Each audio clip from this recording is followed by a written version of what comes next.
funny. I think that was my best one. That was the most funniest one. So now today we are talking about organization ideas from Pinterest. What I simply did is not really anything spectacular, y'all. I'm just gonna let y'all know, okay? What I simply did was take a bunch of pictures and cut them out, and I'm gonna be showing you those pictures. And then I said, you know what? I should show like some of the stuff that I do to store stuff in my home. So I got some stuff here from around my house that I want to show you, and we're gonna play a game with it. I thought it was gonna be fun. We need to play a game. We haven't had like fun. Last week got me in the mood for fun, so we're gonna play a game today with the storage thing. So I hope you got your game face on, because we're gonna have a good time talking about storage, Pinterest ideas, and playing some games. All right, let's see who's in the chat. Biggie said, "Good, and you?" Yes, I am blessed. This has been a blessed week. It's been busy as usual, but totally blessed. Success My Way Academy. Oh my gosh, it's been such a blessing to me. We are in the middle of Success My Way Academy, and this is different from last time because I took off from Success Saturday to do the academy last time. This time I'm doing the academy as I keep going with Success Saturday. And I have an announcement about Success My Way Academy at the end. So you want to stick around to the end of this live, because I do, if you are interested, if you're still pondering, you know, whether you wanted to go, if you regretted that you missed Success My Way Academy, stick around. I got an announcement at the end of this video. So good morning, Adrian. Aww, she called me Sunshine. Thank you. Right back at you, Adrian. You are Sunshine as well. Good morning, Joan. How are you? Michelle, Mama Michelle, good morning. Hi, Lee. Good morning and welcome. Atia, hey, girl. How are you? And then Vicky said, oh, everybody's saying hi. All right, so before we get started, you know I got to do my little spiel. I am Lakisha Covert, a certified life coach, and I do this free series, Success Saturday, every single Saturday at 9:30 a.m. And we have such a good time. We have built such a success tribe here. We built a success tribe community.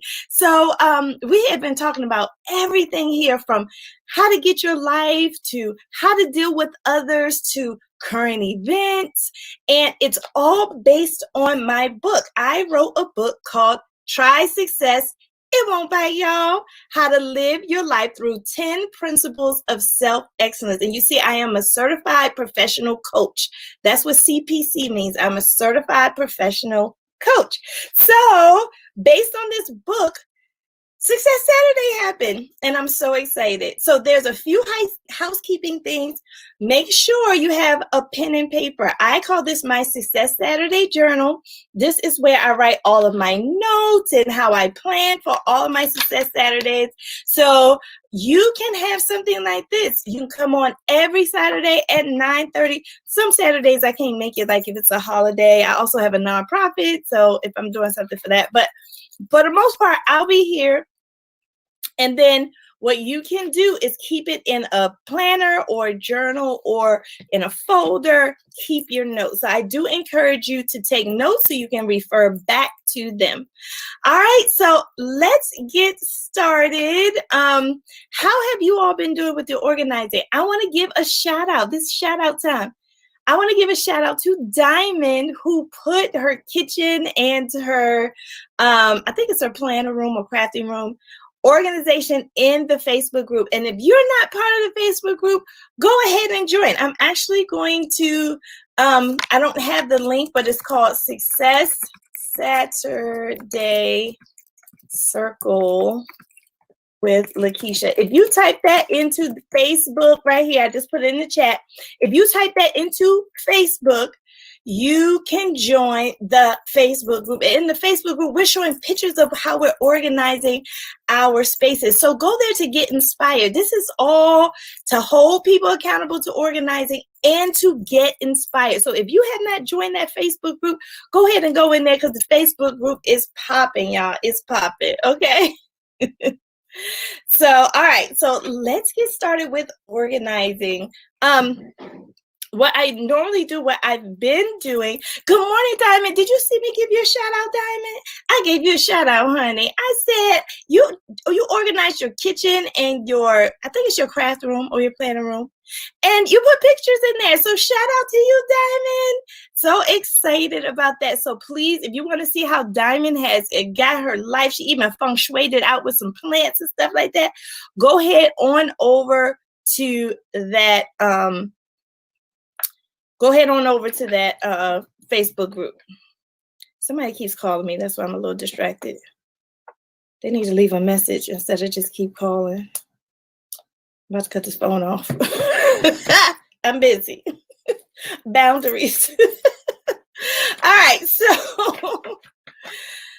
Diamond said, what'd you say? Don't do it again. Those earrings are giving me like, oh, you all like my earring? So I got my Kamala. Is it Kamala or Kamala? Is it Kamala or Kamala? I don't know. I want to say her name right, but I get it confused. But I am inspired by Kamala today with my pearls. Okay. I just got my Madam Vice President vibe on today. So thank you so much. All right, so let's get started with organizing. But first, we are going to play a game. I want to play a game. I'm in the mood for a game. Y'all in the mood for a game? I'm in the mood for a game. So before I show you these pictures that I have cut out, I took the time to cut off Pinterest. So please, y'all stay around and watch these pictures because it took me a long time to cut these little pictures out for Pinterest, guys. But the first thing I want to do is Kamala. Kamala. Okay, thank you. Hi, Erica. Kamala Harris. Kamala. I think I get it right. Oh my God. Okay, so we're gonna play a game. So what I did was I brought stuff from my house. You know what? Diamond, don't start it, Diamond. Chameleon. It's Diamond, don't start. So I got a game. I got a game here for us to play for organization. I have brought some stuff from my house, and I want to ask you, like, what can you organize things within these things? All right, so let's get started with something. We're gonna start with something simple. All right, so I took one of my bags. It says Planner Anonymous on here, but this is what size is this? I think this is this is called Jumbo. I got this from Walmart. I'm gonna show y'all the box. Wait, this is really big, y'all. There's only 10 in here. That's how big these store. Okay, here it is, 2.5 gallons. So this is a really big storage bag. Okay, so here's the game. I want you in the chat to tell me how many different ways can we use this storage bag in our homes? What could you use to store in this big old bag? Like, and then I'll tell you what I use actually these for, what I actually use these for. Okay, so in the chat right now, think about what can you use this 2.5 huge bag for? How can you use this to store stuff and keep yourself organized? What can you put in here? What are some things you could put in here? And you would think of anything. It doesn't have to be planner stuff, craft, it could be anything. Okay, tell me in the chat, what do you think you can use this for? And then I'll tell you what I actually use it for. Anybody? I'm gonna sip my coffee because I have a lag over here. I'm gonna sip my coffee while y'all tell me.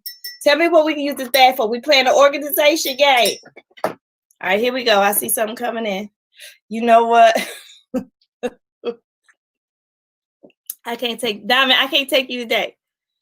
Joe said sheets, towel, sweaters. Okay, so you can use it for sheets, towel, sweaters.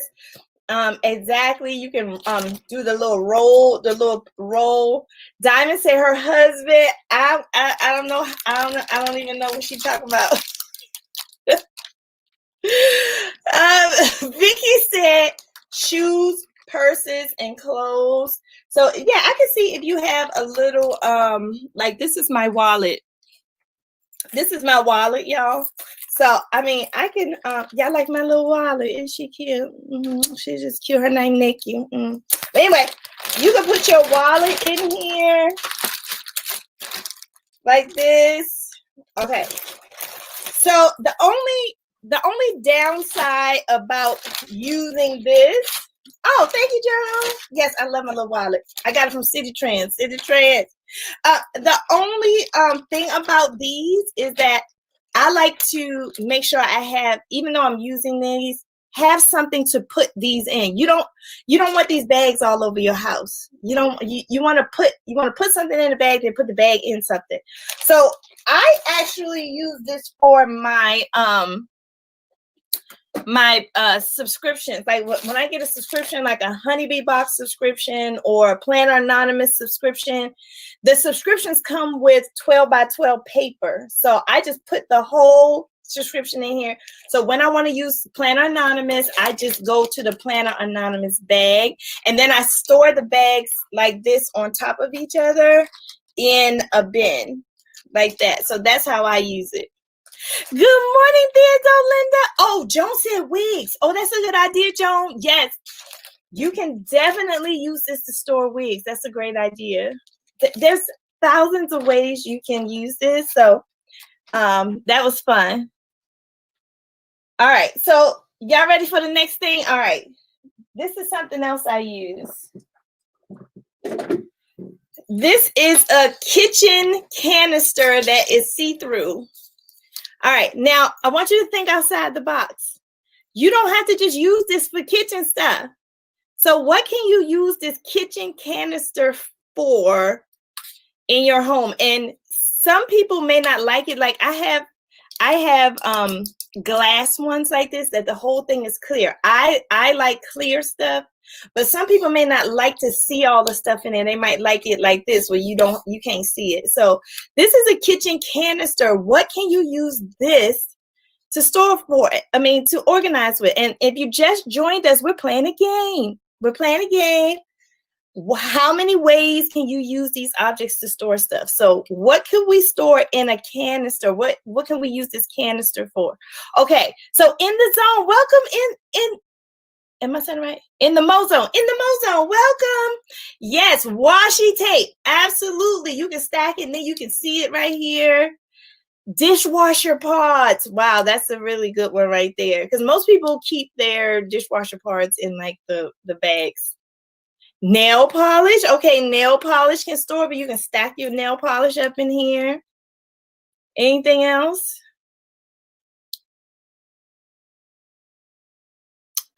Anything else we can use this for? And then I'll tell you what I actually use it for. What else can you use the canister? Think of the different places in your home. Think of the bathroom. Think of the laundry room. Think of the your office space. What else can you use canisters for? Sometimes we see canisters in the kitchen section. We was like, oh, I don't need any more kitchen canisters. But this canister is storage. It's storage. What else can you use it for? Cotton balls and face pads. Absolutely. So if you have a lot of little things and you want it to look cute and organized, and if you have a stack of these, I actually have a stack of these. I have smaller ones, then medium, and I have one really big one. So I have 4 of these. All right. So I actually use these things to store food. Oh, someone said decorative potpourri. Great. Hair barrettes, paper planner clips. Yes. If you have this many. Now I normally keep my clips. I'm gonna show you where because sometimes when I'm planning and stuff, y'all, I don't feel like putting my clips back where they belong. So I love these little things right here. I'm gonna show y'all. So I love these are what do you call the baking dishes? Like when I'm just planning and I want to organize really quickly and I don't have time to like go get my canister to put. I love these little dishes. These are kitchen dishes too. And I just drop everything in here until I can put it away. So that's another thing about storage, you all, like Pinterest ideas. You can have a pit stop storage area where your things have a home. Storage is all about things having a home. So it's your things have a home, but a temporary home. Did you know that your things can have a temporary home? This is my temporary home until I can get the things in here to where they are supposed to be. So if you're wondering what I have in here, I have my little clips. Isn't she cute? Oh, I just love her. It's so cute. This is my Disney clip. Isn't that cute? I just thought y'all wonder what I have in here. And then this is a hair clip. It's a llama hair clip. I think I took it out of my hair one day. And this is another clip as well. It says crafty on it. So, oh, and I have some washi in here. I threw this washi in here. So little knick-knacky stuff. Here's another clip. So it's just like random stuff, so it won't be like all over the place until I can get to where I need to get. You know what I'm saying? Let's see what y'all saying. It took me a week to empty my bathroom cabinet. I know. Like, if I'm telling you, when you organize, you find stuff that you had, and then you're like, oh my God, why do I have all this stuff in here? If we have too much stuff, like we have to learn how to purge. Purge is a skill. Purging is a skill. That's cute and decorative using the kitchen baking dish. Thank you. Yes, that's a temporary storage. So you can have temporary storage. So I use this for pasta. I take the pasta. You know how you get the boxes of pasta? And pasta is always on sale, like $2 for $1. Pasta is always on sale, like $2 for $1. You know what I'm saying? So you have like, instead of all those pasta boxes, I just throw my pasta in here. It does not spoil or anything like that. It's just a nice, beautiful way. And it gets all those boxes out of my cabinets because I don't really have a pantry. I bought a I had to buy a pantry because I don't have one. Did you all know they have portable pantries? If you go on Amazon, you get a portable pantry for like $99. And so I have a portable pantry, but I don't really keep box stuff in there. I keep only canned stuff in there because I'm a phobe about bugs. So in my portable pantry, I only keep canned stuff or plastic stuff that I know things can't crawl in and chew through because I hate bugs and rodents and all that. So I don't want to attract any to my house because it's a portable pantry. And so I have all canned food and like oils and stuff like that in there. So this is a great way to seal up and protect your pasta. That's what I use it for. Yes, me too. Also cereals, flour, and rice. Yes, you can keep cereal, flour, rice in here. But I don't keep cereal, flour, and rice in my portable pantry. If I had like a pantry in my kitchen, like a built-in pantry, I will probably put it in there in some plastic or something, but I don't. My house didn't have it. All right, y'all. Y'all ready for the next thing? Is this fun or what? I love this game. Okay, we're in the middle of a game. I'm going to show you an item that I have in my house. You tell me what you would use the item for, and I'm going to tell you what I actually use the item for, okay? So I already showed you two things. Let's go to another one. Let's do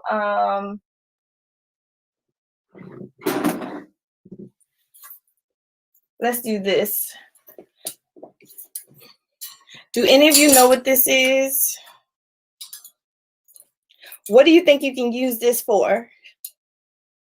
It can go this way or this way or this way. What is this? Or not what is this?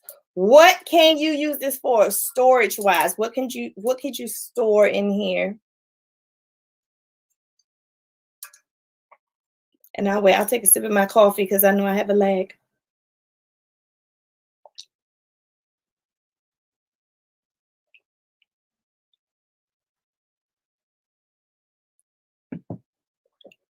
Okay, put on your desk for files, okay?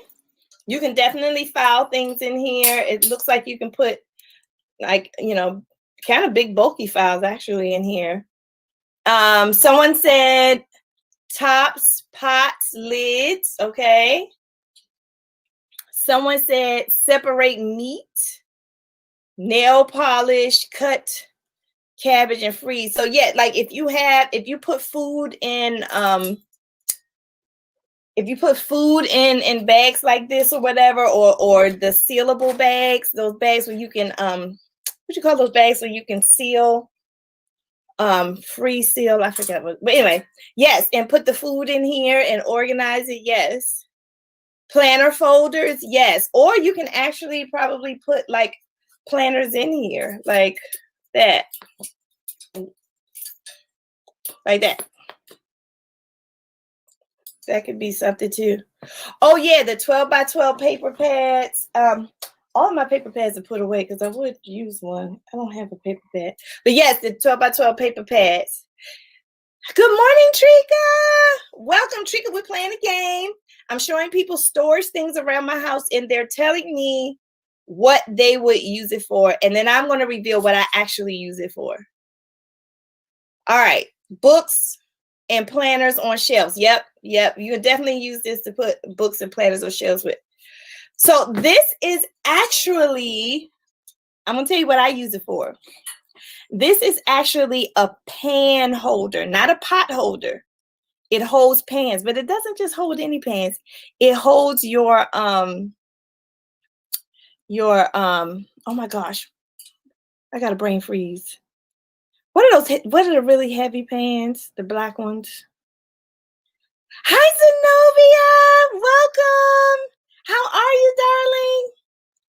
Oh my gosh, what are the black ones? Thank you, Joan. Joan, help me out over here, Joan. Come on, I need y'all to be my brains today. Yes.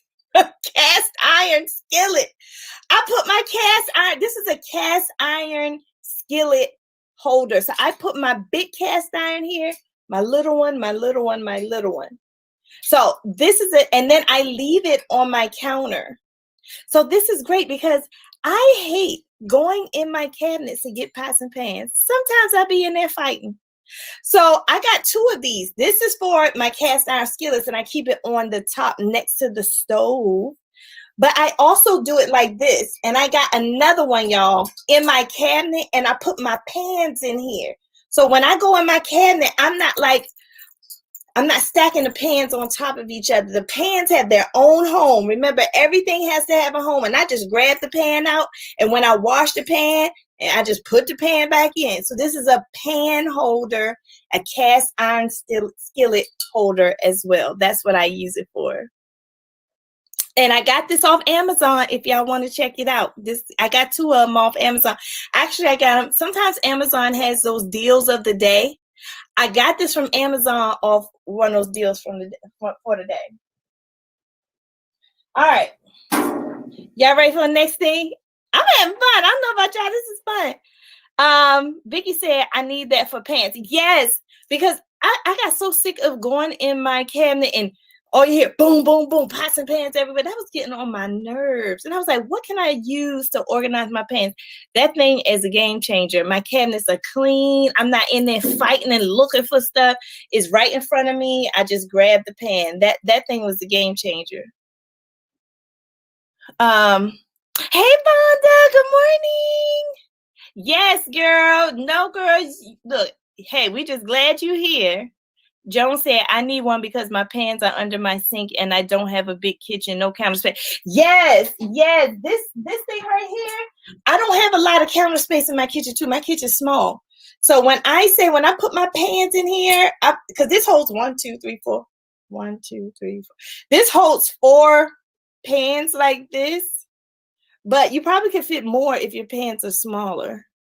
And then like this, it really holds, like, if you have like the saute pans that are like thick, it holds that down here, so you can store it this way too, up and down. And it looks pretty especially if all of your pans are the same color It looks beautiful on your counter. All my cast iron skillets are black. When I put them in here, be like, yeah, we pop it, we pop it. You know what I'm saying? So again, decorating and organizing and cleaning, it's all mixed up together. It's all mixed up together. Look like it will hold a wok. Well, you know what? It depends on the size of your wok, because I do have a wok, but my wok is pretty big and it doesn't hold the wok. But if you have a small wok, I'm sure it will probably fit. Atia, I got this from Amazon. Just type in like pan organizer or pan holder. I'll see if I can put it in the Facebook group, okay, Atia? I'll try to see if I can put the link to it in the Facebook group. If y'all want me to put any links to stuff in the Facebook group, just let me know. I got my pen and paper here. I'm gonna write it down so I won't forget. Link to pan holder in Facebook group. Okay. Oh, okay. So Trika said she got one from TJ Maxx. She got one from TJ Maxx. Okay. Oh, Joan said this game is fun. Oh yeah, you're absolutely welcome. All right, let's do another one. Let's do this one. All right, what could you use this for? And I like this, fresh and clean. Ain't nobody fly as me. I'm dressed so fresh and so clean. Hey, that's my song. Ain't nobody dope as me. I'm dressed so fresh and so clean. So Trika, I think that's cleaning supplies. Absolutely. You can put your Lysol, your wipes, your sponges, and you can use this as a caddy when you go around the house to clean. You'll have all your stuff in one area. I love to do that. When I clean, I put everything I need in here, especially if I'm cleaning like bathrooms, because I got bathrooms on. This is giving me an echo. Do y'all hear that? But especially my bathrooms, I like to put all my cleaning supplies in one area and then move the caddy from room to room. Fresh flowers. Oh, that's a good idea, John. Flowers will look beautiful in here. Diamond said towels. Yes, Diamond, it would be so nice to roll your towels up and then put the rolls of towels in here. That would look nice too in the bathroom. Hair supplies, yes, because some of your hair supplies are like big and bulky, like your curling iron and all those different types of brushes. Those will go good in here. Lotions and shower products. Yes, Adrian, by your shower, you can have all your lotions and all your shower products in one area. Happy Planner books. All right, Joan, let's test that. I'll get my Happy Planner. So this is my work planner. Y'all see my work planner? This is my Happy Planner. This is my work planner, y'all. I love this thing. See how I make work fun for myself? I just make my planner look so happy. So anyway, this is my Happy Planner. It's a classic size. Let's see. Oh, look, Joan, it fits perfectly. I love it. It's so cute. I'm going to have to repurpose this now. Put my Happy Planners in here. That looks cute. Oh my goodness, Joan. I might have to repurpose this thing. Shampoo, bath bombs next to your tub. Yes, absolutely. All your hair products and things like that. Yes. So, and let me tell you, I didn't get this did I get this from Amazon? Oh, no. I think I got this one day from Big Lots. I think it doesn't have it. Yeah, I think I got this from Big Lots, y'all. So Big Lots, sometimes they have a little farmhouse section, because that's my style. I love farmhouse stuff, y'all. So Big Lots had this on sale. And what I use it for, I use it traditionally. I keep all of my, this stays in my laundry closet. I don't have a laundry room. I wish I had a laundry room, but I just have a laundry closet. I have my washer and dryer, and then I have a couple shelves. That's it. So I put this on the shelf, and I put all of my things in here that I need to wash. I keep The hangers. I keep my hangers in here, and I also keep my dryer sheets. You know how you get those boxes of dryer sheets? I just stick the boxes of dryer sheets in here. And anything else that has to do with laundry, I just keep in here. Someone said baking dishes. Oh, yes, in the kitchen. You could put this in your kitchen. This would be nice if you have a farmhouse style kitchen. You can put this in the kitchen with baking dishes, magazines. Yes, absolutely. You can put magazines in here. Yes, this is versatile. So you might be like, why is Lakisha doing this game?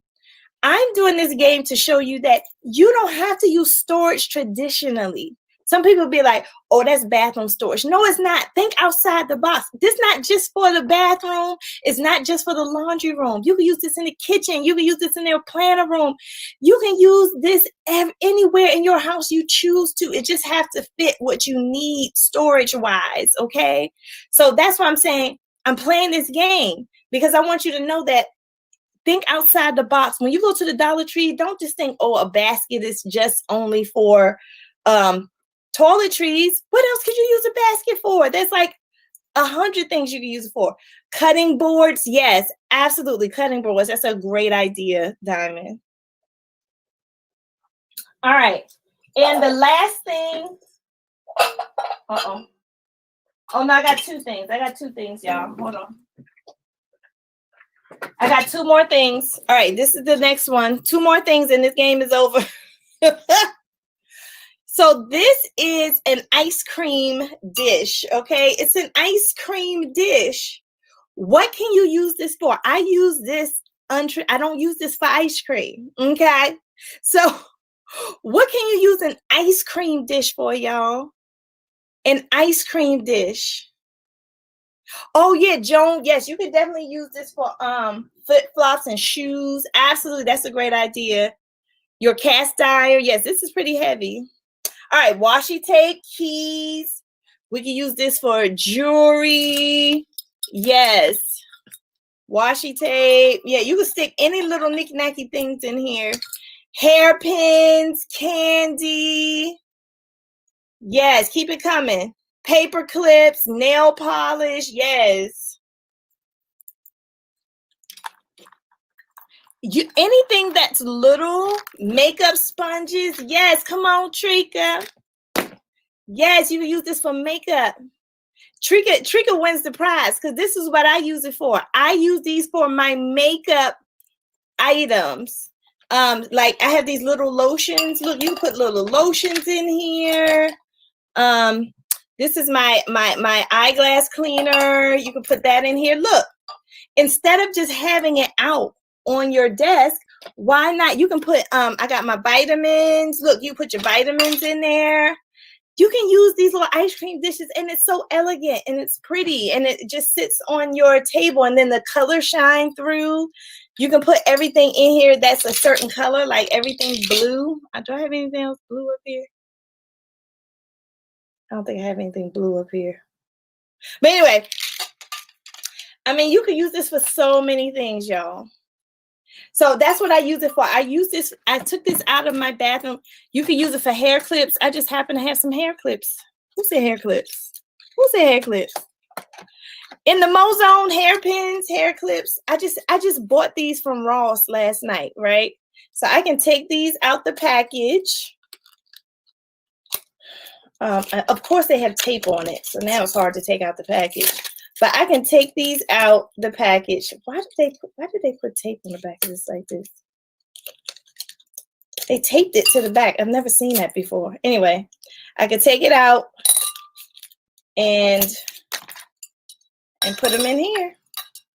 And I got my hair clips. And so when I'm doing my hair, I can just grab my clips out of here. Like ice cream dishes, y'all. When you see an ice cream dish on sale, think outside the box. Go ahead and get that ice cream dish. You know what I'm saying?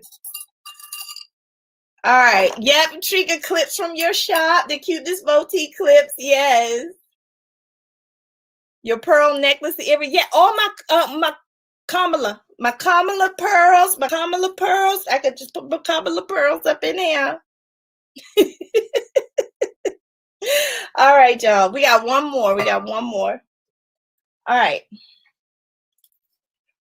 This is the last one for the game, and then we'll look at some pictures. Okay. All right. So, what can you use this for? This is a nice basket. Now, we may see these baskets in the store, and we might like, oh, why do I need a basket? But what can you use a basket for? Come on, y'all. Yarn. Yes, towels. Oh, Trika said thieves. That's why they taped it on. That's probably why. I don't know. Magazines. Yes, keep them coming. Keep the ideas coming. What do you? I'm gonna tell you what I use this for because this came out of my house. What can you use this for? Shoes. When guests come in, tell your guests to put your shoes in the basket. Don't be messing up my clothes. Oh, sticker books. Yes, sticker books can go in here. That's a good one. Video game CDs. Oh, this would look great by your TV, y'all. By your TV, this would look amazing. Cute puppy pics. Oh, yes. I gotta show y'all my puppy one day. I'll bring my puppy on next time. Socks, undies, book shelving on your wall. Yes, this will go nicely on the shelf. Wouldn't this look beautiful on the shelf? TV and remote controls and stuff like that. And it's nice and pleasing to the eye. It's pleasing to the eye. It's not like, you know how people use shoe boxes? I don't really use shoe boxes, y'all, because I don't want to put my stuff in something that say Nike on it. And it's orange. You know, I don't want to put my stuff in an orange Nike box. I want it to look cute. So I get this little thing right here that matched my little, because I have like a spa theme in my bathroom. I want to look like a spa in there. You know how you go to get your nails done and they have all of the wash rags all rolled up in a nice basket? That's what I use this for. This holds my wash rags. I roll my wash rags up and I place them in here. So every time we take a shower, we have a fresh wash rag, or if we need to dry our hands. I get wash rags from Walmart. Walmart has plain white wash rags, 18 in a pack for $5. They might have gone up to $6. But I get a couple of those and I just stack them up in here, and it's absolutely beautiful in my bathroom. Let me see. Oh, art supplies for storage. Sure, you can definitely put all your big art supplies like your yarn or your ribbon. You can put your ribbon in here. You can put your tapes in here. You can put a lot of stuff in. Laundry stuff. Yeah, that's right, Joan. Laundry stuff.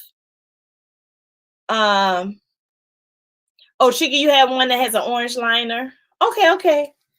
All right, so that was the last one in the game, but I did have some other storage ideas from I got these from the Dollar Tree, and they're stackable. So if you have a Dollar Tree, go to your Dollar Tree. They have cool, you can find cool storage, and they stand up like that, okay? Or you can turn them to the side and they stack. So I use these for in my craft room.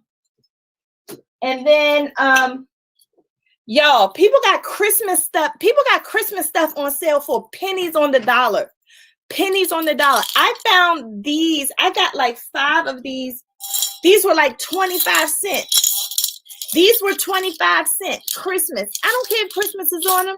I'm using them for storage. So also at the end of the Christmas season, like now, if you go into Dollar Tree, Family Dollar, they have sales on their Christmas stuff. It's like 10 cents and it's easy storage. I didn't pay, I paid like 25 cents for this. So also use that, and I keep all my Happy Planner disc in here. Oh, Trika, you say you have these too? Joan said I use those baskets in the classroom. We do a game where the children guess what's inside the basket. Oh, Joan, you're a teacher? Oh my gosh, I was a teacher for 11 years. Joan, we got to talk. And I was a principal for 5 years. And I taught grades 1st through 8th, and I was a principal of 2 elementary schools. So, Joan, tell me what grade you teach. Cleaning products, yes, in the basket. Hi, Anika. Anika is magenta. Welcome. Joan said jars you can do the money challenge. Yes, that's what I'm doing in the other jar. I bought like 5 of them, and you see I have 5 cents on here, and these are all my nickels. I am doing a money challenge with these too. Can't tell Joan a teacher. I know my educational. Yes, you can tell Joan is a teacher. She has some teacher ideas. All right, y'all. Woo! That game was so fun. Did y'all have fun? I had fun. All right, so we're almost done. I just want to share with you some Pinterest pictures, and then I have an announcement.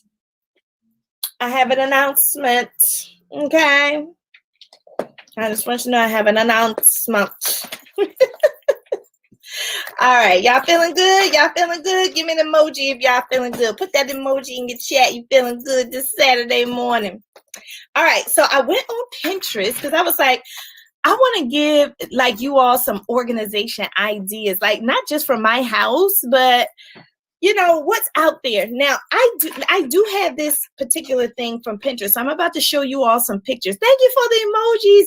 You encourage me when I see those emojis. Thank you. Joan said, "Oh, I am a TA 3-5 with autistic children. My baby." Oh, Joan. I love you. Oh my gosh. I used to adore my TAs, Joan. I adore my TAs. TAs work so hard. Sometimes they work harder than the teachers. I'm just going to keep it real because as a principal, I've seen how hard TAs work. So bless you. Bless what you do with the children. I know your children are so lucky to have you. Yes. Okay. Thank y'all for the emojis. Emojis make me feel so good. Thank you. All right, y'all. So I saw this picture on Pinterest and I have one of these. But mine is crystal and it's cute. I got mine off Amazon. But I love these. You put all your makeup on it and it rotates, y'all. It rotates. I put this on my vanity. I meant to clean my vanity and put it in the Facebook group. So I'm gonna try. That's gonna be my goal this weekend. I'm gonna try to clean my vanity and so you all can see my little rotated thing. I just absolutely love it. I can get all my stuff easily. I don't have to like try to, you have makeup, you like going through, you can't find anything. You find everything on this thing and it twirls around. So I saw that on Pinterest. Adrian, I know you have. Adrian, you should have about 2 or 3 of these because Adrian's a Mary Kay representative, y'all. If y'all like Mary Kay, get with Adrian because she's a Mary Kay guru, okay? She gonna hook you up. Get with Adrian. You want some of that Mary Kay, just let her know in the Facebook group, okay? But yeah, that came on Pinterest. So all of these pictures came on Pinterest, y'all. So this is another thing that I used to do when I had a really small home. I used to store my purses in this purse store thing right here. And it actually works. I love keeping my purses here because a lot of times what we do with our purses, y'all, we just throw them in there. We just throw them in the closet. They stack on top of each other. But look how elegant and nice and organized that looks. So you can get a purse organized. And I'm sure you can find that on Walmart.com, Amazon.com. These are easy to find. And they hold a lot. It's on both sides. So that's 2, 4, 6, 8. That holds 8 purses, y'all. She said they took over yours. Here's another purse one. Because I chose things that I think people have a hard time trying to figure out how to store. So that's why I'm doing purses. Here's another purse organizer with you just hook it onto the top of your door, hook it onto the bottom of your door, and then look at all the purses. So nice. And it's on your door. It's not taking up any of your space in your closet. Yes, Joan, this would be great for you. Either one of these for your purse. Trika, you have this one? Which one do you have, Trika? Remember I showed y'all that the cast iron skillet organization. Look, they used this is what kind of organizer is this? I think this organizes dishes or something, but look, they put their little small purses in it. So you can do that too if you have the small purses and you want to just see where they are, and you can put this on the top shelf in your closet. Oh, you got the door one. Yeah, the door one is good, Trika. I did this before. I love this. I got me some rocks. from the Dollar Tree, and I got this glass. They sell these glass containers at the Dollar Tree. So if you want your makeup items to look cute, you can do something like this. Isn't that cute? And it's easy, it's simple. I did this before. Now I have too many makeup brushes. Like I would have like 50 of these, but when I had just the makeup brushes that I use, my staples, I put them in here and put them on my vanity, and they were easily accessible. I didn't have to look around, try to find my makeup brushes. They're right here. I have to show you my wallet organizer. Oh, you have a wallet organizer. Yeah. Trika, can you put that in the Facebook group? Put your wallet organizer in the Facebook group. Joan says, I will put fresh flowers in it because I don't wear makeup. Oh, that's a good idea, Joan. Oh, Joan, you could put, Joan, you're a teacher. So if you have like writing utensils or like pens and pencils, you can put those in here, or paint brushes. That's good for that too. Yeah, like Diamond said, she did that with her pens. Yes, if you have like really prized possession pens. Yes. Oh, of course, Adrian, we're here to support. All right, now shoes. I think shoes are very hard to organize, y'all. So I saw this. I was like, oh, this is a simple way to organize your shoes by your door. Remember we talked about feng shui. Feng shui says you're not supposed to have your shoes all over the place over the door. Your shoes supposed to be organized by the door, okay? So look at this. You can make it look, and then group all your like shoes together. Categorize your shoes. Group all your like shoes together to make it look like a nice display. What's the Facebook zone? Okay, in the Mo Zone. In the Mo Zone, what's your name? Give me your name in the Mo Zone. Trika, can you put the link to the Facebook group in there for in the Mo Zone so she can join, please? Trika, thank you. And then, oh, I forgot this one. This is a nice one for your purses too. Look at that. So if you can find something like this, if you like that better to start, like give your purse like a little canopy home, you can do that too at the top of your closet for your purses. And then Dollar Tree. If you have space like this, this is a medicine cabinet, y'all. This is a medicine cabinet, okay? That's a medicine cabinet. Look at those little teeny things, and they have everything in there labeled and everything. Planners, I know planners like this. That is beautiful. I would love to do something like this in my medicine cabinet. You see, he was using it as a plant stand. And then over the door, I love over the door solutions because you can get the stuff out of your space and on the door. I love over the door solutions. Thank you, Trika. So look at over the door. Now this looks a bit cluttered, but this person must really like makeup or have a makeup business or something. So they didn't have a lot of space, but they used a shoe organizer over the door. This is a shoe organizer, and they put all their makeup in. So if you have a lot of makeup like that, that's a good idea. I had to screenshot that medicine cabinet. That was smart, Atia. Yes, screenshot the pictures. You can call me Mo, but my Facebook name is Coco Brown 1610. Okay, I'll look for you, Mo. I'll look for you in the Facebook group since it's different. Okay. All right, so here's another one. I love these. You can get these at the Dollar Tree, y'all. Or I think Hobby Lobby sells these too, where you can put all of your stuff in and then create a beautiful shelf, and all of the things are the same. I like this idea. It's clean, it's organized, it's portable. I love canisters like this. So everybody, please welcome Mo to the Success Tribe. Welcome, Mo. She's new. She's going to be joining the Facebook group and going to have a good time with us, y'all. All right, and then this is toilet paper. How many of us have toilet paper just in the plastic bag, just sitting around? This is a great way to store toilet paper or paper towels in like a coat closet or a cleaning closet. I have this. The next thing I'm about to show you is I have this. This is what I keep my shoes in, y'all. I couldn't believe when I saw this in Pinterest. I said, this is by my door. I actually bought this cabinet. As you can tell, my style is farmhouse. I bought this cabinet and my shoes are in it. When I say this thing is big, I actually have this. It is humongous. It is humongous, and I absolutely love it, and it makes my storage by my door look so nice, y'all. No shoes. People can't, I got it because you can't see the shoes. When you close this up, it just looks like a piece of furniture. You cannot see the shoes. I absolutely love this.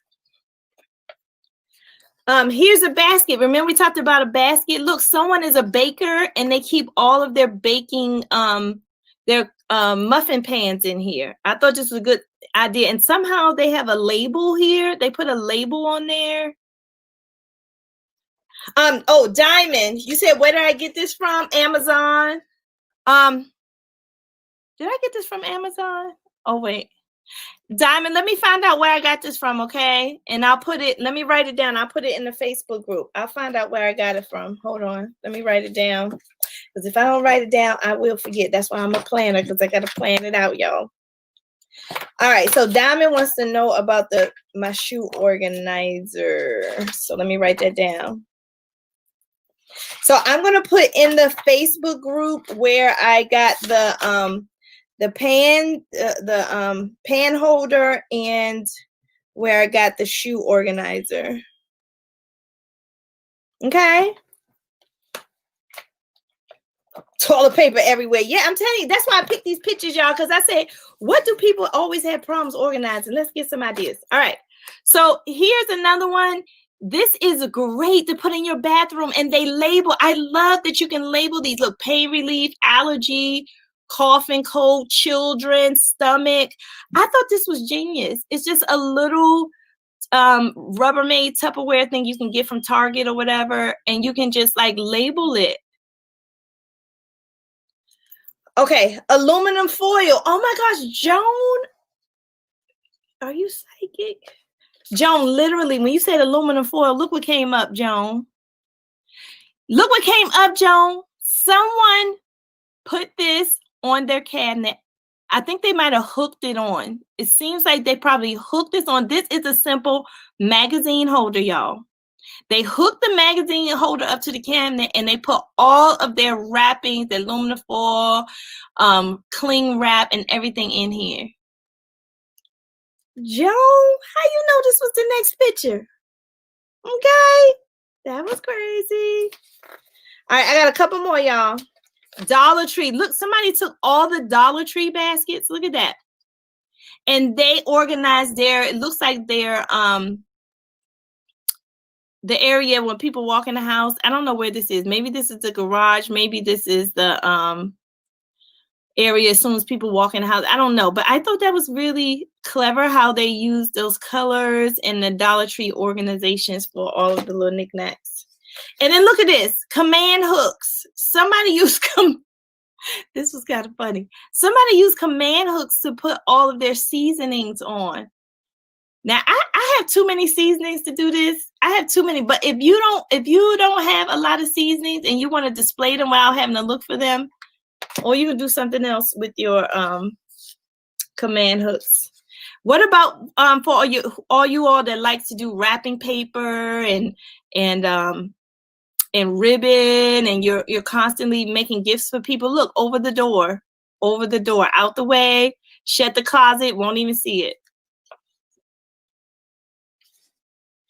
Here's another thing, like for your ribbon. Isn't that clever? Take the ribbon through the holes, and then you never have to take the ribbon out of here. You never have to take the ribbon out of here, y'all. You could just spool it out on the sides. You can just string it out from the sides. I thought that was very clever. And this is the last one.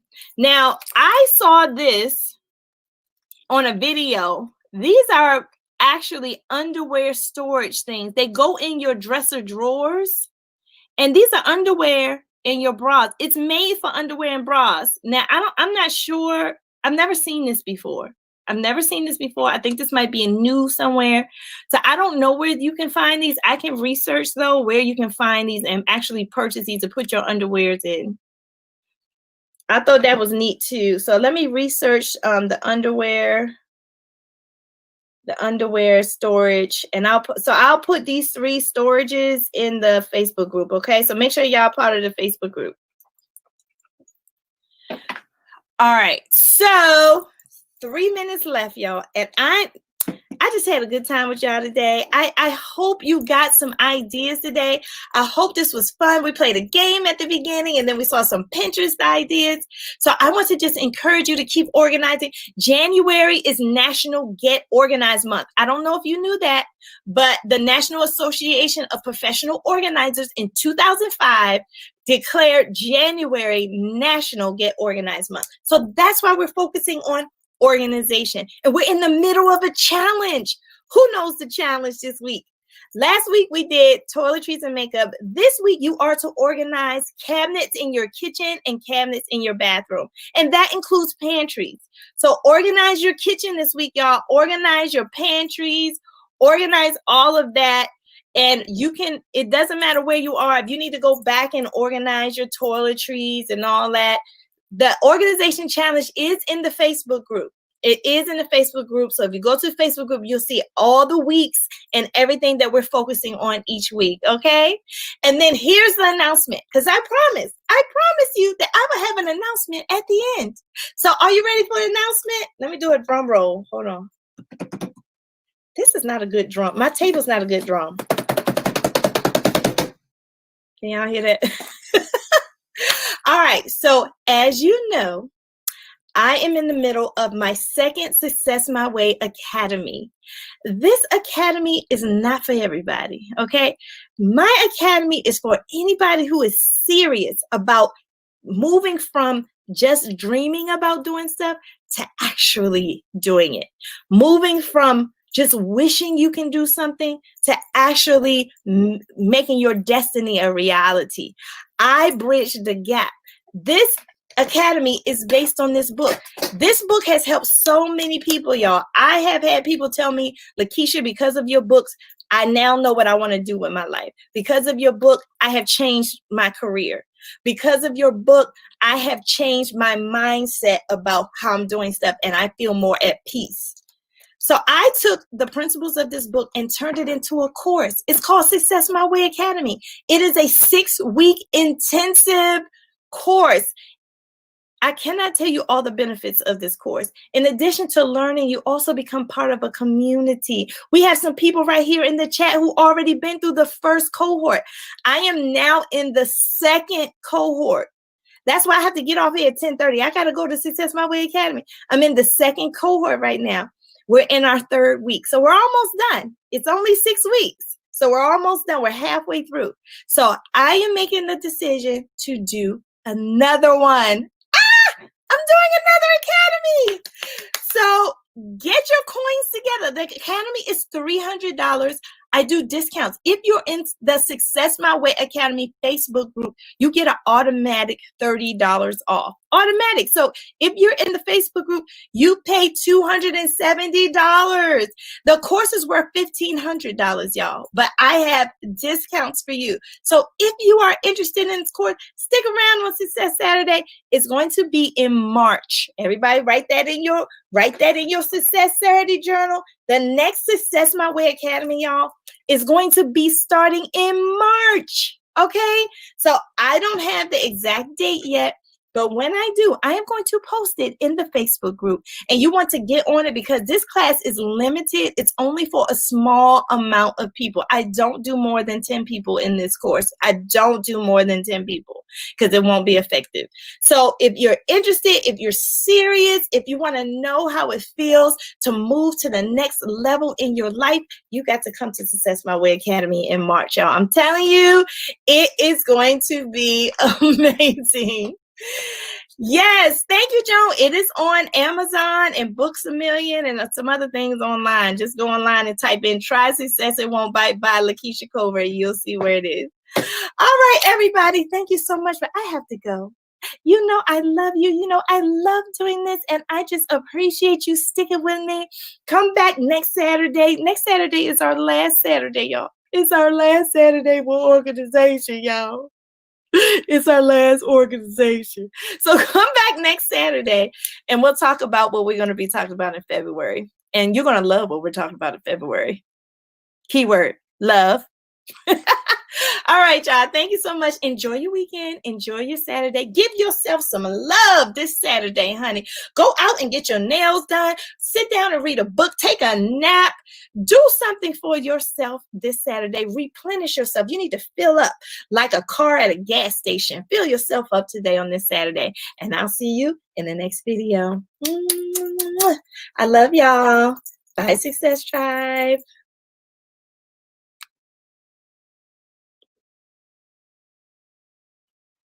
Going very nicely throughout my house. I had no idea. So I'm excited to know that. All right. So with that said, let's learn something else. They have like a quick cheat sheet in here about feng shui. And so I'm trying to find it because I was looking at it this morning and I was like, oh, this is pretty simple. This is pretty simple. So this goes through each one of your rooms. So I'm trying to see, I guess I could start with each one of the rooms. Oh, there's another thing I want to tell you. You know about like this right here, like yin and yang. So I always hear people say yin and yang, and I know one is black and one is white, and I knew they were opposite. But did you know yin means like death, like something is dying or death, and yang means life. It's the balance of life and death. I had no idea. Yeah, y'all got to read about feng shui. It's like amazing. It's like very super interesting. And so you want your house to be not full. You want to have a balance of yin and yang in your house, and you want more yang than yin. At least I do. I want more yang, but if it's a balance, do I want more? See, I don't know. But yin and yang is part of feng shui as well. All right, so it says feng shui basics. Okay, I think we need the basics, y'all. Hold on. Okay, I told y'all, okay, the 5 elements is the basics. Okay, so they're saying to feng shui your home, you have to analyze your home. So let's talk about the parts of your home that are important. So one thing is your front entrance. When you walk into your door, it's supposed to be a flow of energy, and your back door is not supposed to be directly in front of your front door. Like if your back door is here and your front door is here, that's not good feng shui because the energy is like flowing out of your house. So if you have a back door that's right in front of a front door, you want to block it with some like plants or something. But your front door, when you come in, it shouldn't be cluttered.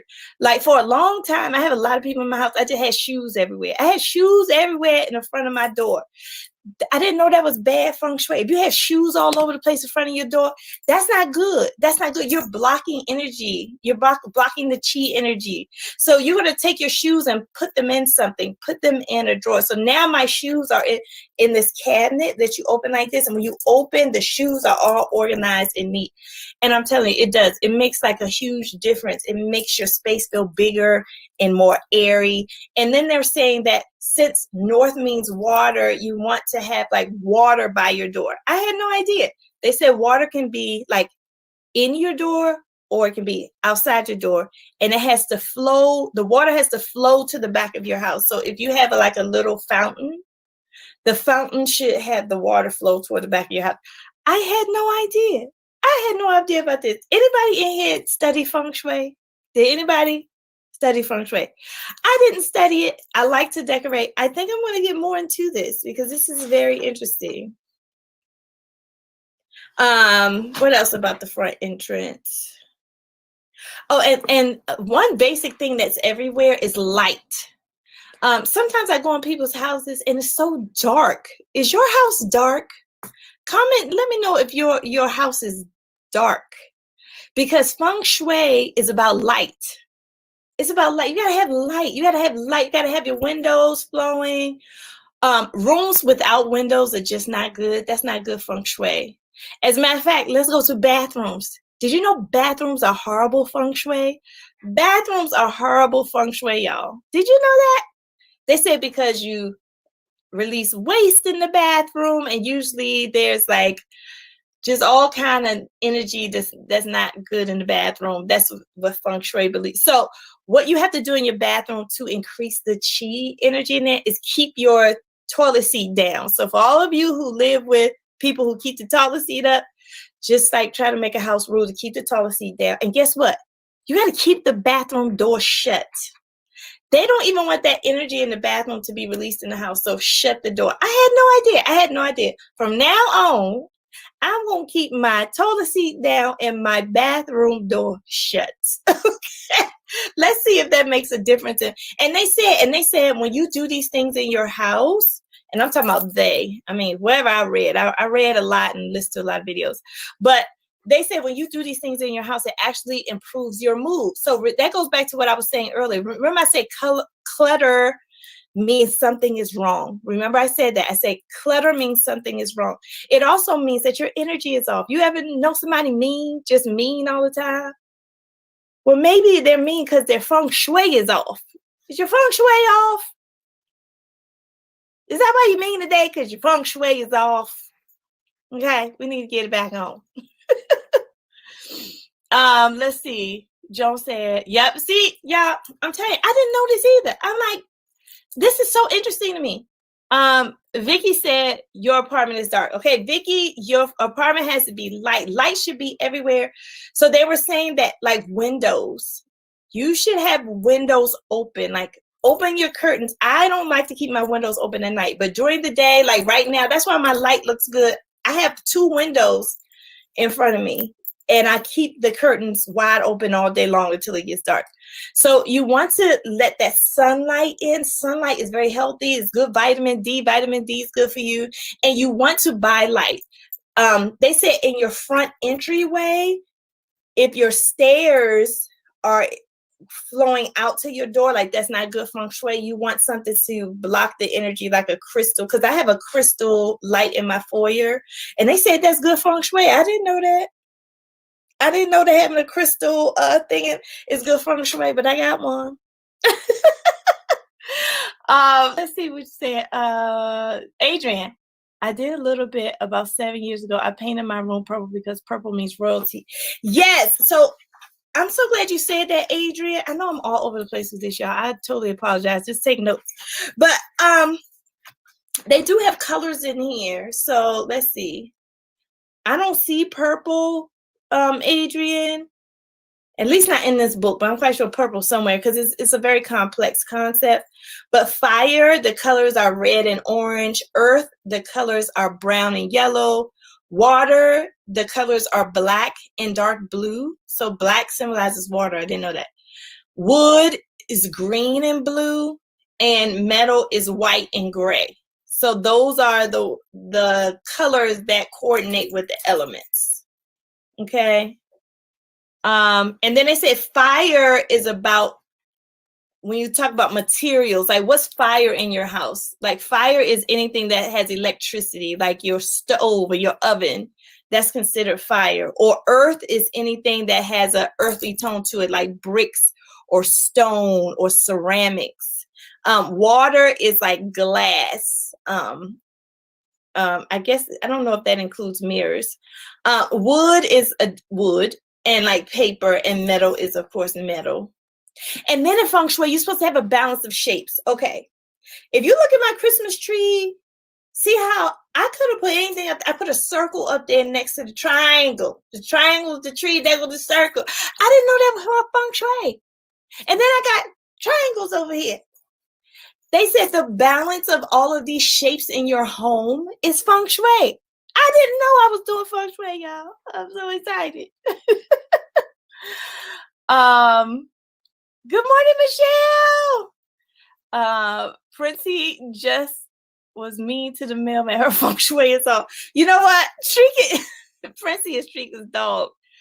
Tell Princey to stop being mean. Princey, stop. Where's Princey's home? Where's Princey's doggy area? You need to feng shui the area for her. Her feng shui is off.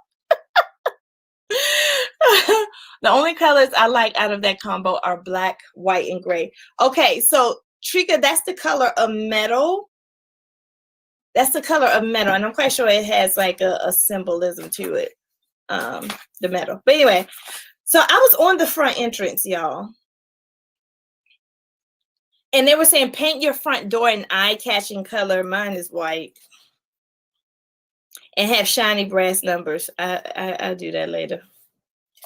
All right, but anyway, the living room. Oh, so did you know for your living room area, for where you sit, let's move to the living room, y'all, for feng shui. In your living room area, you're supposed to have seating that is balanced. So if you have a big couch on this side, you should have like a big armoire or something. Your living room should be balanced, and the seating should be balanced like a square. So you ever see those when people do decorating and they have the couch here, then they have two chairs facing, and then they have the table, your coffee table. No, I think of that. The coffee table in the middle, and it's like a square. That's feng shui because everybody's facing each other. So look at your living room and see if all of your seating is facing each other, and the center of your seating should be your coffee table with some interesting things on the coffee table, so for conversation. Like, I had no idea that that's how your living room is supposed to be. All the seating is supposed to face each other. Like, I had a bench by the door, but I didn't like it by the door because it was getting cluttered. People were just throwing their jackets on it. So I took the bench and put it directly in front of the love seat. So I have a bench, a love seat, and the couch, and then I have a big what you call a TV stand or something right there. But anyway, my living room is in the square, and I didn't know. But the only thing I don't have, my coffee table does not have interesting things on it for conversation. So I got to work on that. So I had no idea. Joan said, I'm a red girl, so I love having red in my apartment. Yes, Joan, let's see what red is fire.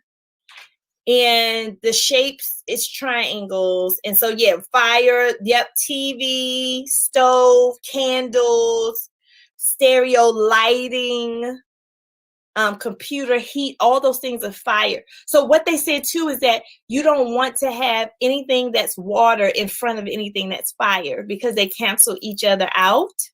So for example, you don't want your sink in front of your stove. Your sink is water, your stove is fire. They cancel each other. So like my sink is next to my stove. It's like on the side of my stove. So it's not blocking the energy. They're not blocking the energy from each other. Oh, your apartment is a loft. It's just oblong. Oh yeah, that's interesting. So Diamond, you probably would have to create spaces where you have to force fit like people to, I mean, I can see in your home people sitting in more like a circular way instead of a square. What about a galley kitchen?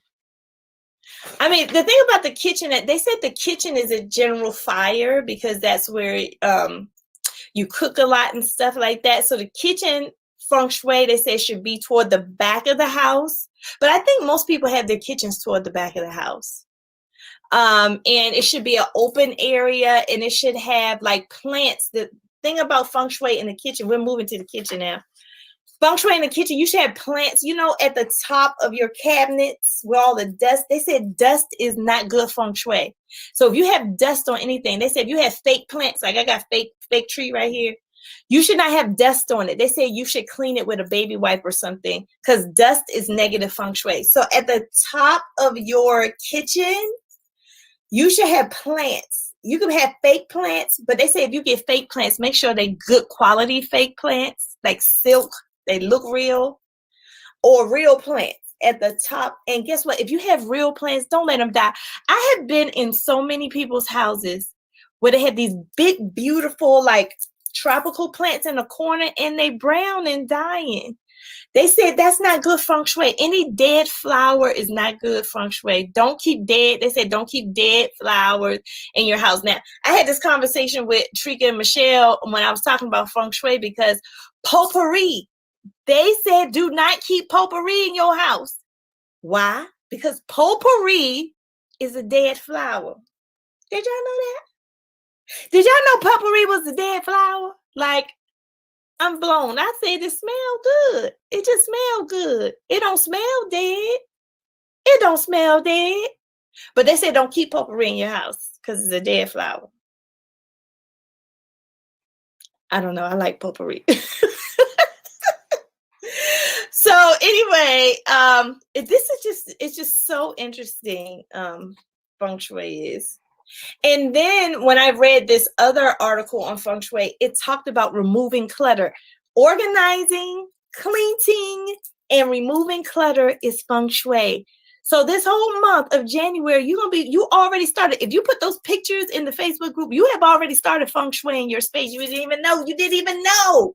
Because step 1 is to declutter, step 2 is to clean, step 3 is to organize, and step 4 is to make arrangements in your house, like I'm talking about. What y'all saying out there? Diamond said, oh, you're talking about people with the house. Oh no, I'm talking about people with anything.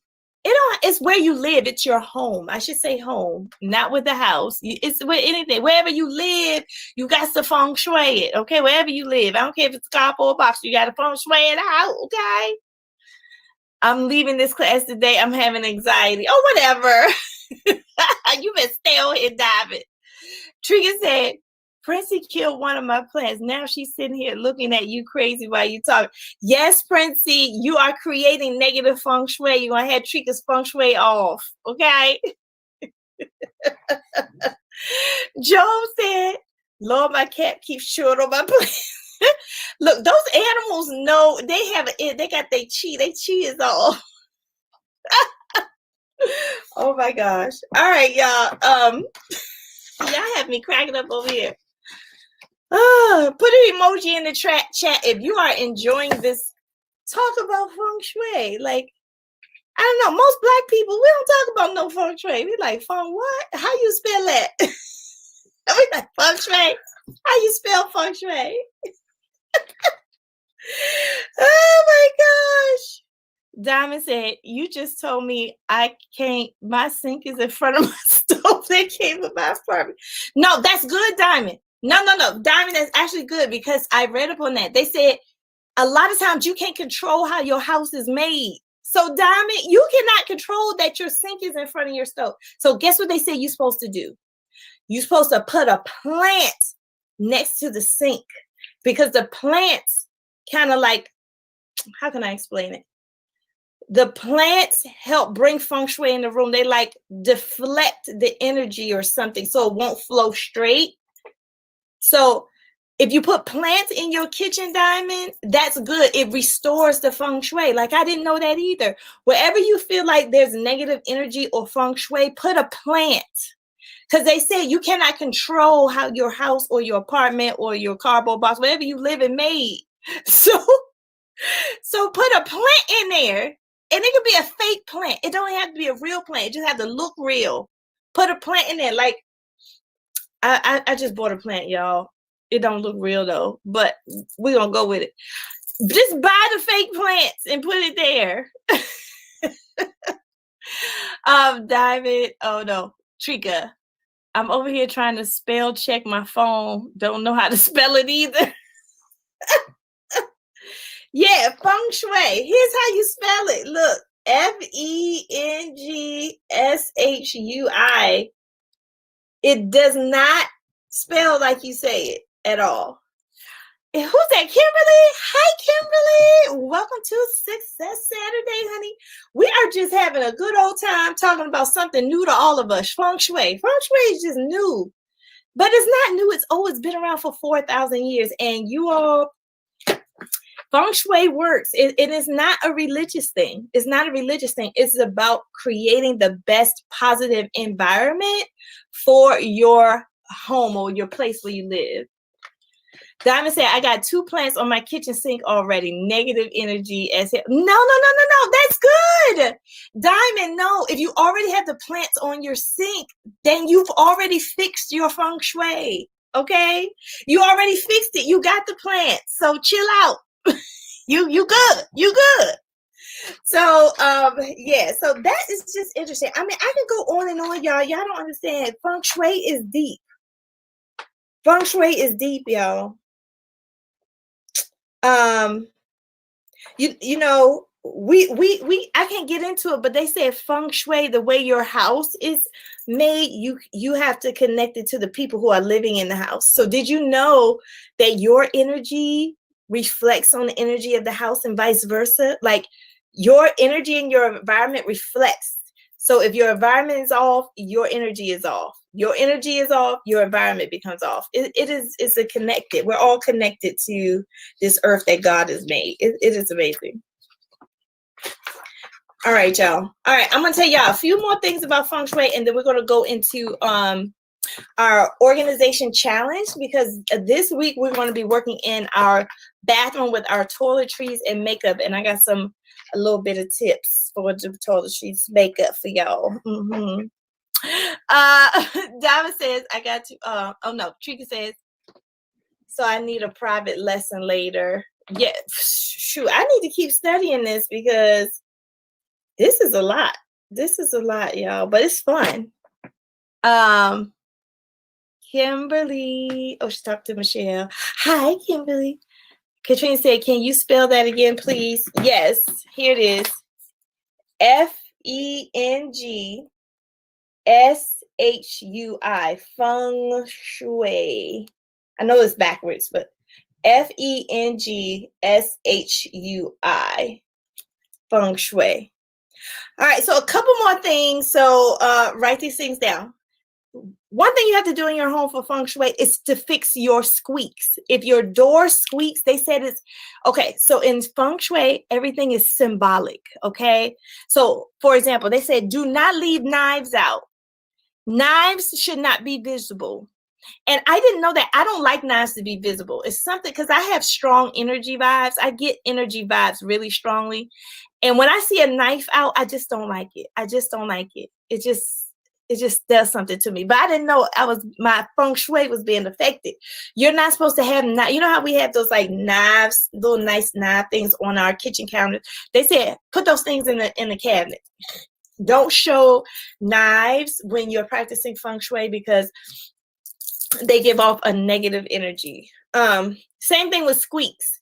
Anything that's squeaking, it's like it's crying. If something's squeaking, it's like it's crying. Did y'all know that? I didn't know that. This says so fix your squeaks in your house. Another thing they said to do is to actually use your front door. How many people don't ever use their front? I know people like that. They always use the garage door or the back door. They never use the front door. But the front door is where the water is, where the energy flows. So they're saying to use the front door, okay? And I already talked about that, where to place the water. I already talked about the plants above the kitchen cabinet. I already talked about keep the door closed. All right, for your bedroom. We didn't talk about the bedroom, y'all. For your bedroom feng shui, okay, this is what you got to do. You have to make sure your bed is facing the door. When somebody comes into your bedroom, they should be looking right at you in the bed. Your bed should be facing the front door because, not the front door. Your bed should be facing your bedroom door. You should be looking at your door some kind of way. Like in my bedroom, here's the bed and my door's right here. So if somebody comes in, I'm looking right at the door. That's the door. That's good feng shui. They're saying, I might be getting this wrong, but it's like the bedroom is your domain. So you should be able to control who goes in and out your door. That's why that's important. Okay. Michelle, did you say your bones squeak?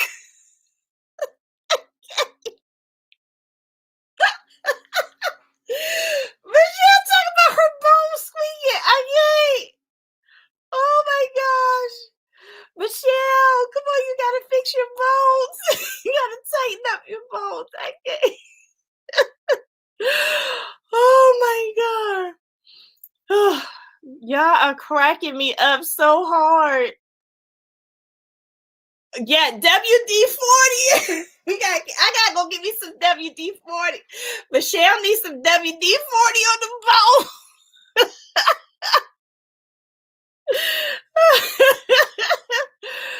Oh my gosh. Michelle, I understand, honey. We getting older, honey. We getting old. Them bones and them bones and dry bones, honey.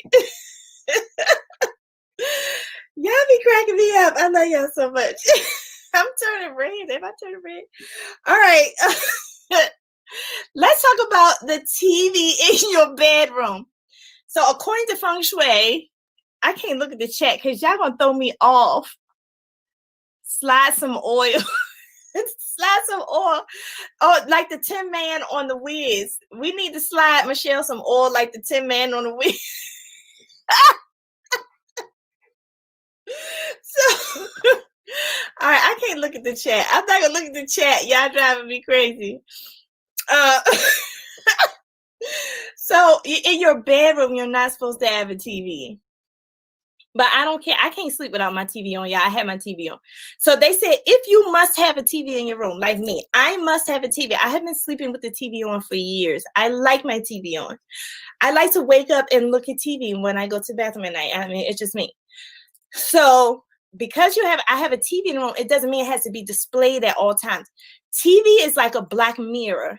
According to Feng Shui, TVs are like black mirrors that hold negative energy, and your energy while you're asleep is susceptible to the energy of the TV. So they said to try to cover the TV, while you're asleep. Or I saw this beautiful thing. Somebody had shutters on their TV so they can close or open the shutters, and they can close and open the TV and the shutters. I thought that was really cute. Or I've seen people with those little fancy TVs, like when it's off, it turns into a painting. You ever seen those TVs? When the TV goes off, a picture comes up like a painting. That's nice too. So those are the two. Oh, and a mirror. Okay, the mirror in the bedroom should never face your bed. I used to have my mirror like this, facing, like this is my bed. I used to have my mirror facing my bed. They say don't do that because it's like it symbolizes like you reflecting off your own self or something. It's just weird. So they're saying if you have a mirror, put it in your bedroom, but it should be facing like an open space, like a window. So right now in my room, I have my bed right here, but my window is right here, and my mirror is right here and my window is right here. So my mirror right now is facing my window. I already got feng shui in my room. I'm so excited. And my door is like right there. Like my bedroom is feng shui. I didn't even know. So remember, you can take a plant. If you have a mirror that has to be in front of your bed, put some plants on the mirror. Put some plants near the mirror or near the bed. Plants redeflect stuff so it won't be like, yeah. I got to try it. I don't know. I'm just saying this stuff because I just learned it. I mean, we got to see how feng shui works. Collagen is good for your bone. Oh, y'all still talking about bones? No TV flag on the plane. Michelle said, collagen powder. I love my mirror facing my bed. Yes, Tricky, your mirror cannot face your bed according to feng shui. Just try to face it towards an open space. Like your mirror should face a window or face a door if you can.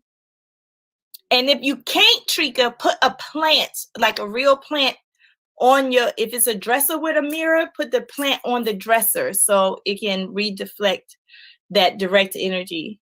Diamond says, my whole bedroom's messed up. Throw my whole room away. No, Diamond, we're not gonna throw your room away. We're just gonna put a bunch of plants in there. Cancel this lesson. I had mirrors everywhere in my room. Yeah, they said, Trika, I hope you don't have mirrors on your closet because they said mirrors on your closet is not good. You should cover the mirrors. If you have the sliding doors that are mirrors, feng shui is like, don't do that. You should cover your mirrors. Diamond, you suggested Trika for a further review. No mirrors on the ceiling of my bed. Joe, no. Did Joe say, Joe, are you going to the Poconos? What you get the mirror on the top of your bed for? Joan's like, hey, either Joan's doing a lot of selfies or she got another self in the bed with her with the mirrors on the ceiling. She can tell me I like to be very observant of yourself. Okay.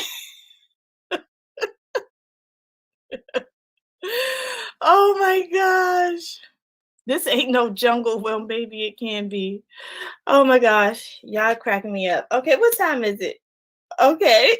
Okay, I gotta go in about 15 minutes. So let me move away from feng shui. I'm moving. Y'all are driving me feng shui crazy. I'm gonna move away from feng shui because I need to get to the organization challenge. Oh my gosh. Am I sweating? I think I'm sweating because y'all got me cracking up. Okay, so let's move to your toiletries, y'all. We have to organize our bathrooms, especially us women who like makeup and stuff. We got a lot of stuff. So I found this list. Remember, I talked about like makeup and toiletries have expiration dates. Guess what, y'all? I found a list of expiration dates. So when you go through, and remember we talked about what you're supposed to do. First, you're supposed to clear the space out. Clear the space all the way out. Take everything out the space. If you're clearing your vanity, if you're clearing under your bathroom sink, clear the whole space out. Put all the stuff on a pile on the floor. Then after you clear it out, you want to clean it out real good and make it look new, like nothing's ever been there. And then you're going to take the stuff, the pile that's on the floor, and you're going to sort it into piles, sort it into stuff you're going to keep, stuff you're going to throw away, stuff you're going to give away. So I would say for my toiletries, yes, Trika. Trika was the one who asked for me to talk about feng shui. There you have it. That's Trika's stuff. So the toiletries that you have not opened yet, the ones that still got the ceiling on it, I want you to give those away. Because if you haven't used them now, you're not going to use them. Just give them away. Give those toiletries away. For the toiletries that have expired, and I want to tell you some expiration dates of some stuff, throw it in the trash. And please, for God, if you have any samples, how many of y'all keep those things from hotels, some little sample things from hotels?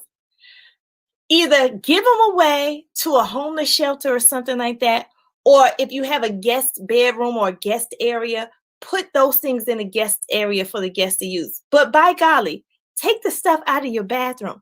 Take the free stuff and the hotel lotions and the hotel shampoo and conditioner out your bathroom because you're not going to use them.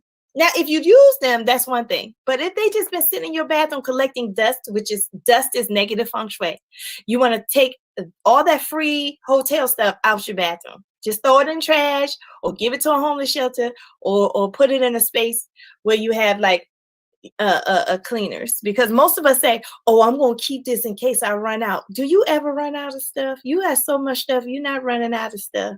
Okay, so throw it away. And then you'll open up your space for the stuff you want. All right, so let's talk about the expiration date of some of these toiletries, y'all. You always need lotion in a car. Yeah, but I bet you got Bath and Body Works in the car, not no hotel lotion. All right, so look, here's some things. Did you know that body wash and shower gel has a 3-year shelf life? So if you have body wash or shower gel that you've had for more than 3 years, throw it in the trash. Now that's a long time. That's a long time. I'm sorry. I lost my page. Okay. Let's go. What else? Okay. So if you have like blush or bronzer or powder, like for your face, let me say how long that only lasts 18 months to 2 years. The blush or the stuff that goes on your face, if you've had it for more than 18 months or 2 years, throw it in the trash. It's old. Okay, do the grandmama shake. You gonna put that stuff on your face if it's more than 2 years old? Don't do it. Throw it in the trash. All right. Body lotion. Did you know body lotion has an expiration date? And it's short. Body lotion only lasts 1 year, y'all. If you have body lotion that you had for multiple years, throw it in the trash. If you had all that hotel lotion in your bathroom that been in your bathroom for years, throw that stuff in the trash. Don't even give it away because lotion has a 1-year shelf life. Don't give away old lotion, crusty lotion to somebody. The shelf life is 1 year. What else we have? And put in the chat. Let me know in the chat if you have some type of toiletry or makeup you want to know the shelf life of, because I have a good list here. It might be on this list. So put in the chat something you want to find out what's the shelf life of it. And I'm talking about toiletries and makeup because that's what we're attacking this week. My BBW never lasts that long and I have a mini store. Right. Well, that's good. That's good. My skin is dry as hell. It never lasts a month. Good. So you go good. That's good. That's good. That's good. You're doing good. You're doing right by the lotion. Okay. What about deodorant? How long does deodorant last, y'all? If you have regular deodorant, just regular deodorant from the store, it lasts, let me make sure I'm looking at this right, 1 to 3 years. So that's good. Deodorant really doesn't last a lot unless you like got stockpile. Deodorant, 1 to 3 years. But if you have natural deodorant, that's different. Natural deodorant only lasts 6 months. Natural deodorant, only 6 months. Trika said, post it in the Facebook group. Okay, I will. I'll post this list in the Facebook group, y'all. Nair. Let me see if Nair's on here, Michelle. I got nail polish, but I don't have Nair. Is Nair nail polish, but not Nair? I gotta find that out. Maybe somebody can look it up on their phone right now. How long does Nair last? Can somebody look that up on their phone? What about lipstick? Lipstick. 18 months. Lipstick, 18 months. Trika, a lot of people keep deodorant that long because they stockpile it. They have like piles and piles of deodorant. For real. I know a lot of people who stockpile. And stockpilers have to keep up with expiration dates. Okay, shampoo. Here's shampoo. Shampoo lasts 18 months, Michelle. So if you have shampoo that's more than about 2 years old, you got to throw it away. Shampoo lasts 18 months. Joan, oh Lord, I do couponing, so I got deodorant, lotions, etc. Yeah, Joan, just check the dates of your stuff. Let me do a couple more. Soap. Y'all want to know how long soap lasts? Soap lasts 3 years. So soap is pretty good. Soap lasts 3 years. The bar of soap. Now, the liquid soap, like the soap you wash your hands with at the sink, or the foaming soap, either the liquid or the foaming soap, is the same thing, 2 to 3 years. So soap is about 3 years max. If you have soap that you've had more than 3 years, throw it away. How about panty liners and pads? Oh, that's a good one. Let me see.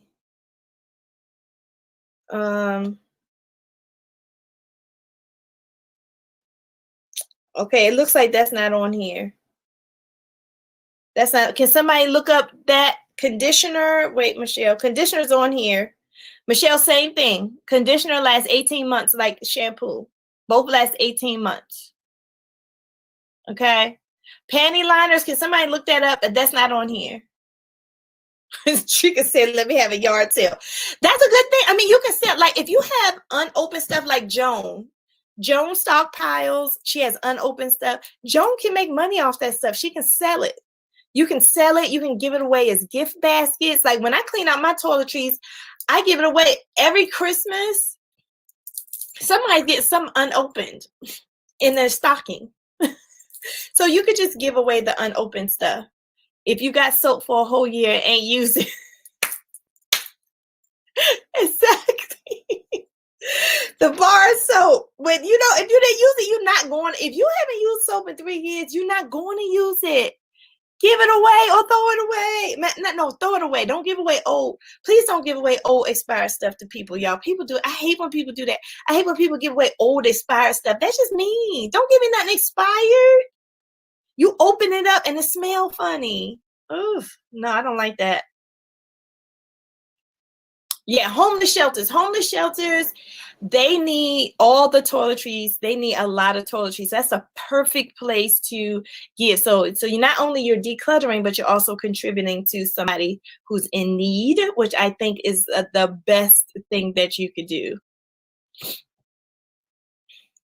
Trika, pens are not on here. This is just toiletries, but we can look up pens and mascara. Mascara. Okay, mascara, the stuff for your lashes. Y'all pay attention, because guess how long mascara lasts for your lashes? 3 months. 3 months. If you have mascara more than 3 months, throw it away. That is short. That is a short life. Your mascara. So your mascara will break your face out if you keep putting it on after 3 months. Some people have mascara for a whole year. Throw the mascara away. It's only a 3-month shelf life. Oh, there's no expiration date on sanitary pads. Okay, that's good. That's good to know. Diamonds, like, really, pins? I guess the pins is whenever you want to throw them away. All right, last thing I want to tell you, toothpaste. Y'all want to know how long toothpaste lasts in your shelf? Toothpaste? Toothpaste is short, 13 months. Toothpaste, 13 months. My toothpaste does not last that long in my house. I mean, your eyeballs. Trika, what are you talking about? Joan said Trika pronounced Trika. Child, I have a lot of pens, markers too. Yeah, I would say they last until they don't write anymore. Oh my gosh, washi tape. Washi tape lasts until you can't take it off. I had old washi tape that you can't take. You try to just take it off and it just break all up. I just throw the thing in the trash. So washi tape, until the tape it won't washy. When the tape stopped washing, they throw it in the trash. All right, y'all. I gotta go. Y'all have been wonderful. We have been talking about feng shui and mascara. Yeah, the mascara is 3 months, y'all. 3 months. So we've been talking about feng shui and makeup and pads and all this stuff. I think it's time to go. I had a great time with y'all, though.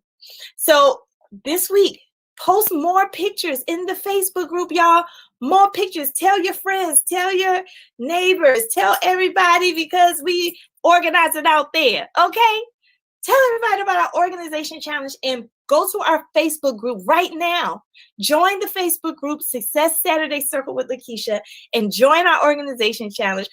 Keep bringing those pictures coming. You all, I'm going to make announcements too. I want to continue to announce people who put their pictures in the Facebook group. Continue to put your pictures in the Facebook group, y'all. We're having such a good time with this series. And this is a series for January. February, we'll be talking about something else. But let's continue to organize, get our feng shui on and not off, and organize your closets and small spaces. All right. Thanks, Lakisha. I have work to do. 86 to feng shui. No, Trika. Yes, we have a lot of work to do, y'all. Oh my goodness. So nice talking with y'all. I'll see y'all next Saturday. Until then, have a blessed Saturday. Love on yourself today. Do something fun today. Today is Self-Love Saturday, and I will see you in the next video. All right. Much love, everybody. Talk to you later. Bye now.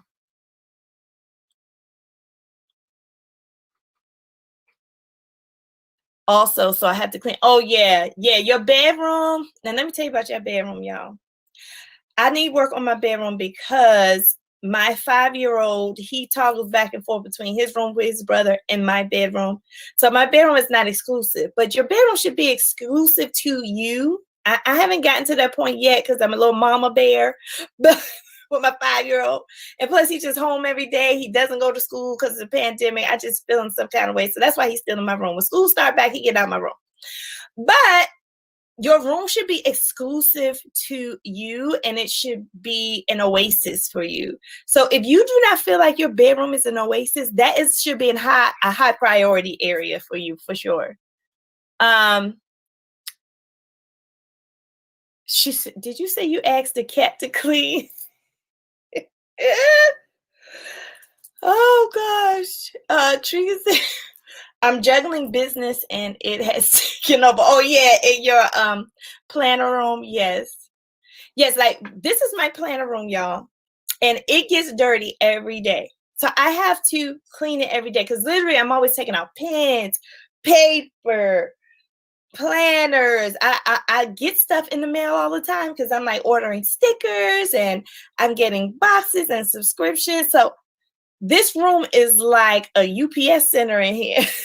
This room right here, and I can imagine if you're a shop owner or if you're a crafter, or your space. Some of you don't have rooms, you may just have a table.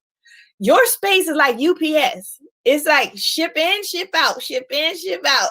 So you have to keep it together. Yep, crafting space, living room, office for Bev. How can I enlist Prince? You know what? I don't know how you gonna listen. Don't ask me about no dog, because that dog done threw me all the way off. Okay. Marco threw me all the way off. I don't know what to do with Marco. Oh, crafting room. Okay. So it seems like a lot of people have crafting room on here. You have your family room. You have your closets on here. Okay. So write those areas down. Okay. Once you have those areas down, here's the next thing you need to do. The next thing you need to do is to figure out your system that you're going to create. So let me give you an example. So my closet was really dirty in December because I have a Christmas nonprofit and I wear Christmas clothes every day in December. Every day in December, Lakisha gonna come at you with some Christmas. That's just because I love doing it. So after December, it was like January 1st. I was like, okay, I can't wear Christmas stuff or people gonna think I'm nuts. So I had Christmas stuff all over the place. So the first thing I had to do, number one, I know that's my priority area. Number two, I had to think about a system. And I say, okay, when I take these Christmas clothes out of here, what am I going to do with my closet? So you have to figure out your system. So before I even started anything, I wrote down the system I would like. Well, first of all, what do I like? I like to have access to my clothes. I don't like clothes in a container with tops on them. I don't like that. So I like baskets. So I went to Dollar General and I bought these huge white baskets, and they were like cheap, like $5, like $5 baskets. Not really sturdy, but they're baskets. I mean, they can hold clothes.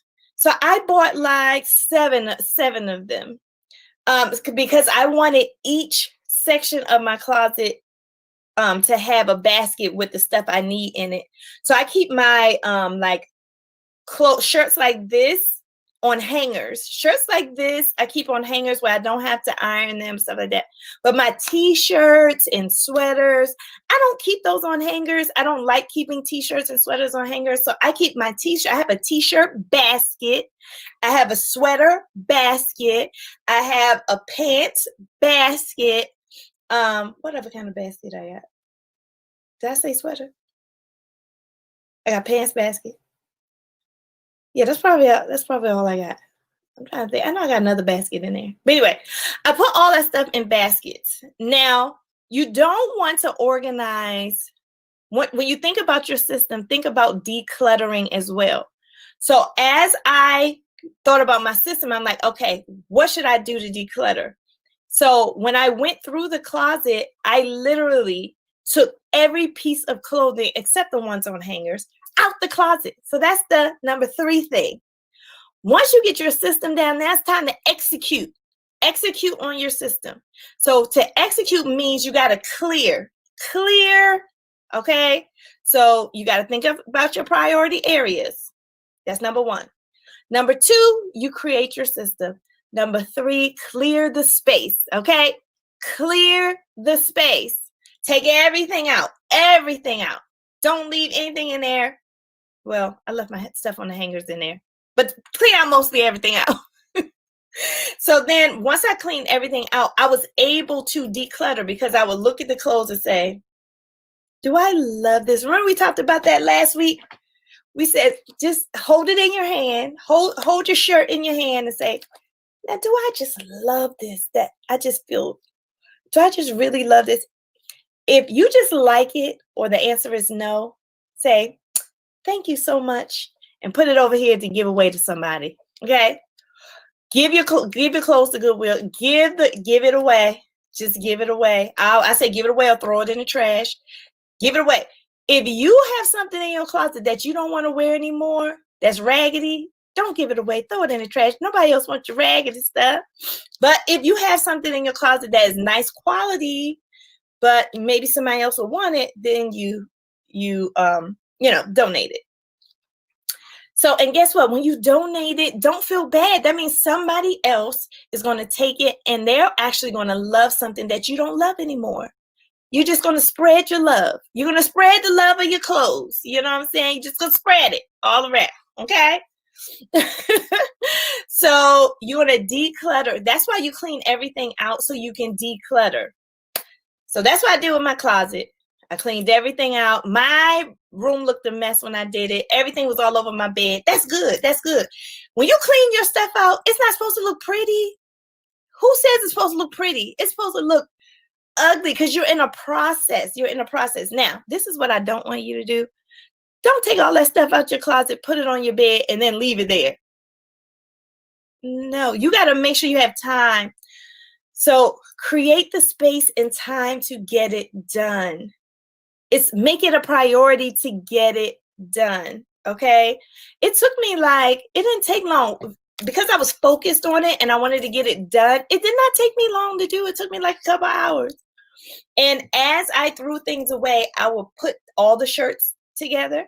I will put all the pants together. I will put all the sweaters together. So now my system is coming into place. Yes, if it's raggedy, throw it away.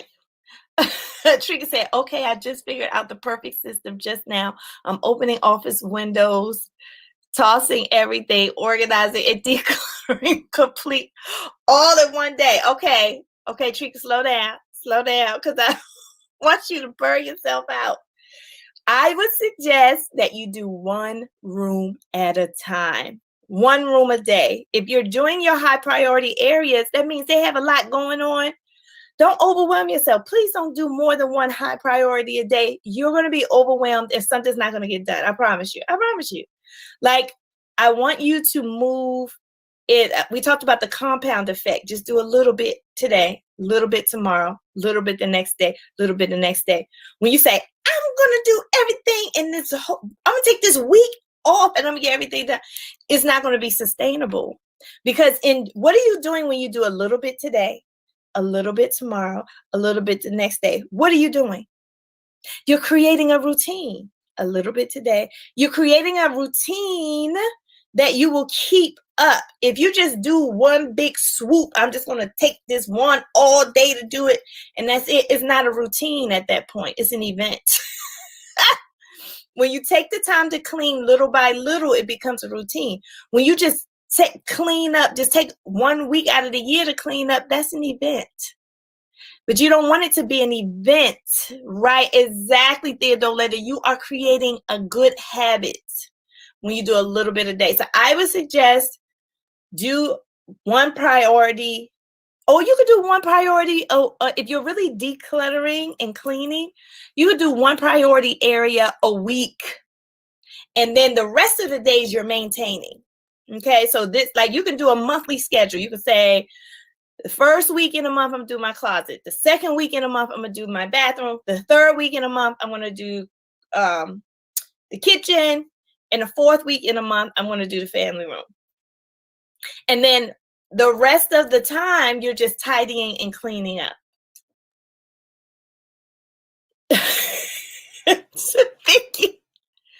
Vicky said, I have been having marathons. Vicky, you are so funny. She said, that is an event, Vicky. That is an event. Yes, Poshmark. So that's another thing. We have all this technology, all these apps. You can go to Let Go, Poshmark. There's so many apps where you can resell your stuff and make money. How about you can make money off your old clothes? If your old clothes are fire, go ahead and go and sell that stuff, because that's another bonus. And then you can sell it, and then you can start saving towards something you really want to wear.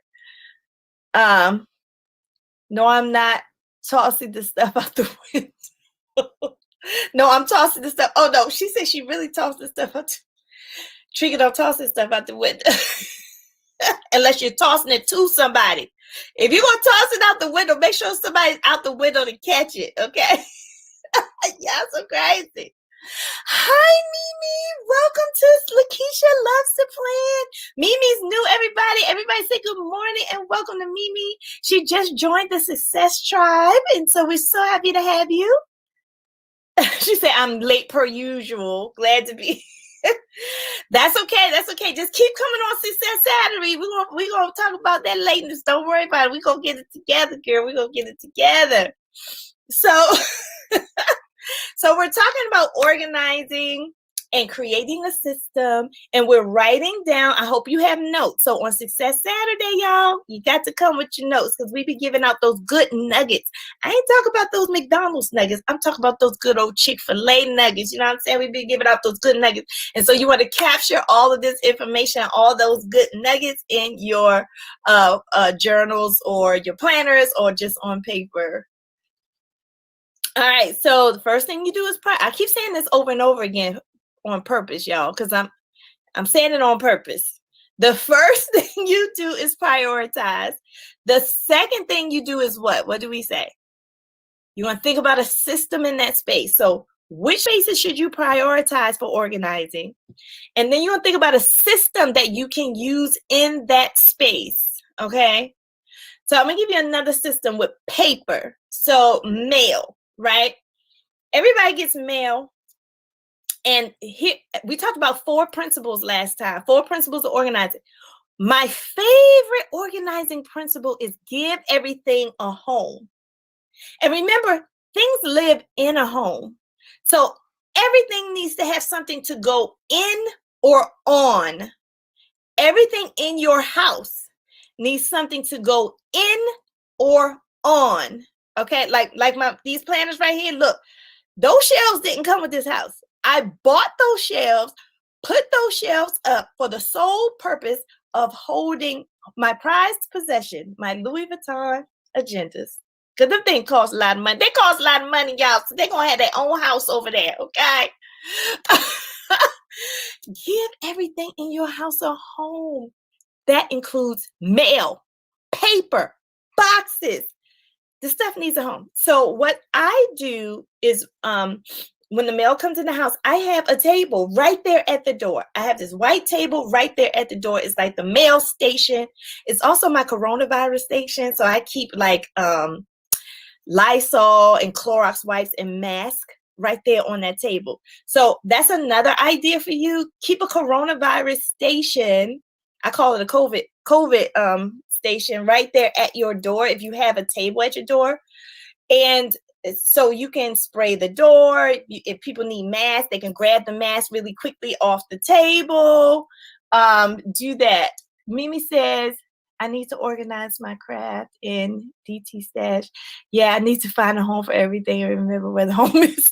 You know what? Mimi, you on to something.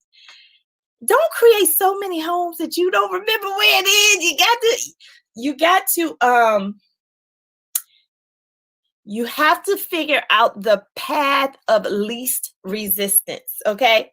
What is the path of least resistance? Like I said last week, don't go to the Dollar Tree and buy all these Dollar Tree. Oh, look at this cute container. Oh, this container is cute. And bring all those containers back. And then you either don't use them or use them and don't remember where you put them at. You got extra containers, tops everywhere. Don't do that. That's why you have to create a system first so you can know. For my closet, I didn't want a container. I wanted baskets. But if I didn't sit and like think about that first, I just would have went to the store and I would have purchased like anything.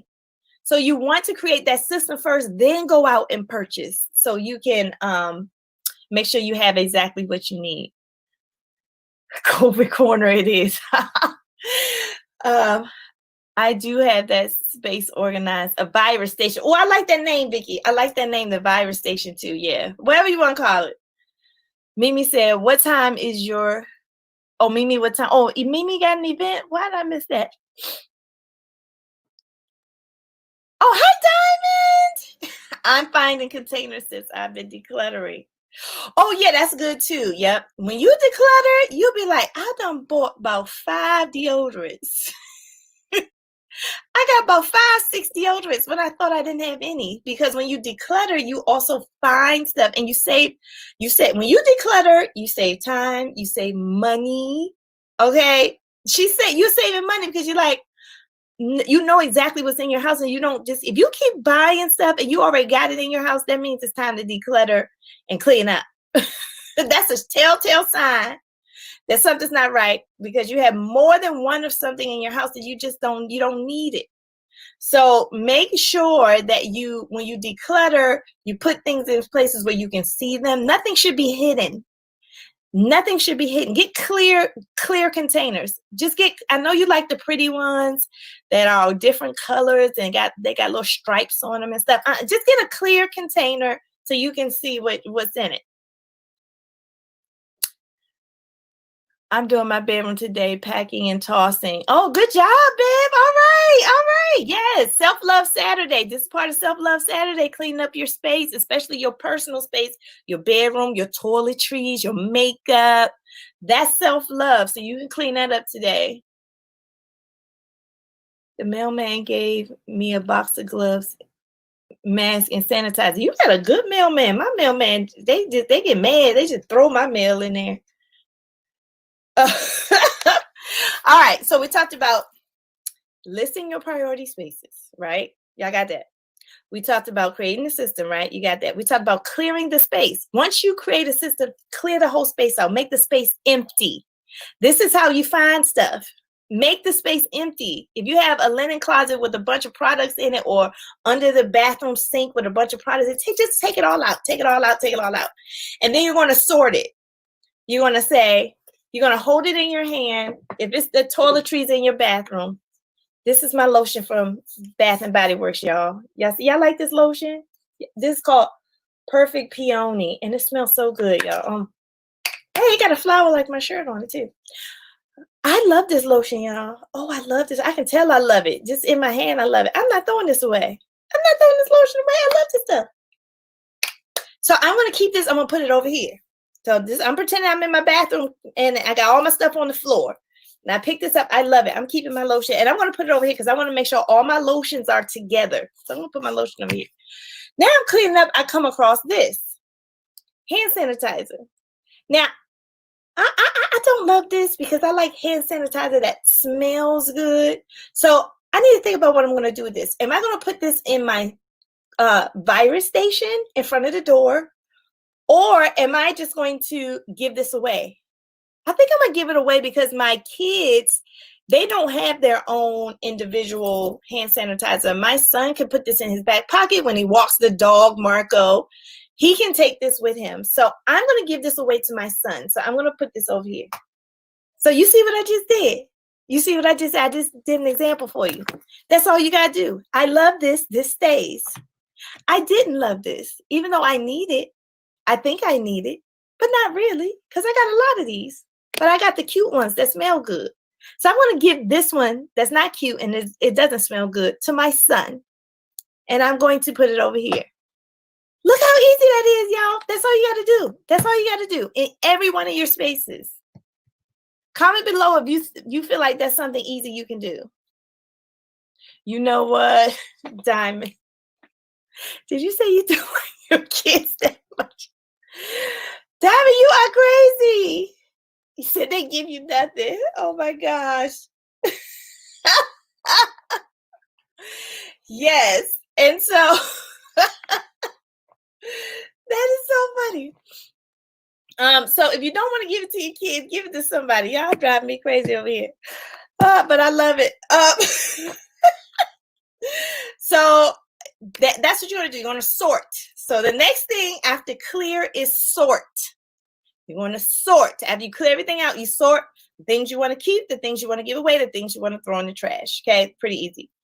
After you do that, then you say, okay, what kind of containers work best in the space?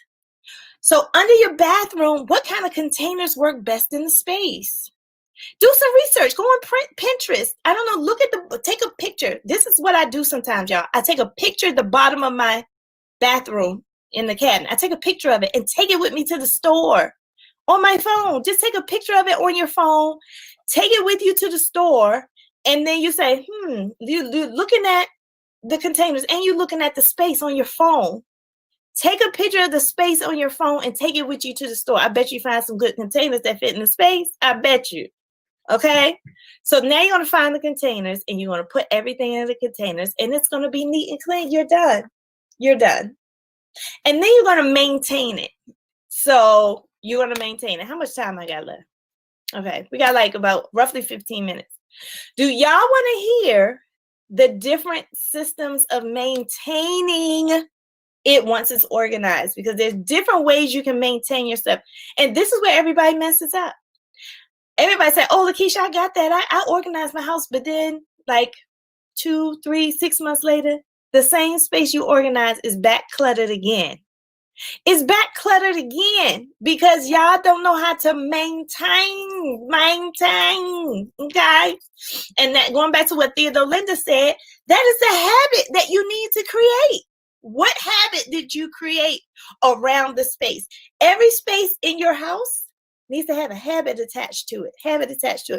And there are so many, y'all, cleaning, maintaining structures out there.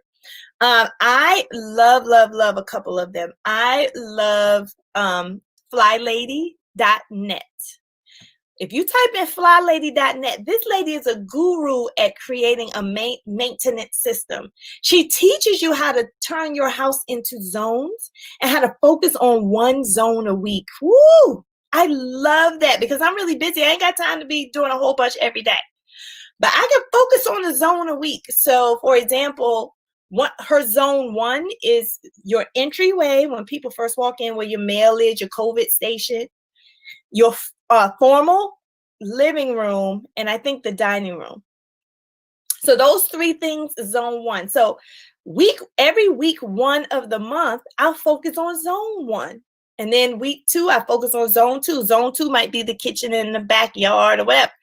So I focus on 2. I like that system because it's easy to follow. It's simple. You zone your house up. Zone 1 is this space. Zone 2 is this space. Zone 3, zone 4. On first week of January, I'm going to focus on zone 1. Second week of January, I'm going to focus on zone 2. Third week of January, I'm going to focus on zone 3. Okay? So that is flylady.net. Another person that I love, and she just creates she does great challenges too, is the Clutter Bug. And that is what Trika's talking about in Success My Way Academy. Trika, I never talked about Clutter Bug here, but in Success My Way Academy, if you were part of the academy, I broke down the Clutter Bug system, and she has a test. Clutterbug.com has a free test that shows you what type of clutter bug you are. What is it about you that resonates with organizing? Because you may think you like clear containers where you really don't, or you may think you do well with containers that you could. Like, for me, out of sight, out of mind. I need everything clear. I can't walk around because out of sight, out of mind, I will forget real fast what's in a solid container. I will forget. Like Mimi said, I'll have homes that I done forgot about. But if everything is in a clear container and I can see it, I'm a very visual person. That's why my room looks like this. I'm super visual. So I need everything in a clear container. So yes, and Mimi, I just subbed your channel too. I can't wait to dive into it. Yeah, so flylady.net. Flylady, that's my boo right there. She does live. Let me tell you about the Flylady. The Flylady is my boo. Let me tell you what she does. She has a live Facebook, y'all. She gets on a live. She plays music. As soon as she gets on live, she's playing music. Then she says, I'm setting the clock for 5 minutes. On your mark, get set, go. And you know what she tells the people to do on Facebook? Go clean something. I love it. She said, I'm setting the clock for 5 minutes. And while I'm sitting here with this music, it's time to go clean up. She wants you to clean up right then and there when she's on the live. I love that Fly Lady. That Fly Lady is my friend. I love her. So yeah, the Fly Lady's cool. But there's so many other ones. What's another one?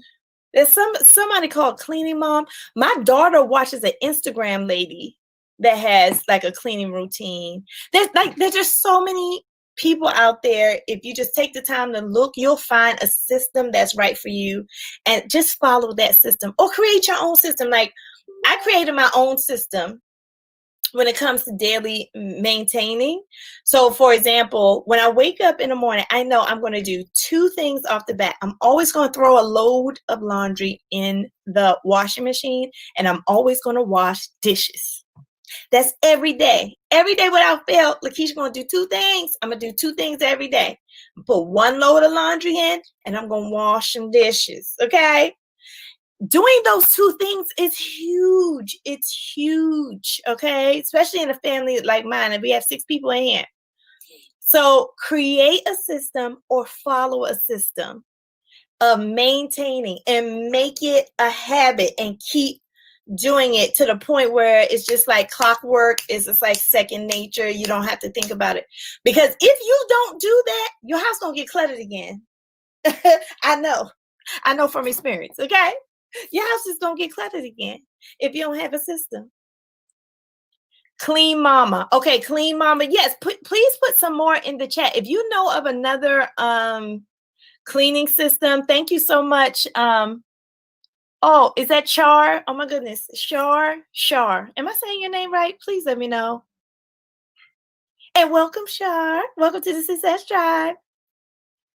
Okay, cool beans. All right, so how are we feeling? Let me know in the chat. How you feeling? Do you feel empowered?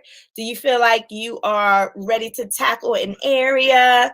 Because we're in the middle of a challenge. I don't know if y'all thought I forgot. But how many of you did the challenge last week? I only saw one person put their stuff in the Facebook group, and that was Vicky. Vicky, the only one I saw put her stuff in the Facebook group, and I might give her a little something because she was the only one. Okay, so this week you're gonna have to declutter a small space, and I think it's a closet. Hold on, let me look, y'all. Yes, it's your clothes. So this week on the decluttering challenge, and please go to the Facebook group, join the Facebook group so you can see what the challenge is for the whole month. This week is your clothing closet. Follow what I said to do your closet. I gave you an example of how I cleaned out my closet. Oh, one more thing about your closet, y'all. Always keep an empty basket in your closet.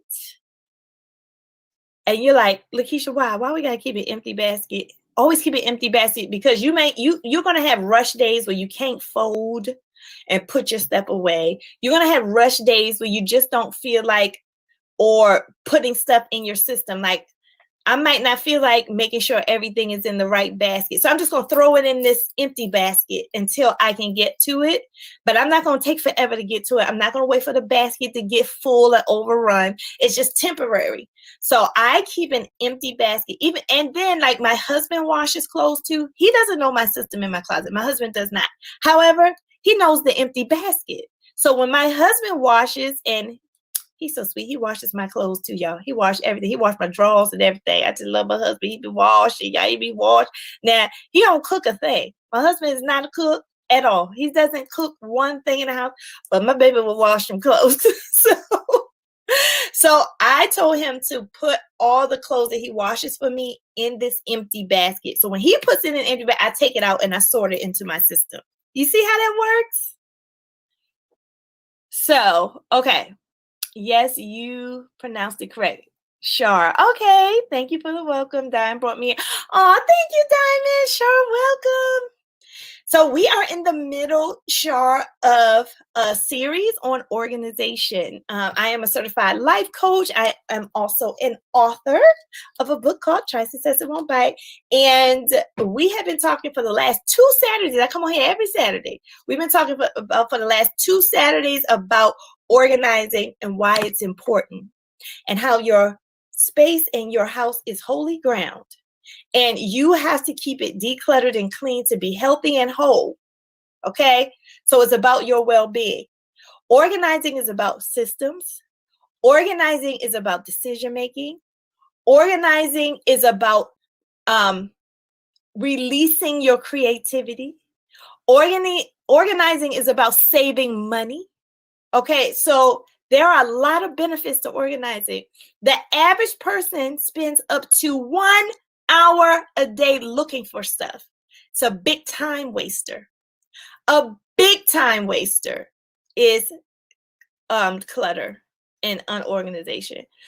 Also, clutter is a symptom that something is wrong. So we want to clean up. We want to free our space. We want to organize our space. We want to breathe in our space so we can be our best selves. You cannot be your best selves with clutter. Clutter is going to win. Clutter is going, if you're going to fight with clutter, you're going to start boxing in the ring. Eventually, you're going to get tired and you're going to get overwhelmed and you're going to look around and say it's too much for you to handle. You're going to be bossing, but you're going to get tired. Clutter's going to win. Clutter's going to go give you that 2-piece, okay? So you don't want to boss with your clutter. You want to manage your organization. Trika said baskets are my weakness. All right. All right. So, is there anything else that you want to discuss that we haven't discussed yet before I jump off? I know we have a lot of people with YouTube channels on here. Please support each other. I know Mimi has a YouTube channel. Trika, that's my girl. I'm a PR person for her. Trika has a shop and a YouTube channel, the Cuteness Boutique Shop on Etsy. Michelle, I'm a PR person for her. Michelle is the owner of BenbonAlley.com, and she has a YouTube channel. Mimi, I have to dive into your channel. Diamond does these wonderful Wellness Wednesdays that I just absolutely adore. And Diamond is funny as all get out. Okay. I love watching her. So just support each other. If you have a YouTube channel, we are coming for you. We are going to join your channel and participate in your channel. Because one thing about being a creator is that it's not enough just to create content. You have to be part of community. YouTube is a big old community. So you want to create content, but you also want to participate in other people's content. That is how you grow too. Someone on here earlier congratulated me for getting to 1,000 subscribers, but it is not something that's easy. If you're not consistent and if you're not part of the community, then you're going to have a problem being a creator. And all those start with a C. If you're not consistent, C. And if you're not part of a community, C, then you're going to have problems being a creator. C. CCC. You got to CCC it. You know what I'm saying? Tanya. Oh, what did Tanya say? Add some of your lotion with fragrance to your unscented sanitizer. Tanya, girl, Tanya, girl, did you just say put some essential oils in? Girl, we about to keep this. We about to move this one over to the keep side for real though. For real though. I like that, Tanya. That was smart. That was genius, actually. That's a good idea. Yes, triple C it. We got to triple C it as creators. All right, y'all. So here's the next thing. I have a Facebook group called Success Saturday Circle. You are to clean your closet or a space. You know what? I'm not even going to limit it to closet because some people don't like showing their closet. Clean something, y'all, and put a picture of it when it's clean in the Facebook group to motivate. I know Vicky done motivated me. Vicky done motivated me. I said, Vicky got all of her stuff clean. What am I doing over here? I got to catch up with Vicky. You know what I'm saying? I got to catch up with her. So let's take a picture of our space once we clean it and put it in the Facebook group. You do not have to put a before picture. I'm not requiring you to do that. You do that on your own if you want to, but I want to see the space clean. That's the main part. Your end goal is for the space to be decluttered and organized. So I don't really need to see it unorganized, but when you organize it and you're proud of it, put it in the Facebook group and motivate us, okay? People like me who just got a puppy who's like, my whole routine got thrown off. All routine got thrown off this week.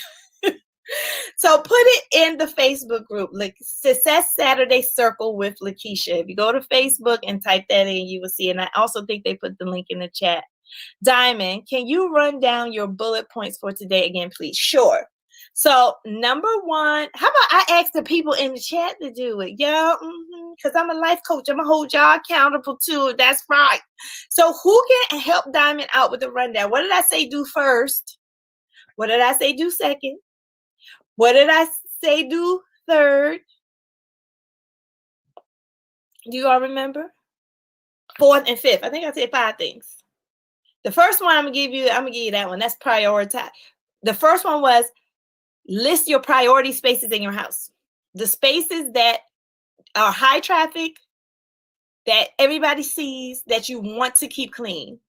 List, prioritize. Yes. What's the second one? Once you list those priority areas, what did I say do? Create a what? You all remember? I know somebody wrote it down. Create a what? You're going to create a what?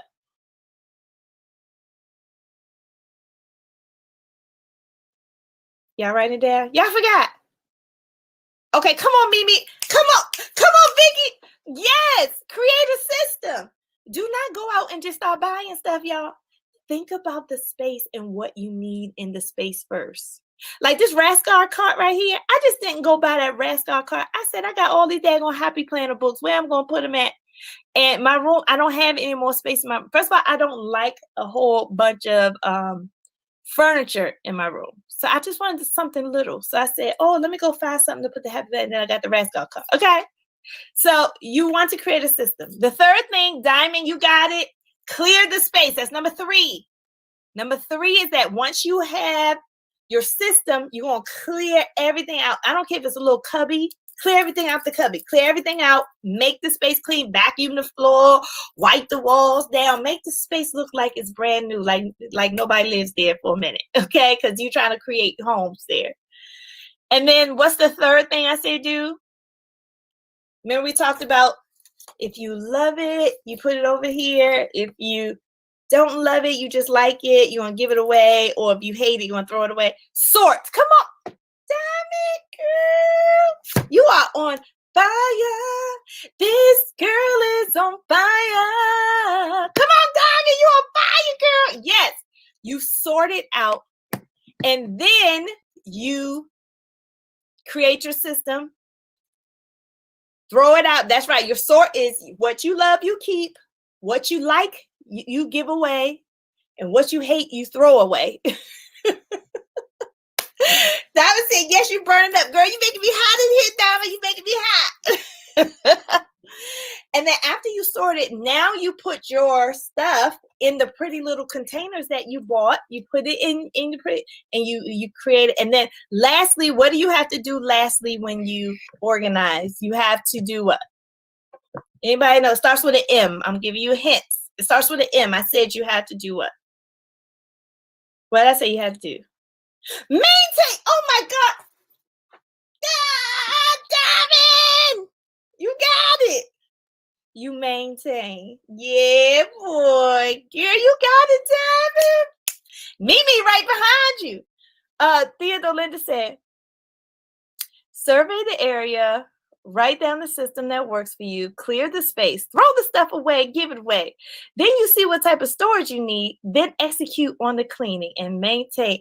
Woo, Theodore Linda, you always take what I say and make it into poetry. I love it.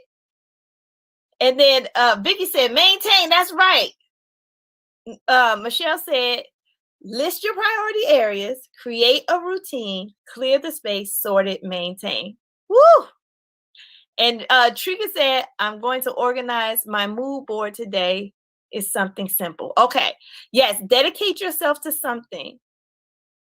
And then on the challenge, you're going to do a small space like a sock drawer or a junk drawer, and you're going to do your closet. Okay.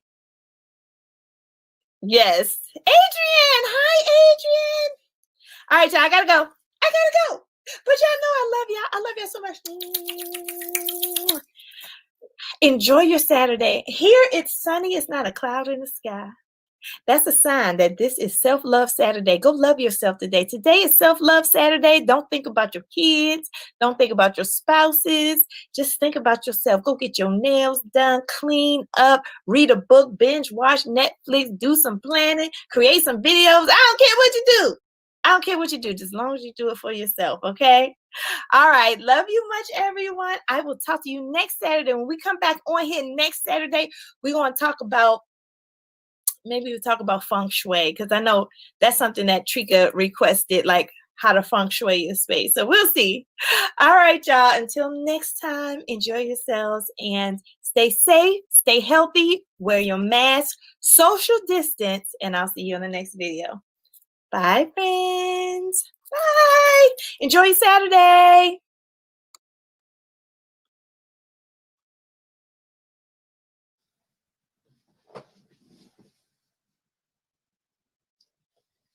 Good morning, everyone. I'm here. Am I late? Oh, no, I'm on time. Hey. Good morning, everyone. I'm waiting for everyone to come in the room. It's a beautiful Saturday morning here. The sun is out. I like when the sun is out because my light looks good. So I'll just give people a few minutes to come into the room. Come on in my room. Come on in my room. Jesus is my doctor, and he writes out all my prescription. He gives me all my medicine in my room. So if you're here, say hello. I'm waiting on someone to say hello to me today. Happy Success Saturday. Come on in the room. We got a lot to talk about today. I'm so excited about the 2021 vision. Okay, we are 3 weeks away from the new year, y'all. We got to talk about it. We got to talk about it on Success Saturday.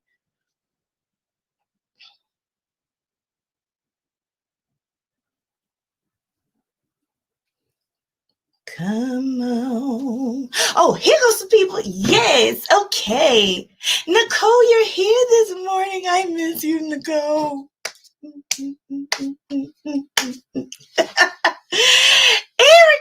I miss you too. Hi, Theodore, Linda. Oh, these are all my people. And Adrian, I miss all of you. How are you this morning? I hope you are blessed. I hope you are well. I hope you are enjoying your Saturday so far. I see Vicky. Hi, Vicky. Vicky's part of my new PR team with the Cuteness Squad. All right. So, good morning. Is that Kim? That Lorel be throwing me off. I think that's Kim. Good morning. Oh, Theodore Linda said you miss me also. Yes, I miss you guys. Well, I hope you're doing well. Have any of you all gone Christmas shopping yet or started shopping? I started shopping, but just online. Christmas is my season, okay? That's why I got the tree up all year. Y'all know what I'm saying? It's Christmas. Yeah, y'all see my Christmas earrings? I got to show y'all my outfit like I did last week. I got my Christmas shirt on with the buffalo check, with the deer with the antlers. Oh, I gotta show y'all my pants today. Okay, let me show y'all my pants today. Y'all see that? Check out the peppermint pants, right?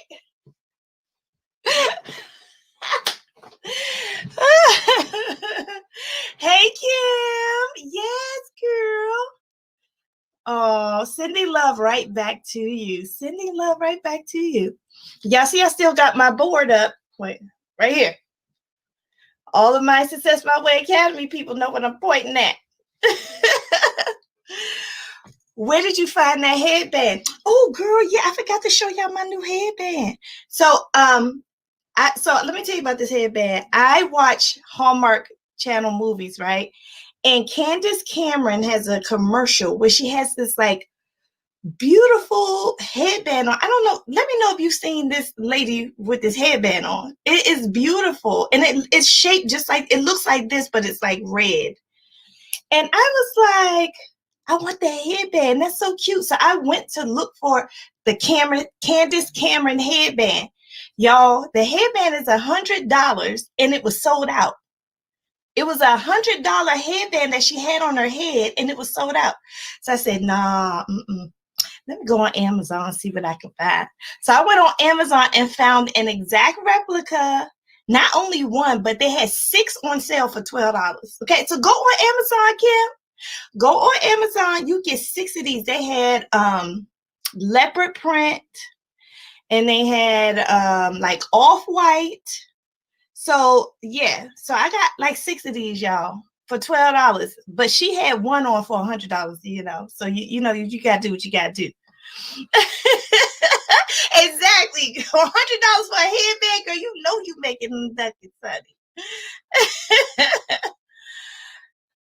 The leopard, yes. Hi, Trika. Yes, the leopard one is coming to you, Trika, because you know I don't wear the leopard. So I want to send the leopard. Trika is the leopard queen, okay? And Trika loves headbands. So she doesn't know, but that was coming to her anyway. Yes, you're going to get one, Trika. I'm going to send it to you, okay? What did you put in the Amazon description? Oh my gosh, y'all, I don't know. Type in Candace Cameron headband into Amazon, Theodolinda, to see it if you see it. Type in Candace Cameron headband. Maybe I did it like that. Or type in Candace Cameron headband and find out what type of headband she has, and then put that in Amazon. It was somewhere I found it. I can't remember. All right, are we ready today, y'all? Are we ready? We're about to get started, y'all. So, of course, I have to introduce myself. I don't see any new people here. I see all my people here that's been here. Hi, everybody. Hi, Mama Michelle. Good morning to you. All right, so I want to remind you, if you have a Success Saturday journal, plan, or anything. Oh, and at the end of today, I haven't done a giveaway in a long time.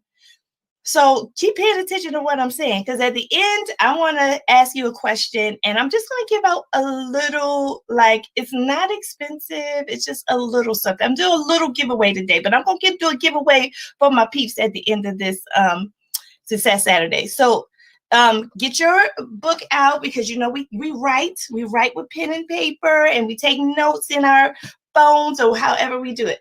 And then don't forget to go get your copy of Try Success in One Bite. This is my book. I have heard such great things about it. So please, please, please gift this to someone. I would say gift this to a younger person. Young people really do well with this book, because it really gets them to think about their future and about their life and what they want to do with themselves. So if you have a teenager or a young adult in their 20s, this book is good for them too. So don't forget to give that away as a Christmas present, and also you'll be supporting me. But this Success Saturday is based on this book. Also, Success My Way Academy over there, y'all.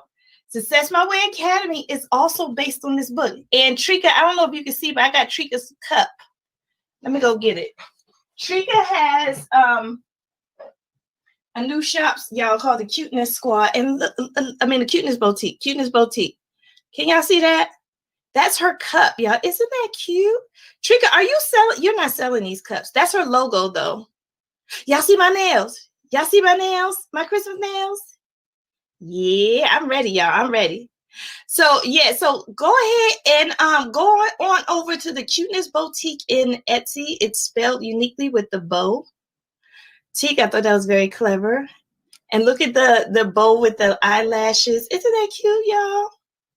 So go ahead on over there and support Trika. Okay?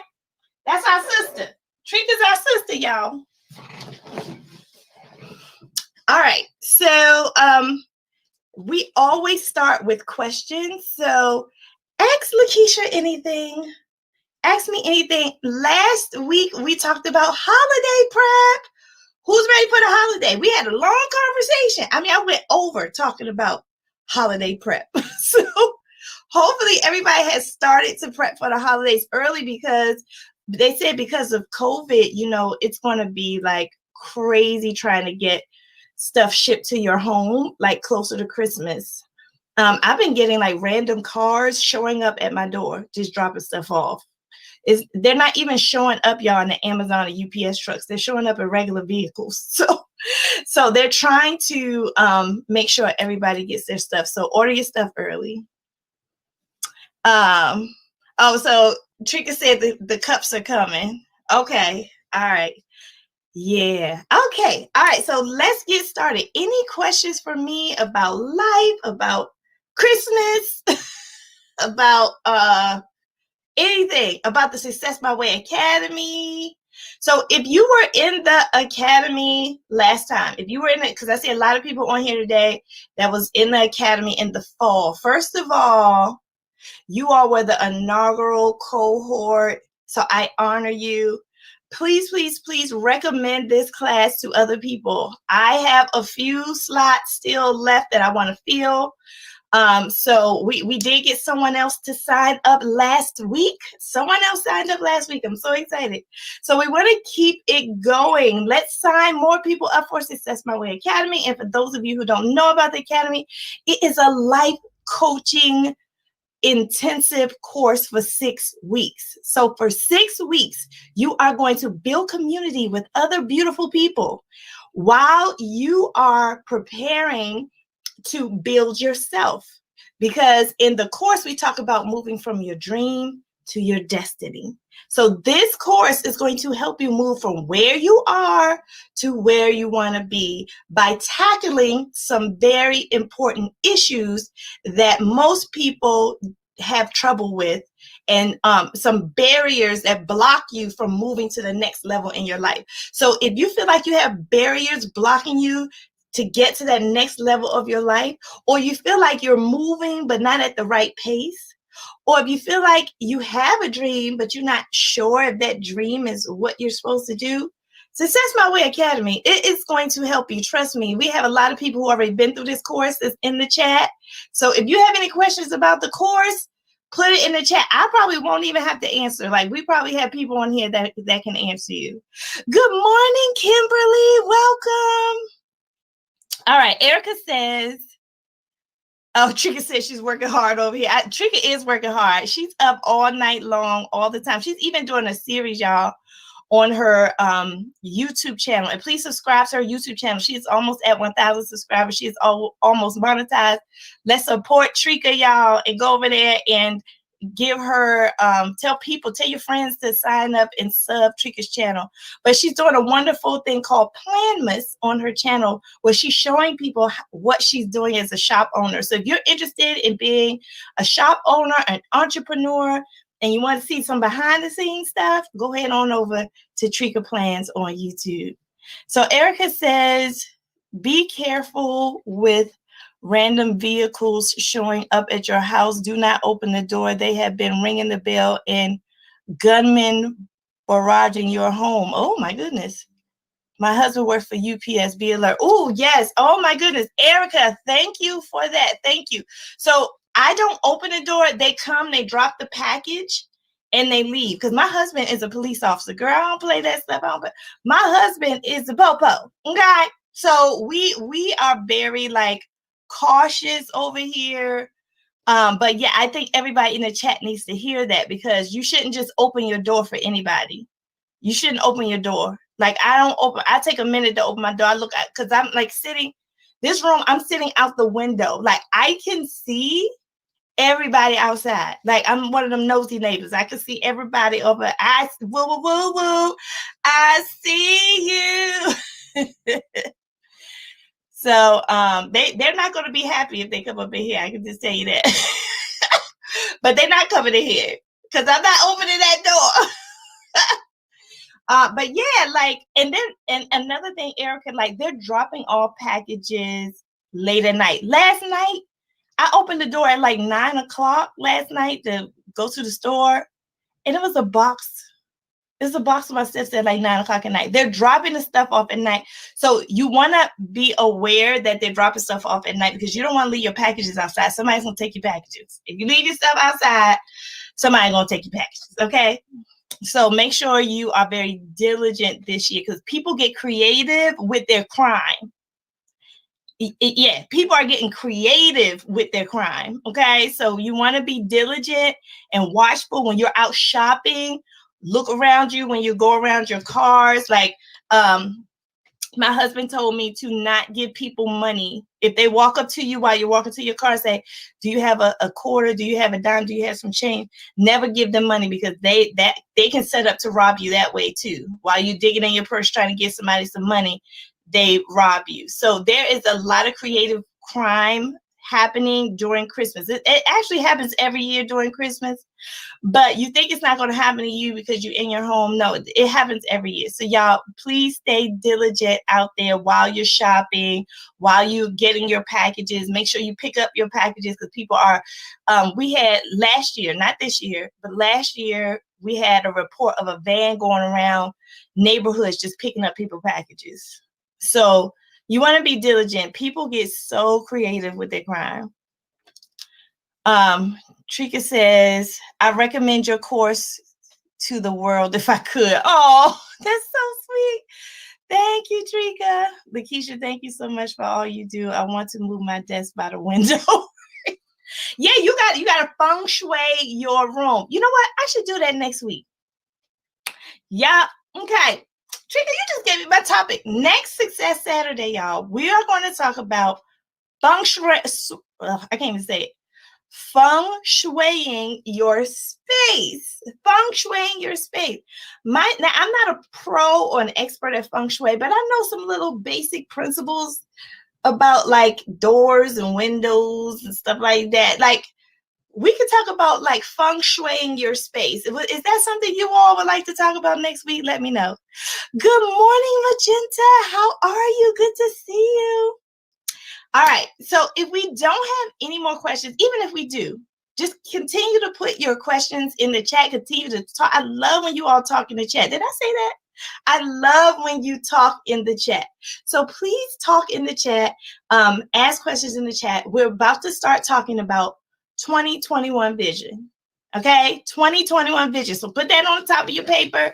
Take out your Success Saturday book. This whole thing is based on my book, Try Success, It Won't Bite, How to Live Life Through the 10 Principles of Self-Excellence. I even have a course, that a 6-week intensive course. If you pay it in full, it's $270. If you pay it in increments, it's $300. It is for 6 weeks and it's powerful. We've already had students go through and it has been a very powerful experience. So today we are going to be talking about 2020 vision and vision boards. So, oh my gosh, I got to get my vision board. I haven't shown my vision board in a while, y'all. Hold on. Give me 1 second. I'm going to go get my vision board. These are my little Christmas gifts over here I'm putting together. Okay. I got it. Let me put this back. I meant to take this down because I knew I was talking about vision. All right, y'all. I got my boat. This is my vision board, y'all. Can y'all see? Can y'all see? All right. This is my vision board for 2020 before the pandemic hit. So usually what I do is I start off with a word of the year. Like this word says overflow. That says overflow. So I am a Christian and I pray and I meditate a lot. And I asked God at the beginning of every year, like to give me a word of the year, to give me a word that I can just hold on to through the hard times. If I have, thank you, y'all. Through the hard times, like give me something I can hold on to, like a word. And I started that a couple of years ago, and it's been a very powerful thing for me. And so my word for 2020 was overflow, but I couldn't believe it because when the pandemic hit in March, I was like, Lord, you told me this was the year of overflow. it's a pandemic. Why did you tell me that? Let me tell y'all something. This year has been the best year of my life. Okay. I have had so much overflow to the point where I am like, and I notice overflow, and I have had so much overflow. I have overcome disease. I have gotten a promotion at work. I have upgraded my house to the point where my house is almost worth 100,000 more than it did when I bought it. And I only bought it 3 years ago. I have spent more time with my family. I have gained friendships. I have started businesses. Yes, with an S, honey. I have started more than one business. When I tell you this was the year of overflow for me, y'all, I'm telling you right now, God's word is faithful. When he tell you something, don't question it. Just roll with it. Just roll with it. When he tell you something, don't question it. That's the biggest mistake as humans we make. God tell us something, we be like, you lying. How you gonna tell God that? Hey, Maya. That's my boo. That's my baby. That's my daughter, Slay Maya. Yeah. So when God tell you something, don't say to God, you lying. Don't do that to God, y'all. Don't do that. Let him do his thing. So 2021, because this was 2020. When we talk about 2021, usually I do not get my word of the year until like January. Y'all, I got my word of the year for 2021. My word of the year for 2021 is, drum roll please. Can y'all hear that? That's a drum roll. Drum roll please. Anyway. My word of the year for 2021 is freedom. Freedom. That word was so clear, and it came to me like a couple months ago, y'all. My word of the year is freedom. Is my glasses crooked? My word of the year is freedom, y'all. Okay? Freedom. I was like, Lord, I cannot wait. I have learned to not put any expectations of these words of the year. I don't put any expectations on them. I'm just going to flow with them because the Lord has taught me that whatever he says is truth. Okay. So I am just going to go with freedom. I don't know what that means. Freedom where, freedom how. Actually, I don't care. I just know if it's coming from my relationship with God, and that's what he told me, it's going to be amazing because he came so I can have life more abundantly, and it's going to be abundant in 2021. Okay? So I'm excited because I got confirmation. So after I knew that my word was freedom, Michelle from Ben Von Alley, she came out with a sub box. The sub box comes out in January.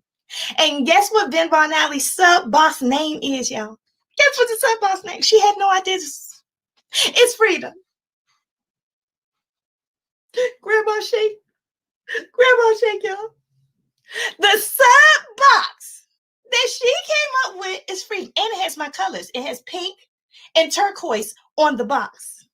I said, Michelle, you need to name that box Lakisha's box. Because you got my word of the year. And you got my favorite colors on there. You might as well say that's Lakisha's box. It comes out in January. Freedom. So make sure you get that freedom box from benvonalley.com. You can sign up right now. It is on pre-order. It started yesterday. Pre-order started yesterday. So you got to get the sub box. It's freedom, y'all. It's freedom. All right. So I want to ask you, what is your word of the year for 2021? Now, you may not know what it is, but if you know what it is, can you share it with us? Share it with us in the chat, y'all. What is your word of the year for 2021? I know you don't want to think about 2021 right now, but I got news for you. It is basically already here. Okay? It's 3 weeks before the end of the year. Okay? So, favor. Okay. Trika said her word of the year is favor. Okay. Then don't let the action Her word of the year is action. I love these words. They're simple, they're straight to the point, they're clear. Okay. So when you do a vision board, and I suggest everybody do a vision board. If you come to Success My Way Academy, we're going to be doing vision boards, y'all. Okay. Fruitful. Oh, that was yours from last year, Trika. Okay. So you're moving from fruitful to favor. Hey, that's the same to me. Fruitful and favor. So what you want to do is to make your vision board, you don't have to be fancy like me. I've been doing this for years, so I just got a little fancy because I get bored because I do it all the time, okay? But you don't need to get fancy like this. You're going to put your word of the year in the middle of your vision board. So Trika will put favor. Theodore Linda will put action. I'm going to put freedom. And then around here, you're going to put pictures. Now, these are not random pictures, y'all. What do you think these are pictures of? Put it in the chat. Look at what I got. These are not just pretty pictures I put on here. What do you think these are pictures of? Somebody put in the chat. What do you think these are pictures of, y'all? Nicole said liberation. Yes, I love it. So liberation will go here. Yes, Theodore Linda's right. These are pictures of my goals. Yes, Trika, you're right. These are pictures of my goals. So I do not do New Year's resolutions. Resolutions last about a week. I go through a process of goal setting. So, and I'm going to tell you why that's important, because I looked at some research about goals, y'all. Let me tell y'all what they're saying about goals. I'm going to tell y'all just 2 things, and then you can go research the rest by yourself. All right, let me see. I'm going to tell y'all 2 things. The first thing, you might want to write this down. The first thing is, here we go. Research has shown that people with goals are, listen to this, 10 times more likely to succeed. Not 1 time more, not 2 times more, 10 times more. People with goals are 10 times more likely. That is so powerful. You mean to tell me if I have goals, I'm 10 times more likely than the average person to succeed? Let me tell y'all something right now. The average person don't write goals. Look what they say right here. They said science. Now, this is not Lakisha just talking off the top of her head. I'm getting research, and y'all can go research this on your own. Science says that only 8% of people actually achieve their goals. So you're 10 times more likely to achieve your goals if you have them. But in reality, only 8% of people achieve their goals, y'all. Think about that. Things that make you go, Why am I 10 times more likely to achieve them, but then like only 8% of the people achieve them? Okay. So we're going to talk about that today. Like, we're going to talk about that. So get your pen and paper out. And they said,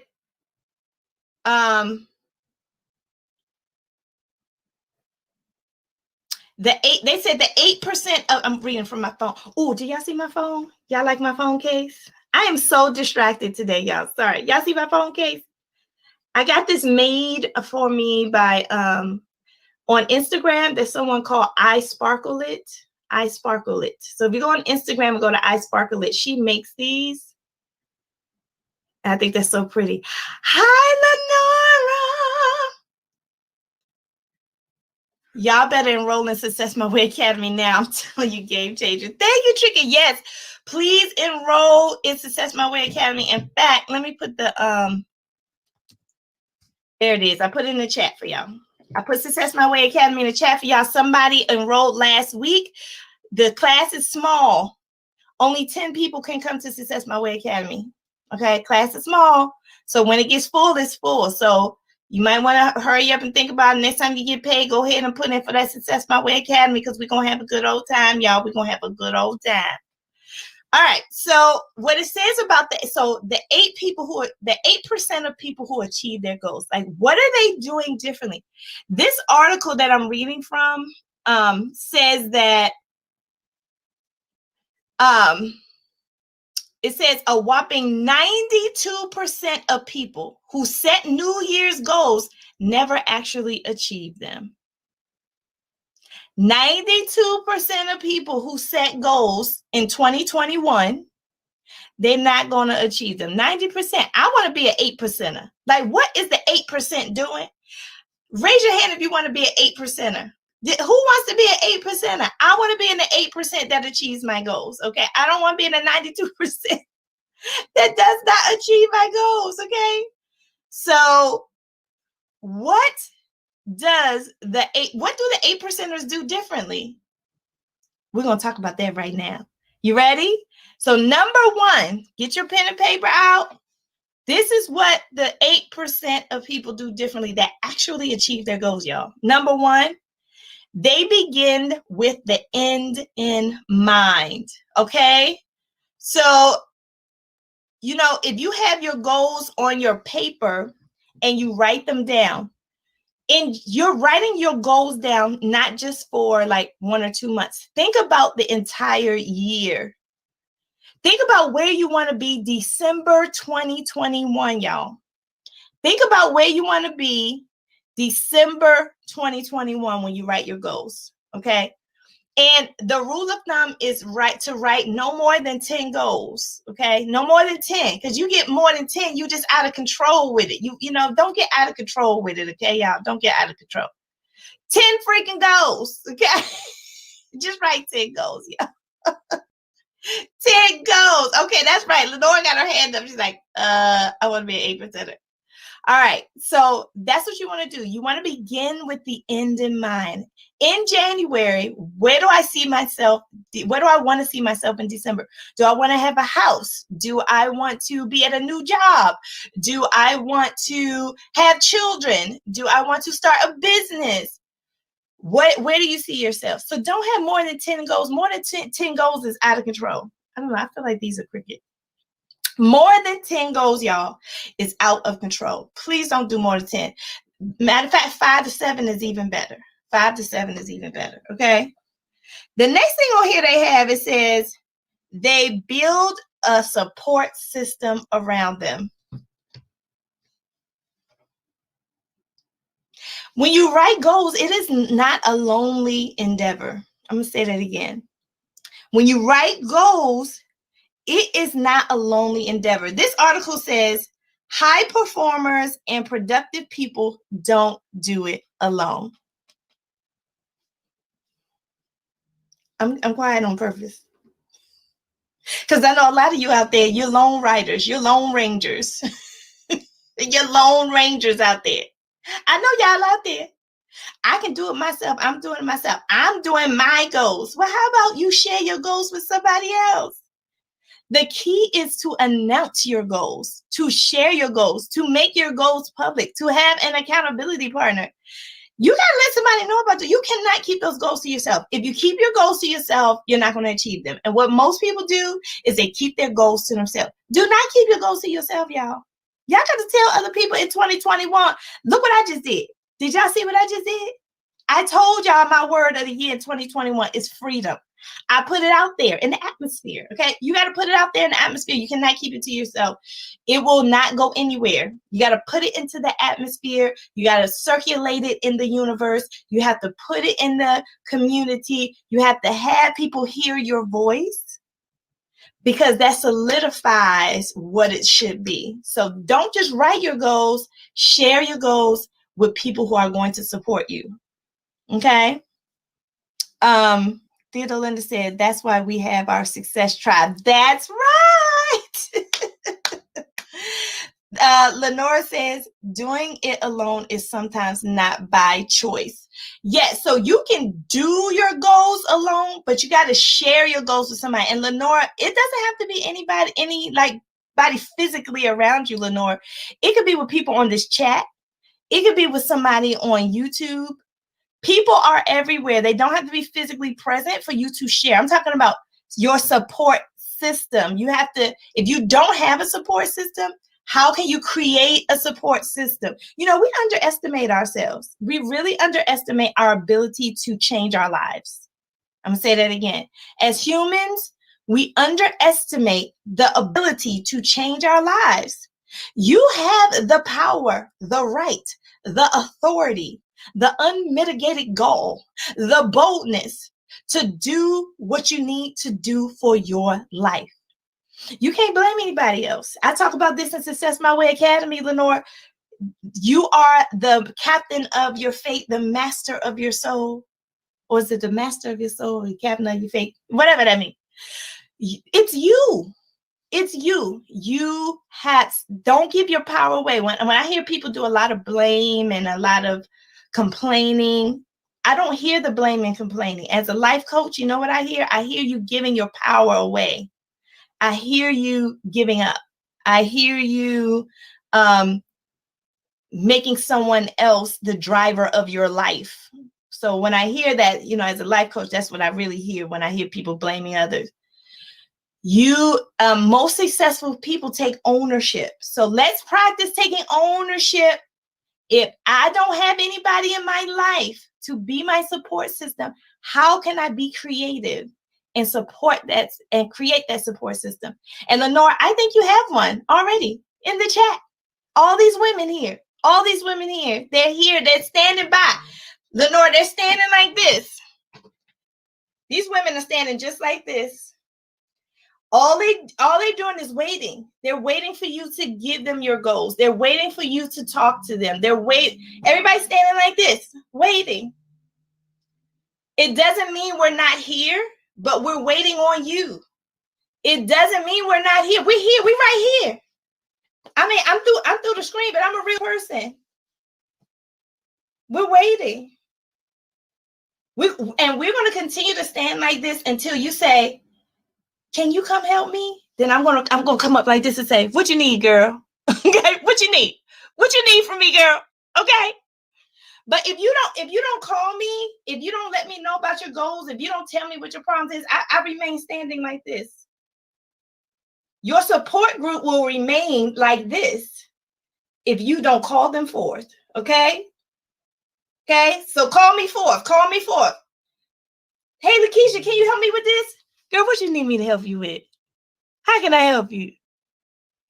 You got to invite me into your life. Invite your support system into your life. If you don't invite your support system into your life, your support system stands like this.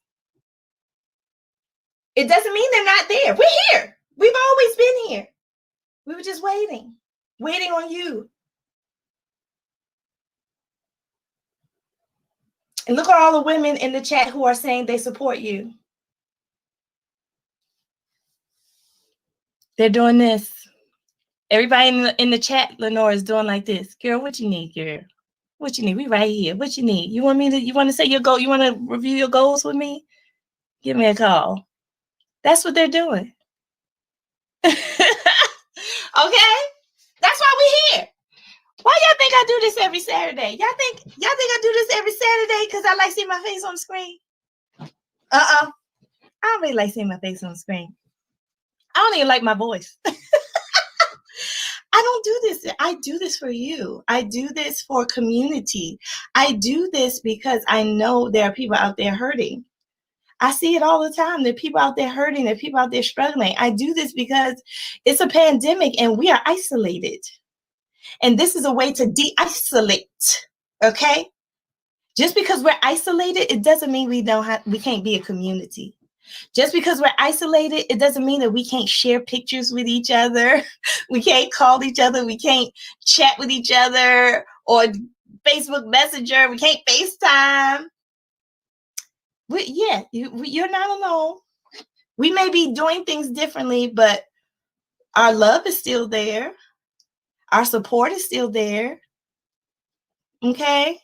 So I hope I'm encouraging somebody today. And look at all the women supporting you, Lenore. It's beautiful. We're here. We're here. All right. Where was I? I don't know. I just got way off track. Okay. All right. So support system. 3, this is what the 8%ers do. The 8% of people who really achieve their goals. They set specific and challenging goals. Okay, let me show y'all. I'm gonna show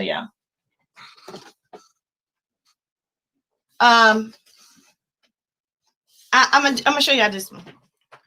Okay, so this is a whole section on my board, right? This is a whole section on my board. Born to outperform. I put that on here for a reason. Answer the call. Get stuff done. Make change for children. Side hustle. Click. Personal brand. Create your personal brand. And I got Oprah. What goal was that? Can you guess what goal of that? What was that? That's like a couple goals, really, but it's in one area. All right, I'm gonna tell you. This goal was my career goal, y'all. This is my career goal. So in my goals for 2020, last year in January, before 2020 even started, I wanted to be an outperformer. I wanted to perform my job so well that it's glaring. I wanted to answer whatever the call was of my life. And I wanted to not only answer it, I wanted to do it with fidelity. I wanted to do it well. I wanted to make change for children in my career and in my nonprofit. I wanted to start and maintain a side hustle. I wanted people to click on my YouTube channel, and I wanted to develop a personal brand. Do y'all think I did that in 2020? I absolutely did. I absolutely hit my goal. I had no idea I was going to hit it. I had no idea how I was going to hit it. But that didn't stop me from writing it on here. You have to set specific. Look how specific I got. I didn't just say, my goal is to do better at work. My goal is to make more money. That's what I hate when people put that on there. Oh my God. Please don't put, y'all, I'm telling y'all right now. Do not put, my goal is to make more money, because that is going to drive me nuts. That's going to drive your life coach nuts. You know why? Because when your goal is to make money, you get frustrated fast. You give up fast. It's so superficial. Life is not about money. Let me tell you what money is. Money is a manifestation of what and who you are and what you do. Money is a manifestation of who you are and what you do. I don't do everything for money. I don't really care about money. And because I don't care about money, I make money. Isn't that crazy? Because I don't care about money, I make money. Because I don't do stuff for money. I do stuff for spiritual reasons. I do stuff that makes me happy. I do stuff because I feel like it is a clarion call. I do stuff for significance and meaning. I don't do stuff for money. And yet, that is the reason why I make money. Okay? So that's just an example. You know what? I can't get too deep with y'all, because when you come to the Success My Way Academy, we really gonna get deep. I ain't even scratched the surface. I haven't even scratched the surface of this whole concept of 2021 vision. I haven't even scratched the surface, y'all. Okay? So if you come to Success My Way Academy in January, it's on and popping. It's gonna be on and popping. And you get to speak to me directly in the course. So you won't see me on the screen in the course. You will speak to me, the real me. Okay. All right. Number 4. This is the 4th thing. Let me go back. If you just got here, we are writing down the things that only 8% of the population does to reach their goals. Only 8% reach their goals. What do they do differently? Number 1, they begin with the end in mind. Number 2, they build a support system around them. Number 3, they set specific and challenging goals. Okay, I hope y'all got those 3. And then we're on number 4 right now. Number 4 is they recognize when they're procrastinating. Good God Almighty, they're going to pee. Every time I come on here on Saturday, we're talking about that P, that procrastination, baby, that thing right there. That procrastination kills people. Procrastination will kill you. And not literally, but it will kill your dreams. Procrastinate, that big P, woo! Procrastination will snuff your dreams out. Procrastination will snuff your dreams out, y'all. We got to take that P and just take the P and just shake it. Just shake it, okay? Just shake it, all right? I'm sick of procrastination. And guess what? I procrastinate still too. All of us procrastinate. It's the big P that we all do, okay? So one thing about procrastination, I'm not going to get too deep into it because we hit procrastination hard in Success My Way Academy. Yes, we do. So I ain't going to stay right here too long because you got to come to the academy to get the real deal about procrastination. But let me tell you something right now about procrastination. You're always going to do it. You're always going to do it. The thing about procrastination is you have to manage it. You're human. You're going to procrastinate. But you got to, if you don't know the tools to manage it, it will kill your dreams. It will snuff out your destiny. It will cause you to have regret. That big old P, that procrastination. That's right, Nicole. It is the Pooh Nanny devil. Procrastination is the Pooh Nanny devil, y'all. It is. We got to wrangle that because if we don't reach our goals. But the 8% of people who reach their goals, they recognize it and they handle it. They recognize the onset of procrastination and they handle it. Okay? All right, number 5. Now, this is interesting. The 5th thing that people who achieve their goals do is they practice the 52 and 17 rule. Who knows that rule? What is the 52 and 17 rules? Raise your hand. You know that rule? I never heard of that. I never heard of the 52 and 17. So I'm going to read this because I don't know what that is. It says, oh, I know what this is. Okay. I know what this is. All right. It says, when working towards your daily goal, I need my glasses now. When working towards your daily goal, try 52 minutes of work followed by 17 minutes of rest. What is known as interval training in sports. That must be new to all of us. Is that new to you? Is that new to you? Do you know that 52-17 rule? It says try 52 minutes of work followed by 17 minutes of rest. I'm going to say it one more time. Try 52 minutes of work followed by 17 minutes of rest.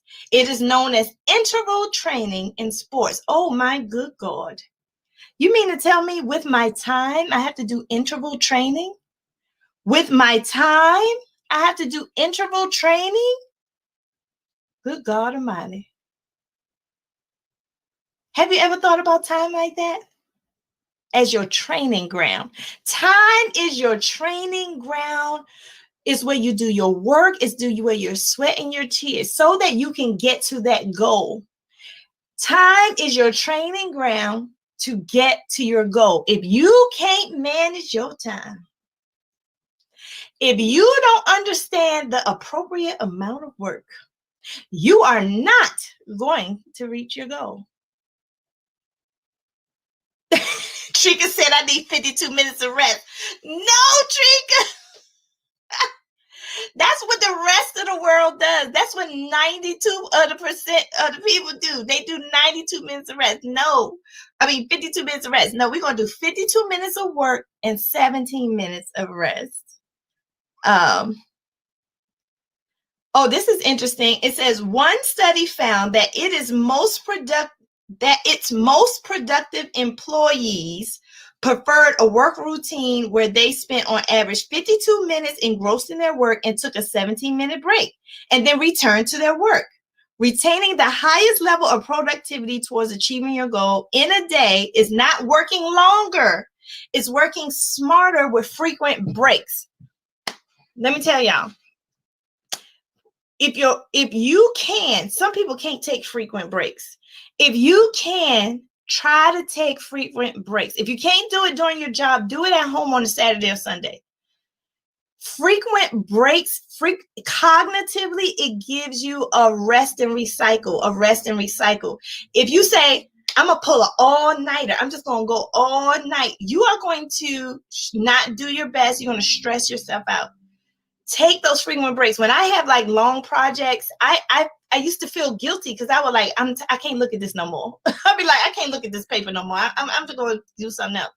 But actually, that's what you're supposed to do. You're supposed to work on that paper for 52 minutes and then rest for 17. Then come back to the paper for 52 minutes and rest for 17. If you consciously do that, you're never going to stop. Look at this. Work, rest, work, rest, work, rest. Like you're never going to stop. But if I work, eventually I'm gonna be like this. Eventually I'm gonna be like this. Okay. So you don't want to be like work. You don't want that dance. That's the wrong dance. The dance you want is work, rest. Work, rest. Hey, work, rest. Hey, work, rest. Hey. You want to do that dance. We want to do this one. Hey, we don't want to do this one. Work, stop. All right, so make sure you're doing the right dance with your time, y'all. All right. What time is it? I got to go. Okay, we got 9 more minutes. We got 9 more minutes and I got to do a giveaway. So let's get through these quickly. The next one is listen to music for focus.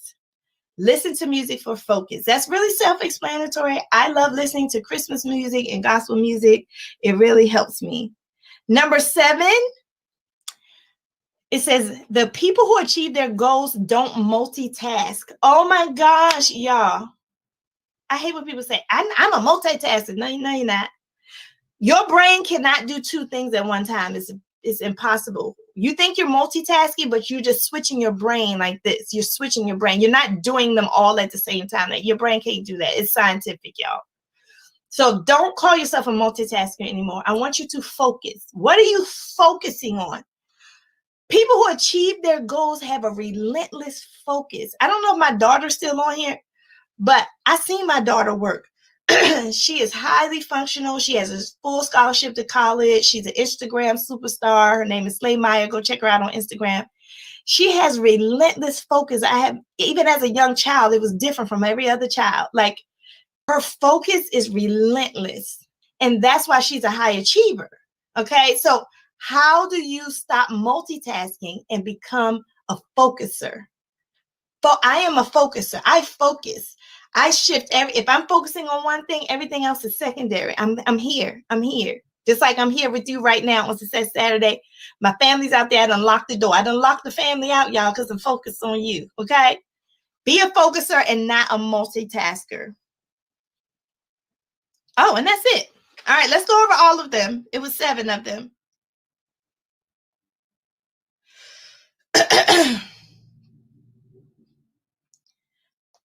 All right, so let's work backwards. Number 7 was stop multitasking and focus. Number 6 was listen to music. Number 5 was practice the 52-17 rule. Practice the 52-17 rule. Number 4 was they recognize when they're procrastinating. Number 3 was they set specific and challenging goals. Number 2 was they build a support system around them. And number 1, if you know what number 1 was, the first person to put it in the chat is going to get the giveaway. What was number 1? Put it in the chat because I'm about to give away something. Put it in the chat. If you get it right, The first person who gets it right in the chat, you're going to get something in the mail from me. So put it in the chat. What was number one? What was the number one thing that people who achieve their goals do? That's going to be our giveaway today, y'all. Did y'all have fun today? That was fun. I hope that I encouraged somebody today. I hope I sparked you. Sometimes, I was thinking about Success Saturday. Begin with the end in mind. Yes. Okay, Lenora.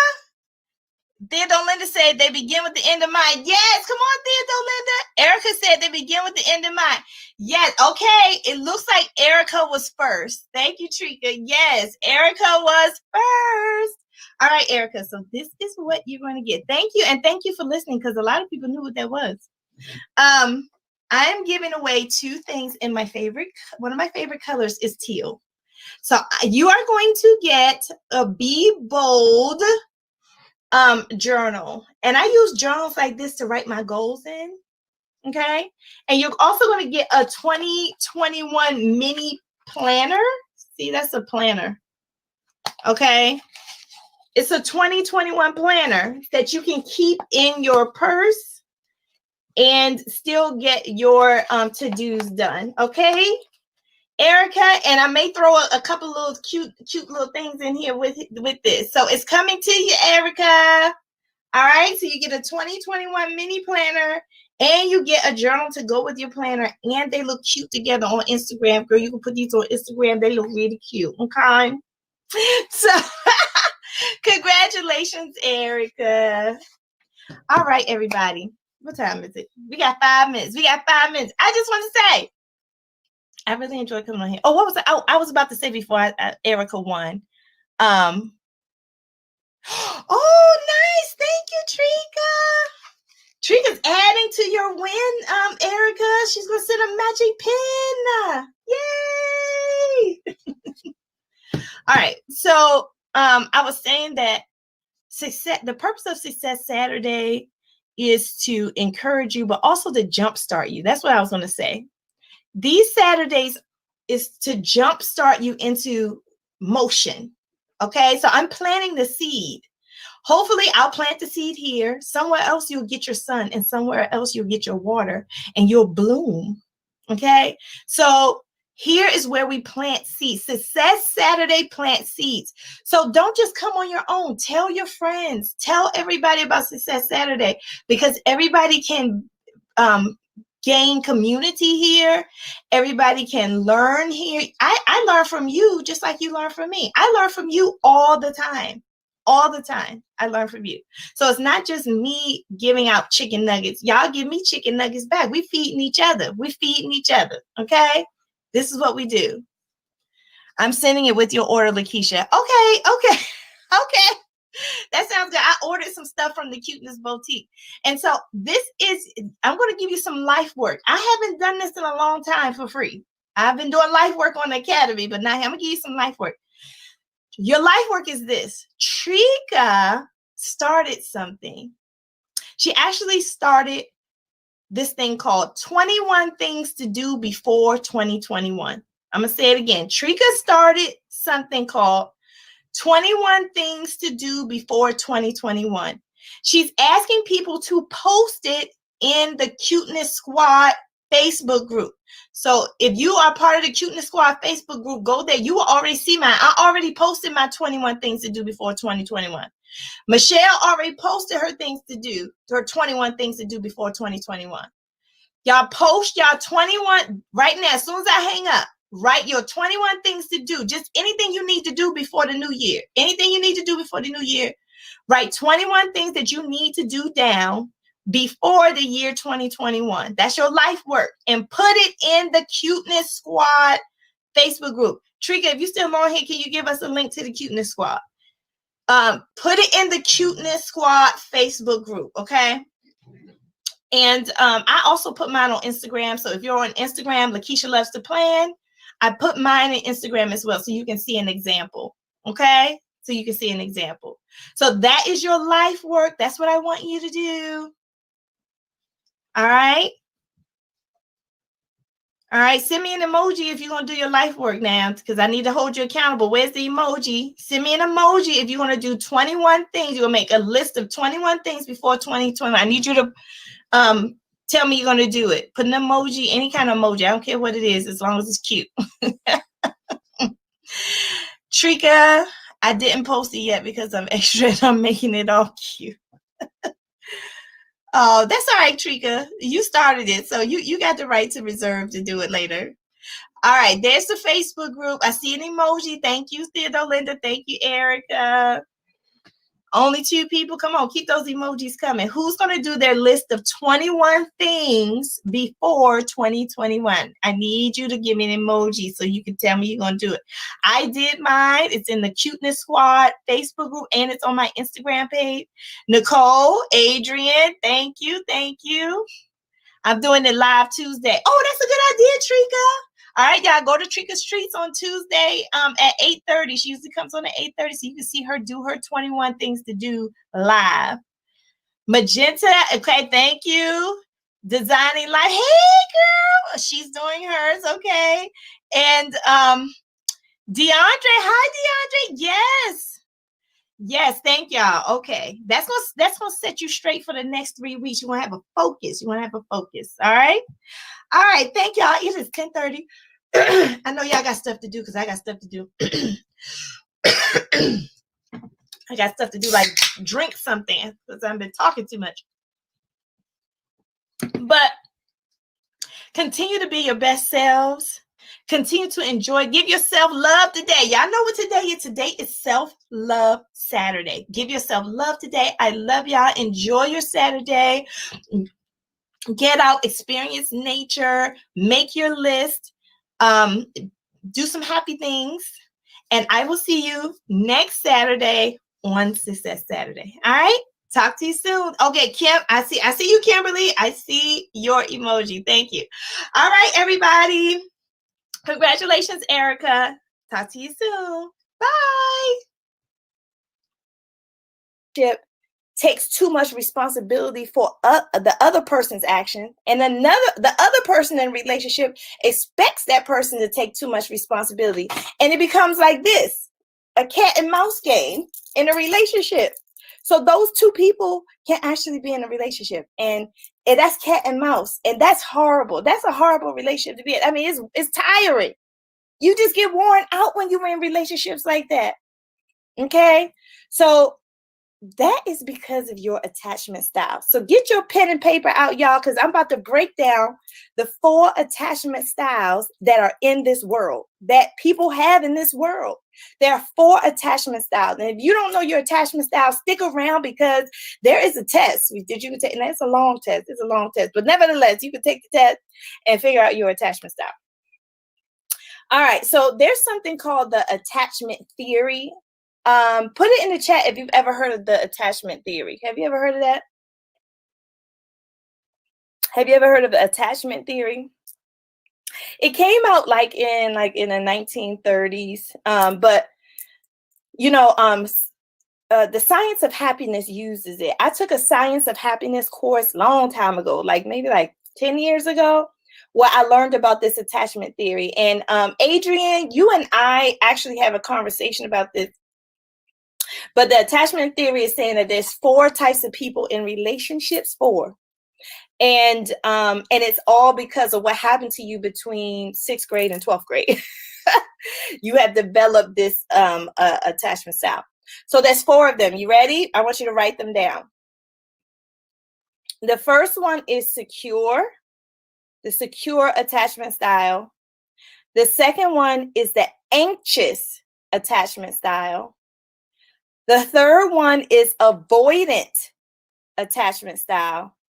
And the fourth one is a mixture of anxious and avoidant. So the fourth one is anxious and avoidant attachment style. So I'm going to say that again. There's 4. And if somebody wants to put that in the chat for me so people can write that down, that would be great.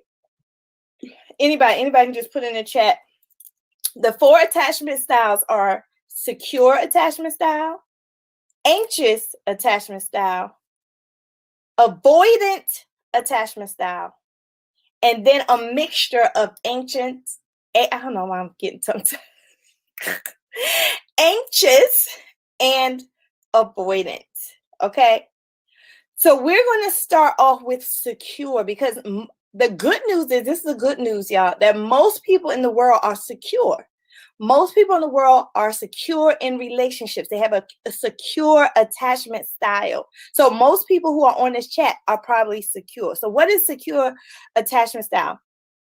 It's your ability to create healthy boundaries. Y'all, do y'all hear that? It's your ability to create healthy boundaries. Most people know how to do that. Over 50% of people know how to create healthy boundaries. They know how to say, no, I'm not going to participate in that right now. No, thank you. Okay. So they create healthy boundaries. That's the key about secure people. They also, they're comfortable displaying interest and affection. You know, you see these people, they're on the dance floor, they're like, ow, hey. They're comfortable with intimacy. They're comfortable with being interested in somebody and just like giving themselves to somebody. Like if you feel uncomfortable with that, you may be another attachment style. Okay. So, and this person is also, they're comfortable with being close with people and loving on people, but they're also comfortable being by themselves. So a secure person, they know how to be in a relationship and love and give it to them. Hey, I'm just playing with y'all, but we having fun today. Give it to them. But they also know how to say, leave me alone. I'm tired of you. I'm gonna be by myself. So that's how secure people is. They know how to balance that. And so they also, oh, I love this. They correctly prioritize their relationships in their lives. They correctly prioritize their relationships. So they know who should be close. They know who should be far.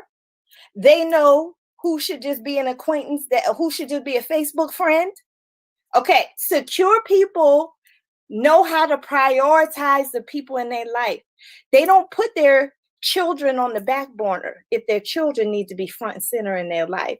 But other types of attachment style may not understand, you know, who they should prioritize. So a secure person know who's the priority in their life. And then lastly, not only do they know how to create healthy boundaries and tell people no, okay, they stick to it. Do you know somebody who always talking about, I'm gonna create a boundary. I'm not gonna talk to this person. And then they, like a couple hours later, they talk to the person.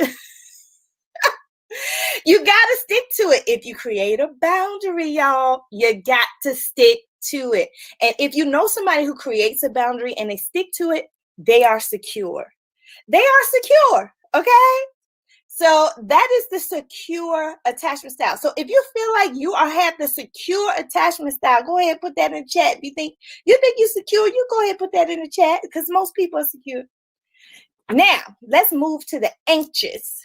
All right, this is important because we got all women on here. I think we got all women in here. So most anxious attachment styles are women.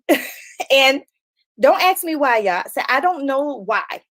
I don't know why. Maybe it has to do with how we grew up between grade 6 and grade 12, what will happen to us. But the anxious attachment style is very uncomfortable. Hold on, let me make sure I'm reading the right part. So they're very uncomfortable with the relationship in a way that it's like a nervousness. So an anxious attachment style is nervous in a relationship. They're untrusting. They need reassurance all the time. They need other people to reassure them, almost in a way that's unearthly. It's unearthly to reassure somebody all the time. If I had to reassure my husband all the time that I love him, oh baby, I love you, oh baby, oh baby. If I had to do that all the time, I I'm be like, you know what? Today is not that. I don't feel like doing it today. And so an anxious attachment style has trouble being alone. The secure person is good with being alone. If you don't like being by yourself, that may be a sign that you have an anxious attachment style. Do you know people that just have to be in a relationship, even if it's a bad relationship? They rather be in a bad relationship than to be by themselves. Okay, so they may have an anxious attachment style. Thank you, Nidra. They may have an anxious attachment style. They rather be in a bad relationship than to be by themselves. Ooh, that's telling. That's deep. Because I like the song, I can do bad by myself. I don't need no help to starve to death. You want to help me starve to death? You got to get over there. Because I can do bad by myself. But anxious people don't like that song. Anxious people don't like that song. They feel that they need a partner to complete them. They need a partner to complete them. And then they get mad. They get mad when their partner doesn't do what they ask their partner to do. Or they get mad when their partner don't give them the amount of attention they want. Well, you probably want an unrealistic amount of attention because of your attachment style. Okay.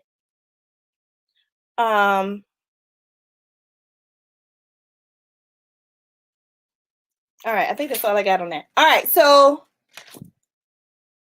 anxious. If you feel like you anxious, go ahead and put that in the chat. If you want to. You don't have to. If you want to. Let's go to avoidant. Let's go to avoidant attachment style. Now, I can tell you, you can change your style. Your style can change. So, some people have the avoidant attachment style, and avoidant is mostly men.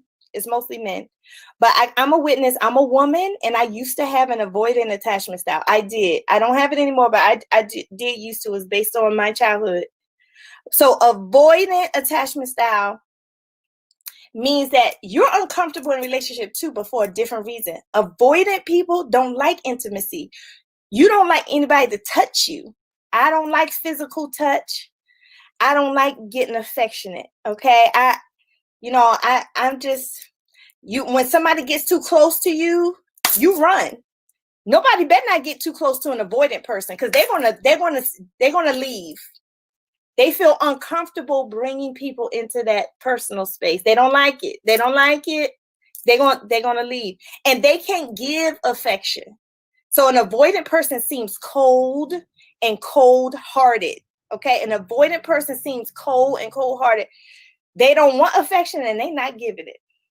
So all these women chasing these men who don't seem like they don't give a damn about them. The men have avoidant attachment style, and maybe they were raised that way between ages 6 and 12. Maybe they were taught that men don't get emotional, men don't give affection. Maybe they were taught that. And so and it's so funny because anxious people are attracted to that for some reason, but it's like the worst thing for them. It's the worst thing for an anxious person and an avoidant person to be together. It's like cat and mouse. I'm avoiding you, you're anxious. I'm avoiding you, you're anxious. I'm avoiding you, you're anxious. So it's like it's a constant chase to the point where if these two people stay in a relationship too long, there's no chase. It just you start to do like this. It's just constant resentment. So an avoidant person, they have phobia towards commitment. They have problems trusting people. They don't like to be crowded or suffocated. And avoidant people always have an exit strategy. They say, oh, you mess up, I'm leaving you. I'm leaving. Avoidant person don't have no problems leaving you. So all these men who like leave, or women too, all these men and women who it's easy for them to leave. They may have an avoidant attachment style, and that's really bad. If you're an anxious person, you want to hold on to them. You need reassurance, and they're not giving it to you. They seem that they're cold, but they're not really cold on like just to be mean. It's how they attach. It's their attachment style.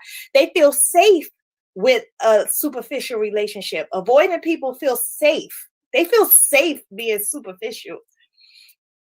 That's the safe thing. Oh, I'm just going to touch this person over here. And then, these people, they date, they don't commit to one person, because committing to one person actually requires them to go deep with that person. They feel uncomfortable with that. All right. And so then the last type of style, I gave you 3. I gave you secure, anxious, and avoidant. The last style is interesting. The last style is someone who has both anxious and avoidance in the same person. Okay. Now, this person is really problematic. This person you hardly see people like this. But if you see people like this who they're afraid of intimacy and commitment, but at the same time, they lash out at you if you don't do what they ask you to do. It's like there's something wrong there. This is the one that we have least. There's not too many people that have both. But usually if you see people with both anxious and avoidant, something is wrong. Like they're depressed, or they may be on drugs or something. Something is happening with their psyche that's wrong. Okay. You ever see somebody have a bad day and they'd be like, why didn't you spend any time with me? And then like a few minutes later, they're like, get off me, don't touch me. Okay, that's like the anxious, avoidant person. They have both inside them, but it's due to something like depression or dependency on drugs or alcohol. That's when you see people call them crazy. People call that type of person, they said, that person crazy. Okay. And I always say that. I say my ministry is not crazy. Like, I can't do the push and pull, the dance of anxious and attachment. These people are not consistent.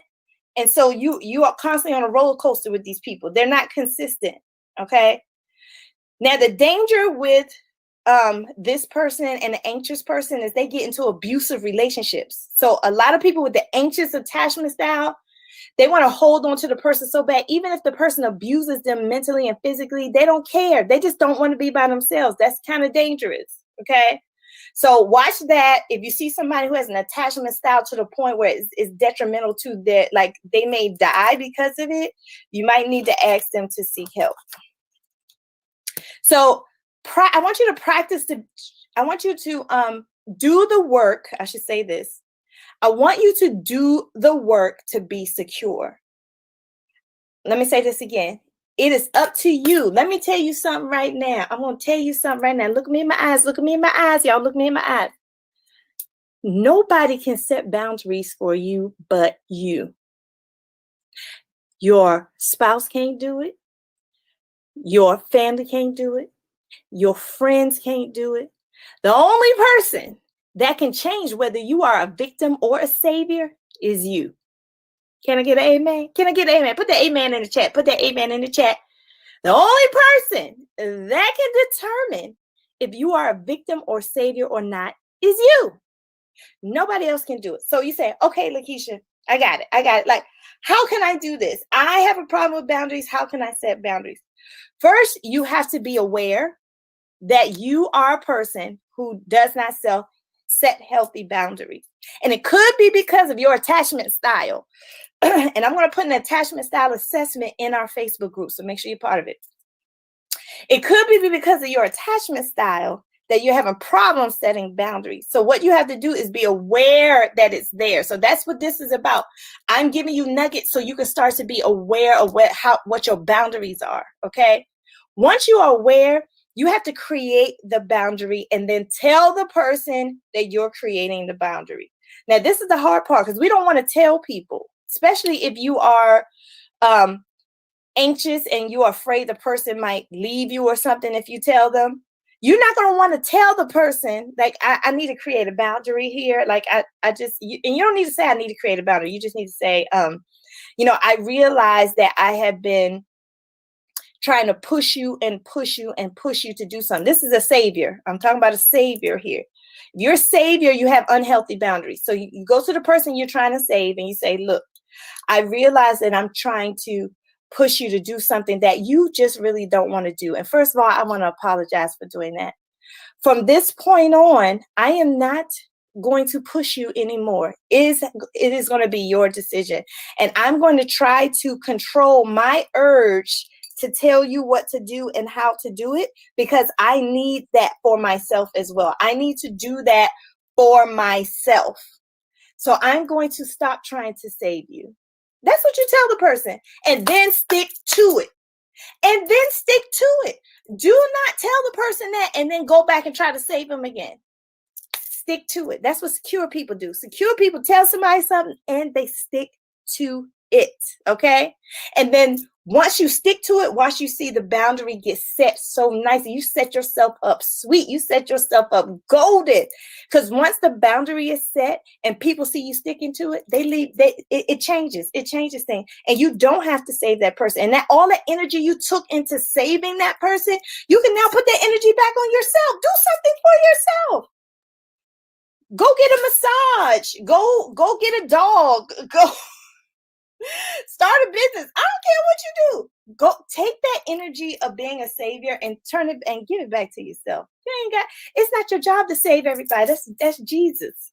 Now, those who hear, let them hear. As a life coach, I feel like I have the ability to help everybody because I know some nuggets, right? But I know for sure I cannot help everybody. I have lost clients because I knew I couldn't help them. I had to tell them, sorry, I can't meet with you anymore. I can't help you. Boundary. If I know I can't help a person, I'm not going to keep trying to help them. If I know I can't help them, I'm not a savior. I can be a partner. I can be a facilitator. I can be a supporter. But what I'm not is a savior. There's only one savior that I know, and he live up there. All right, y'all pretty quiet in the chat. Let me know y'all still here. Let me know if this word is helping you. Let me know if you have any questions about what I'm saying. Here's another example how you can set healthy boundaries. If you feel like you're a victim. Now, if you feel like you're a victim and the person is doing a lot, the lowest, remember I said last time, the lowest form of consciousness is knowing that something happened to you.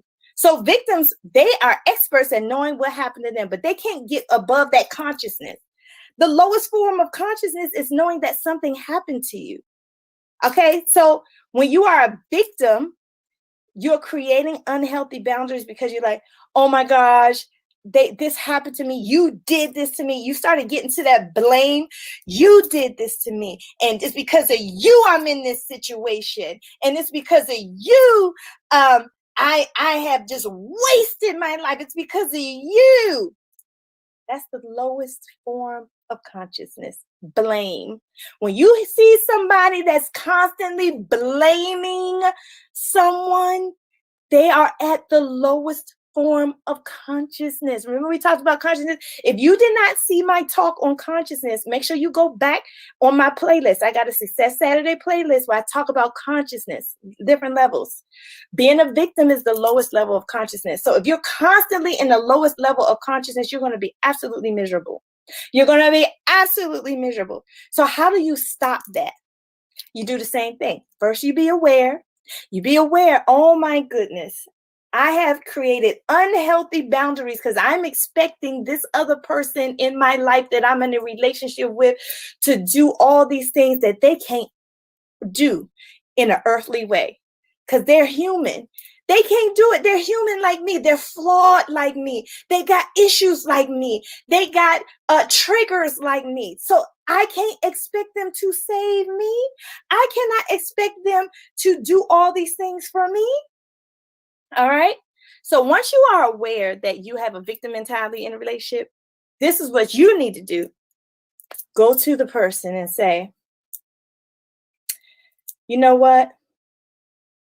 I am going to, I realize that I have been putting unhealthy expectations on you. I realize that I require you to be there for me all the time.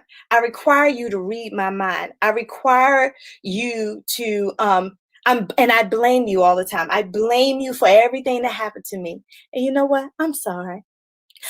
I'm not going to do that anymore. At least I'm going to try. It's going to be hard, but it's going to be real hard. But I'm going to try not to do that anymore. Because guess what? It's hurting me, and I'm tired of being hurt. I'm tired of being hurt by you. In my mind, I'm being hurt by you. You may not know you're hurting me, but in my mind, in this mind right here, you are tearing me apart. But I'm going to change my mind about you. I'm going to change my mind.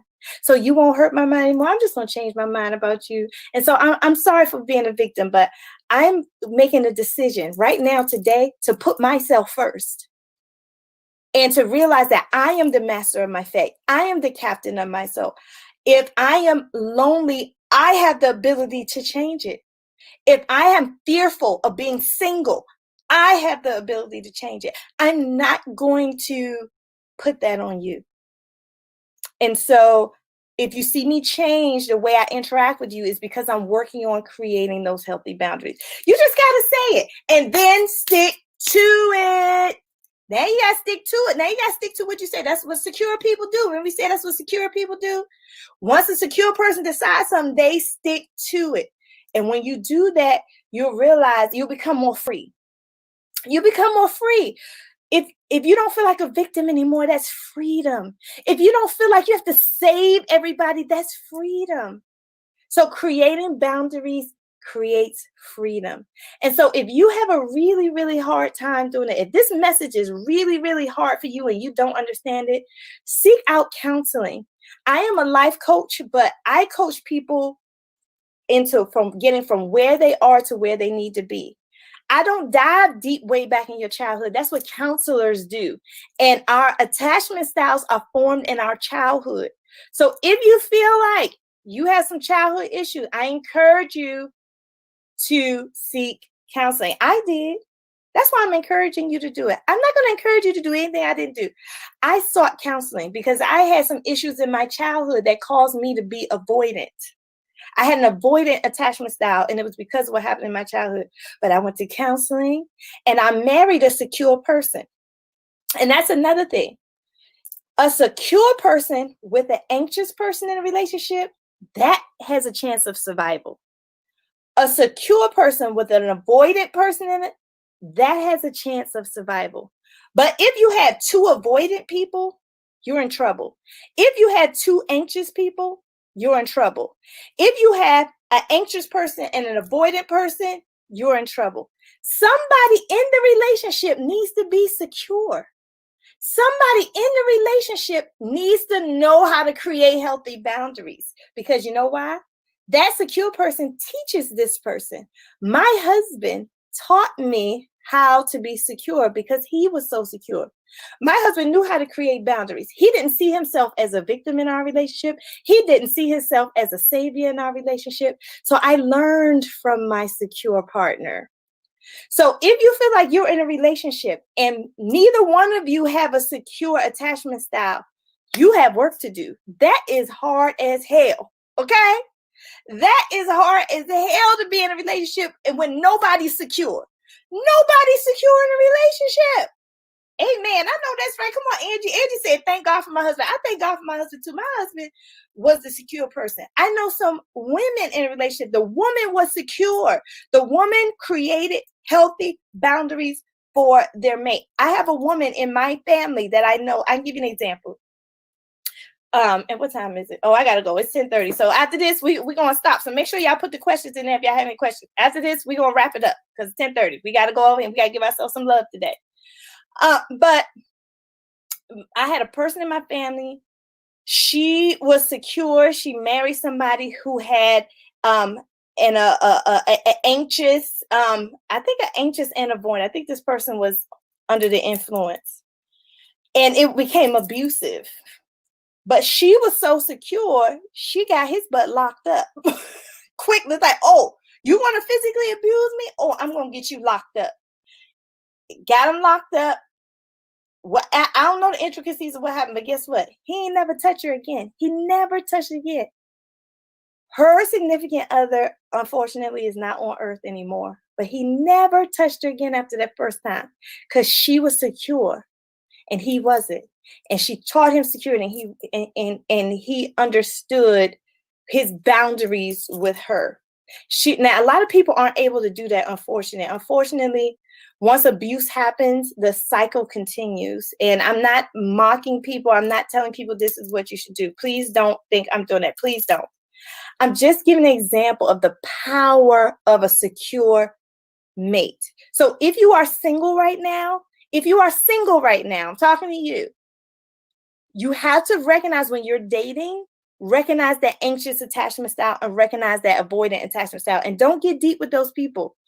Try to find somebody secure if you're single. Get with a secure person who has a balance of intimacy and who's not afraid to be alone and they don't see themselves as a victim of you and they don't see themselves as your savior. Find somebody who wants to just partner with you, who just wants to love you, who just wants to support you, who wants to see you grow and develop. That's a secure person, okay? Find that type of person. Secure people how do you know a secure person? They're romantic. Hey,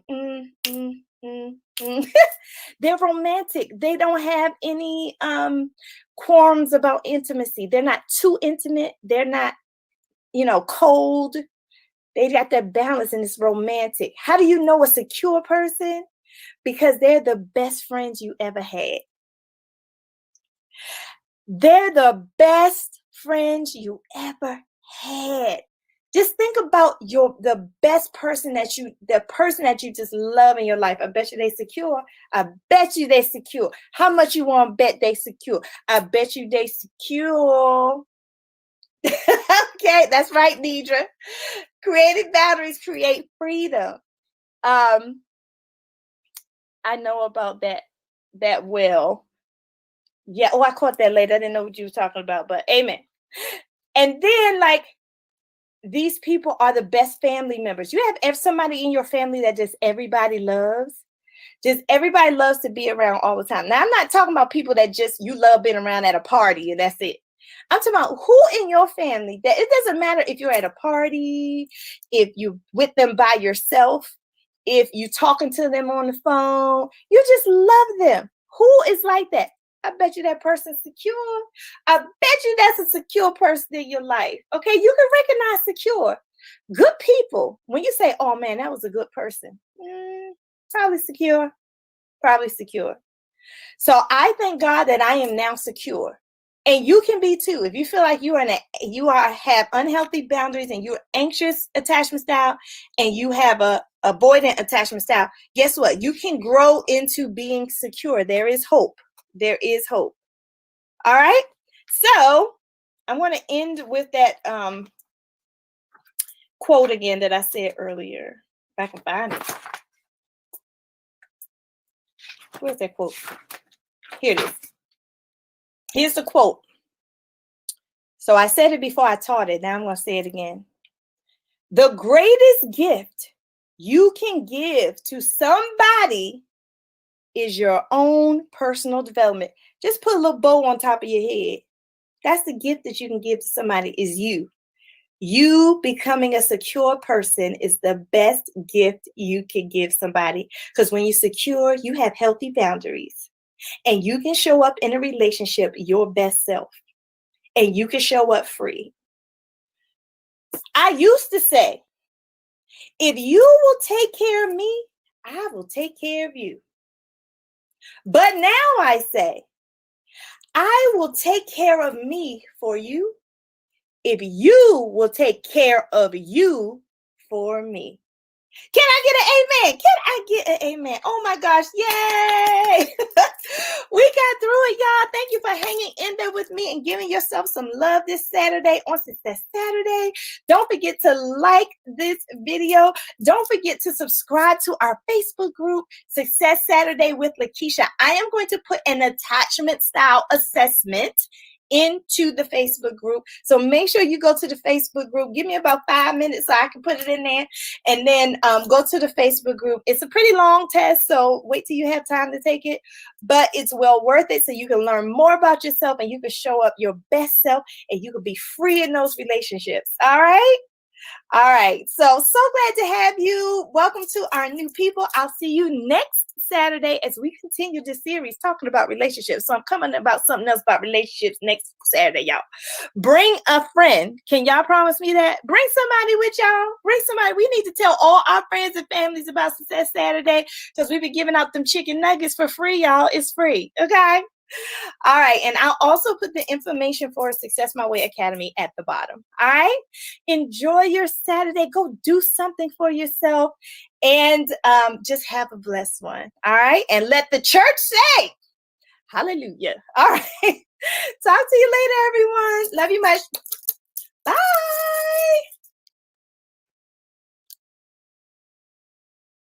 Passed away within those 2 years, and I never got to publish this book. Time waits for no one. Life is too short. You got to do it. Life is too short. You got to do whatever you want to do. You got to do it. And the time is now because life is too short to wait. You don't have 5 years. You don't have 3 years. You got to do it now. That is going to be like my running theme for 2020. Don't wait to do it. Do it now. Erica is a pusher. Yes. Yes, we need a lot of Ericas. Everybody should have an Erica in their life. Yes, for sure. That's right. That's right. I love it. My friends will tell me in a minute. My friends will bomb me out so bad, y'all. My friends will bomb me out. And sometimes I'd be like, I would drop my jaw like, I can't believe you said that to me. But in my head, I know they're right. So I don't really get mad because I be knowing they right, though. I be knowing they right. But my friends would get on me real bad. All right. So we're talking about relationships today, y'all. So go ahead and get out your Success My Way journal if you haven't gotten it. I mean, I said Success My Way. Success Saturday, Jordan. That's Success My Way Academy. Success Saturday. Take out your Success Saturday journal because I got mine out.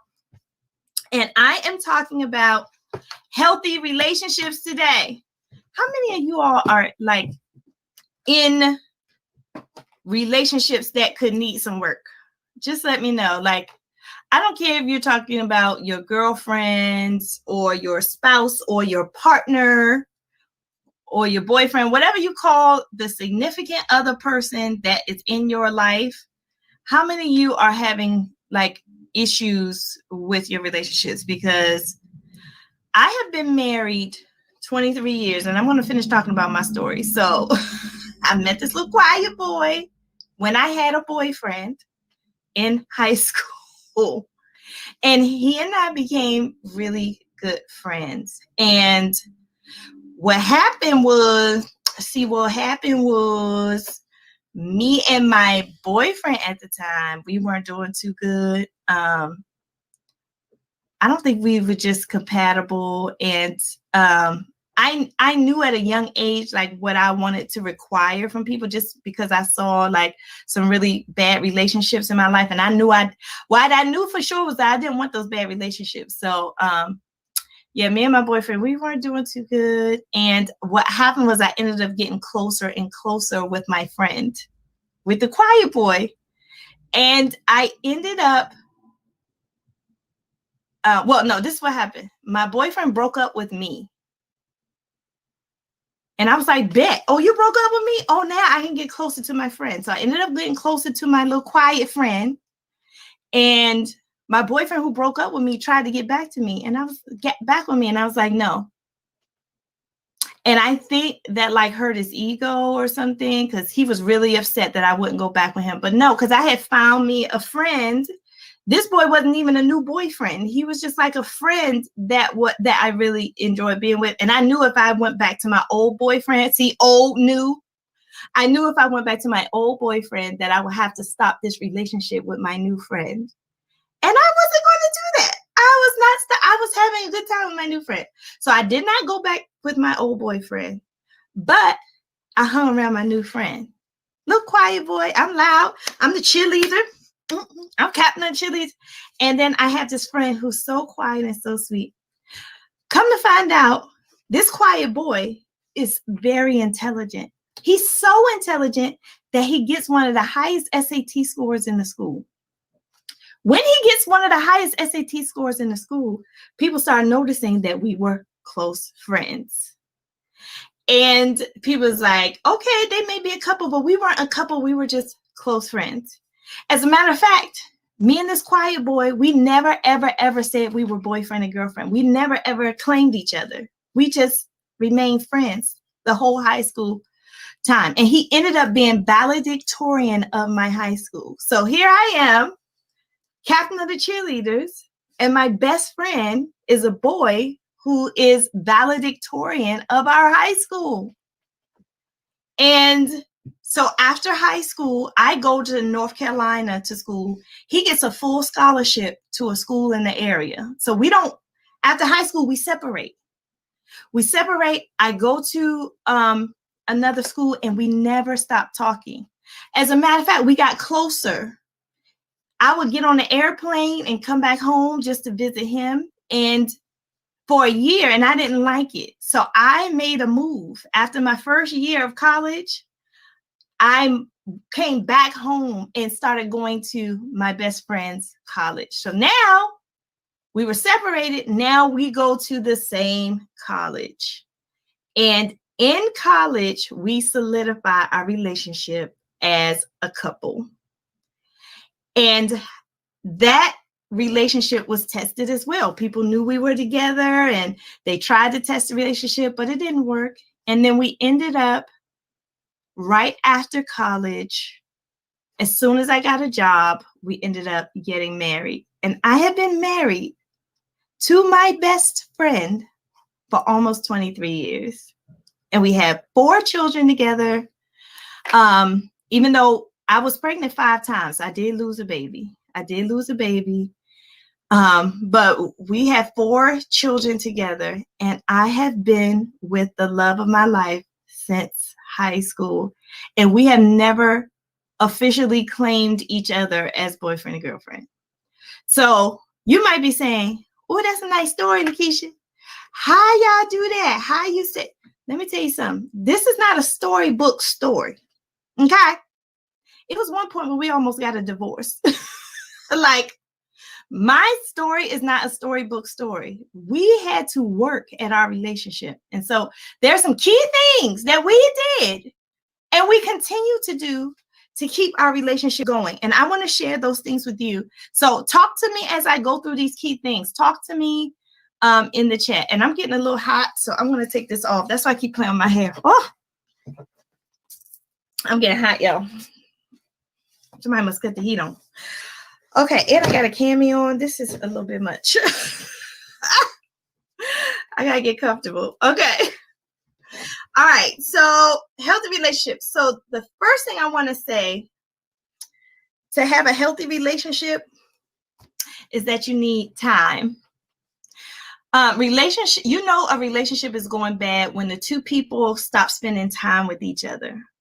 Time is so important. Face-to-face time, not texting, not talking on the phone. Even talking on the phone is still good though, but you got to spend some face-to-face time, like in your face. Now, some people like to do this 24/7. Okay, that's like a bit much. Don't do that to your relationship. I don't care if it's girlfriends or what. People get tired of you. So just back on off them a little bit. Give them some breathing room.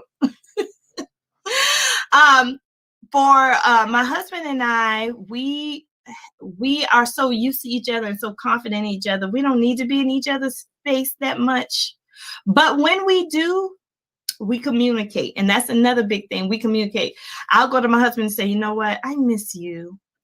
Can we spend some time together, just me and you? So that's another thing I want to say about healthy relationships. Stop making your significant other or your person you're in a relationship with or your best friend. Stop making them guess. Stop making them guess what you're thinking or how you're feeling. Just tell them.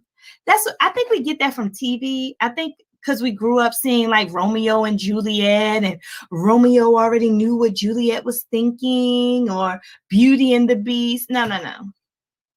If you want something from your significant other, you got to tell them. They can't guess. I always tell people that. They be like, he ain't do nothing for me. I say, okay, did you tell him?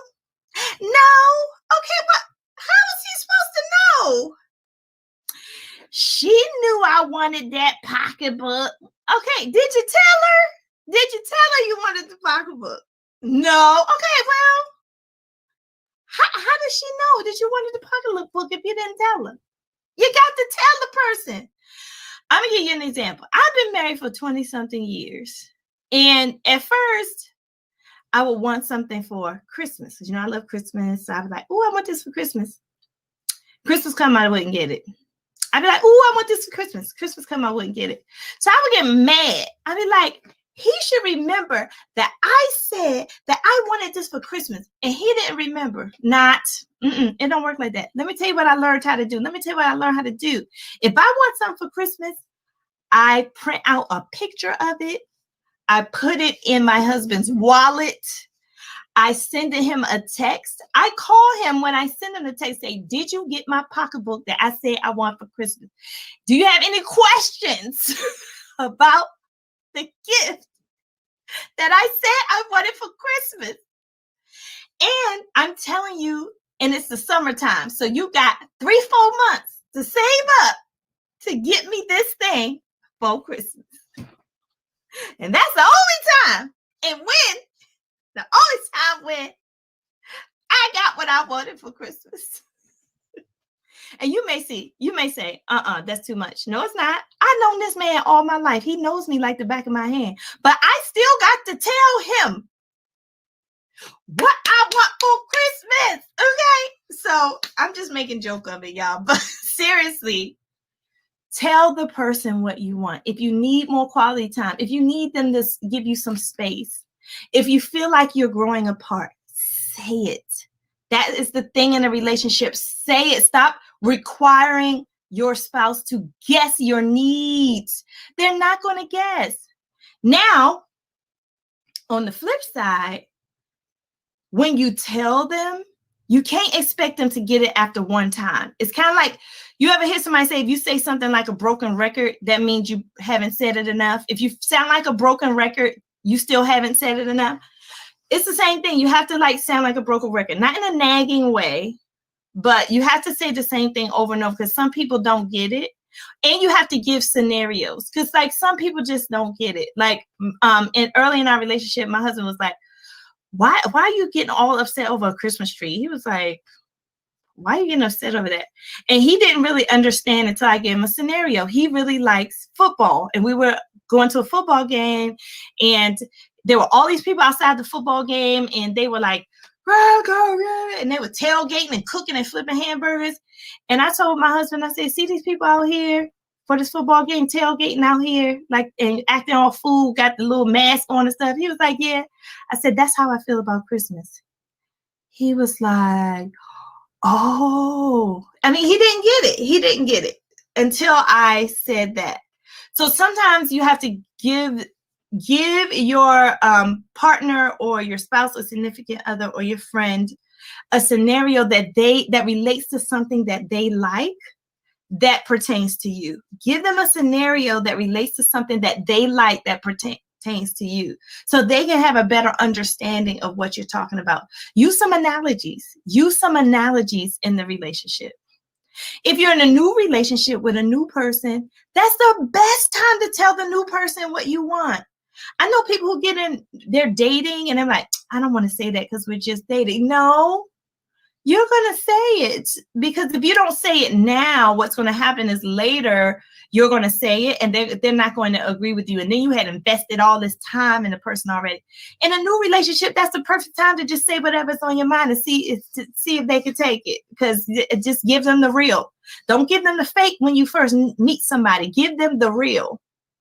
I know we want to be cute and we want to do our hair and all this stuff, but if you're in a new relationship, show up at the door in your bonnet and see what the person say. If they be like, you ugly, shut the door and tell them to go somewhere. If you are in your bonnet and they still say you the prettiest thing ever, okay, you can let them in. So, I want you to learn how to do that because, sometimes we think relationships supposed to be like Romeo and Juliet and Beauty and the Beast. And That's not real life. It's not real life. What else? And comment, y'all getting a little quiet. Comment and let me know if you can relate to what I'm saying.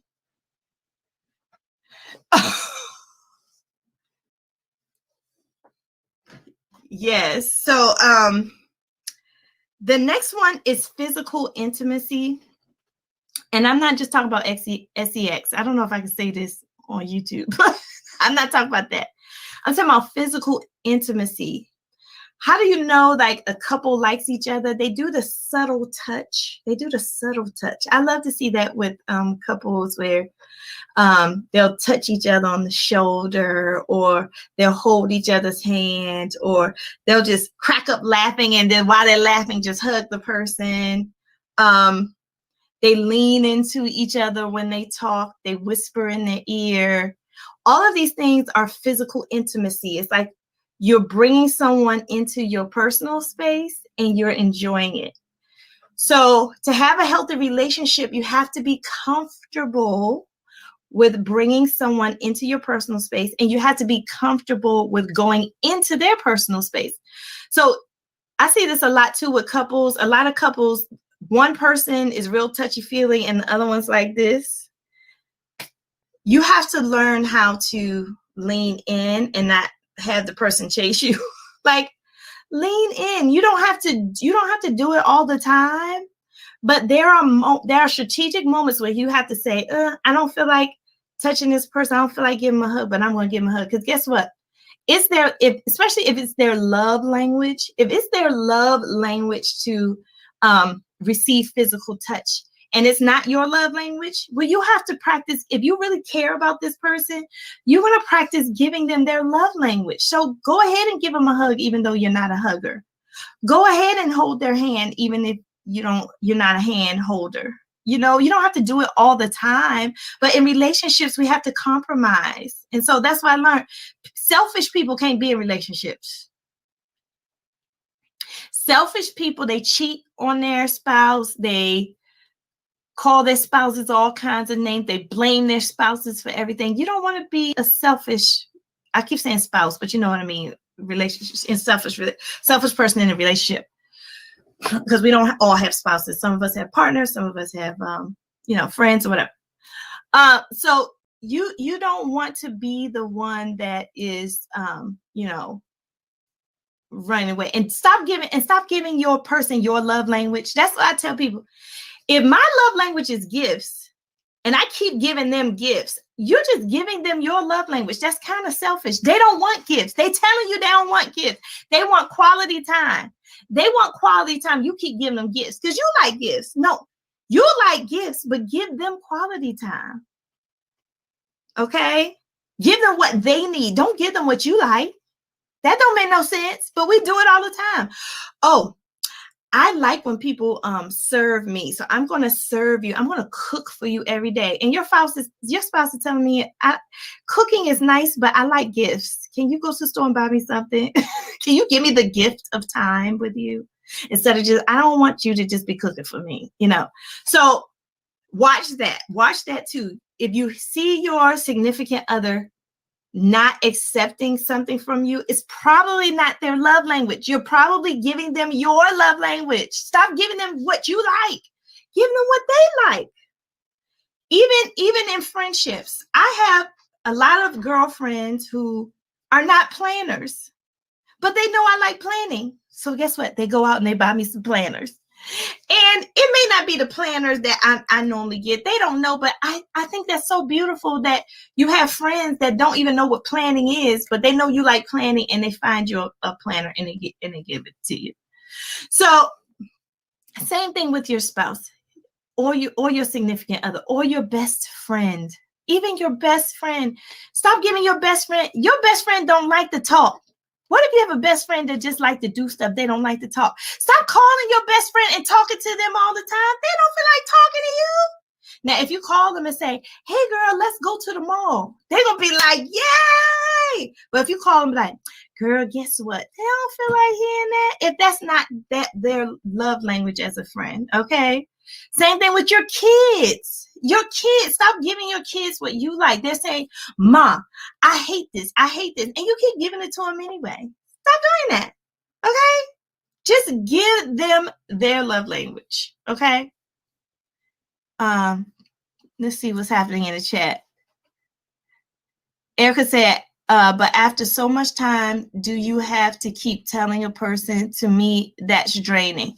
Yeah, so that is a red flag. That's good. So I'm not talking about, there are cases where you are very blunt with the person and you're telling them and they're still not doing it. That means something is wrong. Something is wrong, and you may need some sort of counseling, or because you could tell somebody something and they can't hear. Either they don't want to hear or they just can't hear because there is a block. There is a block. And sometimes you need an outside person to remove that block. Because I have done that for people. I have been a liaison. I have counseled couples before. And I served as the person to unblock the community. It's a communication gap that's blocked. And you have to bring in an outside source. Even if you have a good relationship, I just think relationship counseling is always good. You have to go to counseling. And if you have someone who doesn't want to go to counseling, who doesn't want to listen, that is a danger zone. That is a danger zone in relationship. If you're in a relationship with somebody who doesn't want to work on it, if you're in a relationship with somebody who just refuses to work on it, refuses to make it better, that relationship is in trouble. I do want to say that. So try your best to have your spouse or significant other, y'all work together, or just focus on I would say try this. And I don't know, Erica, if you tried this already. Focus on them. Instead of telling them what you want, focus on what they want. Keep asking them what they want and just give them what they want. I had to do that when me and my husband, we were having a lot of issues. I had to make the decision. You know what? I said to myself, I said, I'm going to study my husband like I study for school. That's what I said. When we were in trouble, when we were going through our trouble points, I said, I'm going to study my husband like I study school. I'm going to study what he likes. I'm going to study what he doesn't like. I'm going to study what he requires from me. And I didn't have to do it for a long time. I did it for enough time for me to understand him differently than what I did. I had to stop looking at my husband from my point of view and look at him from his point of view. And I could not require him to change. In a relationship, there's only one person you got control of in a relationship, and it's you. So the only person I had controlling of changing was me. He was still doing whatever he was doing that was getting on my nerves. He was still doing it, but I changed how I approached and thought about what was happening. One person has to do it. If it's two stubborn people that refuse to change, like your relationship's not going to change. One person has to make the decision to do some changes. And usually that is that you can't make this person over here change. Sorry. Hate to tell you that this person over here not going to change. Can't make them. But you can change. And what I found was when I decided to study my husband and focus on him and his likes and his dislikes and what he needed from me and not even think about myself, it was a model for him. It was how I modeled for my husband, how I want him to be with me. And eventually he reciprocated. He started doing stuff for me that I didn't ask, that I didn't really require, but he started studying me.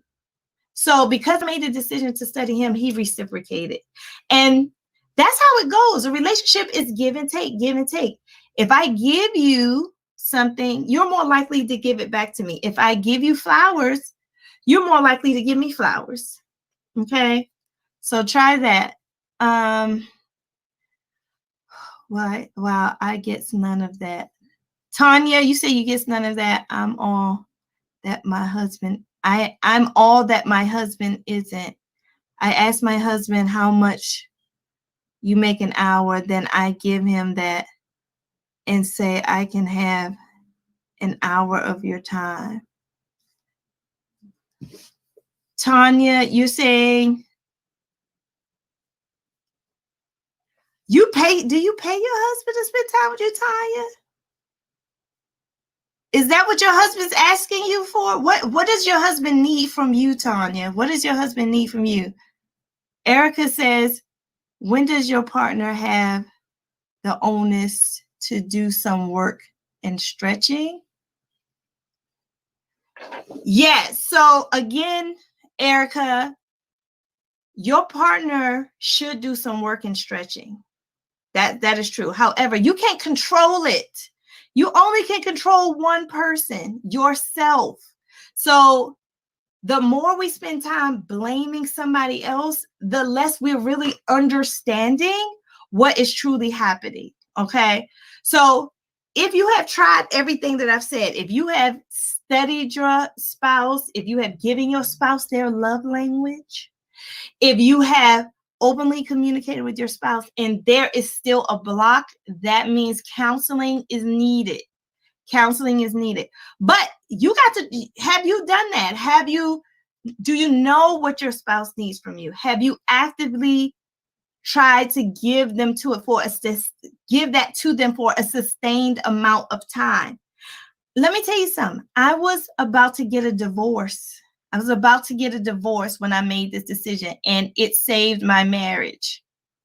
So it takes one person to become unselfish and start thinking about the next person. However, if you have been in a tumultuous relationship for a long time, it may be at the point of no return and you need some outside help. Okay.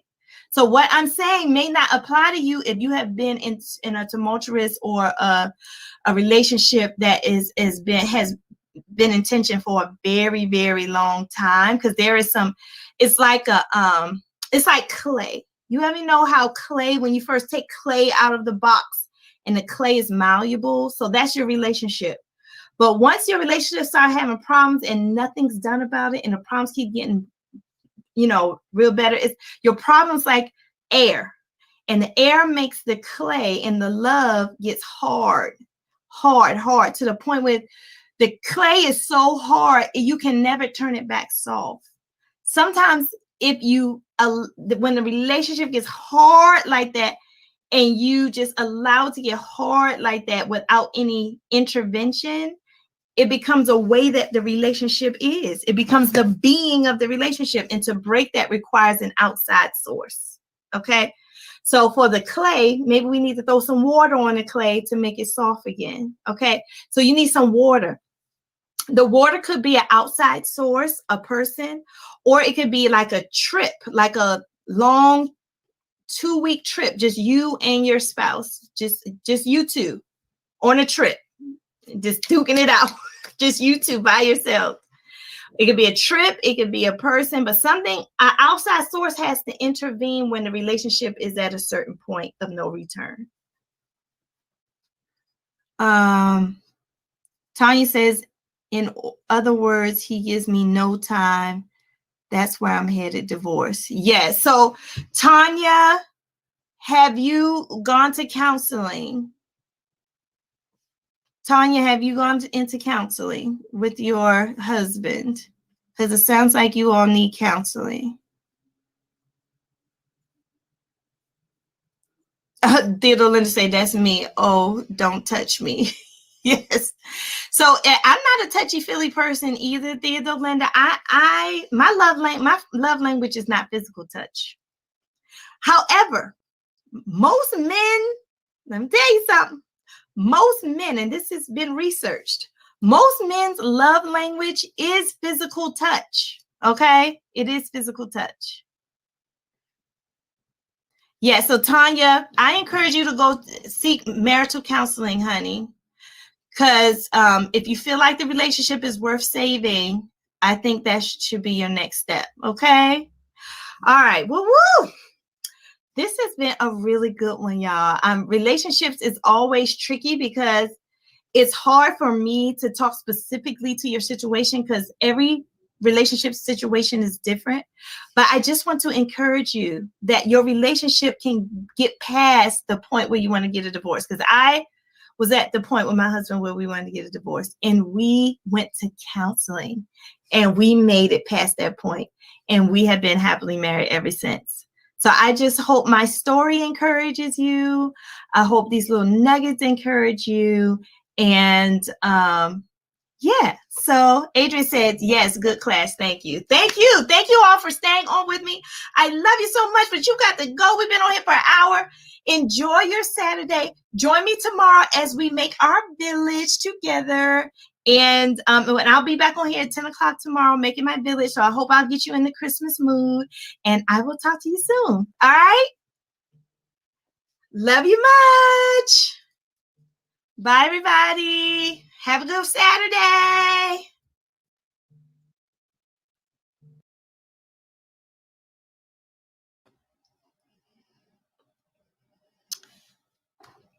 Good morning, good morning, good morning, everyone. If you're in the room, let me know you're here. Say good morning.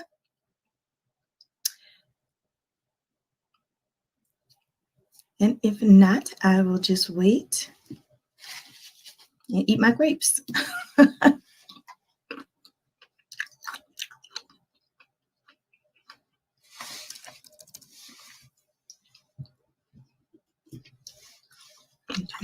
Welcome.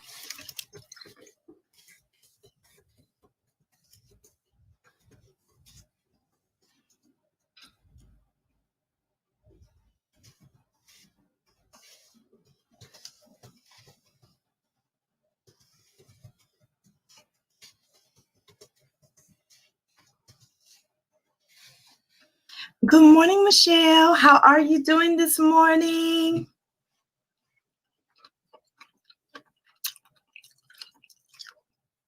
How's your Saturday going? Are you still in the bed? Have you been up since 6 a.m.? Everybody has something different they do. They have their own routine that they do on Saturdays. Like for me, my routine, I wake up super early because my husband gets in from work early and he's up because he's been up all night at work. So he wakes me up and we start talking. So like I've been up.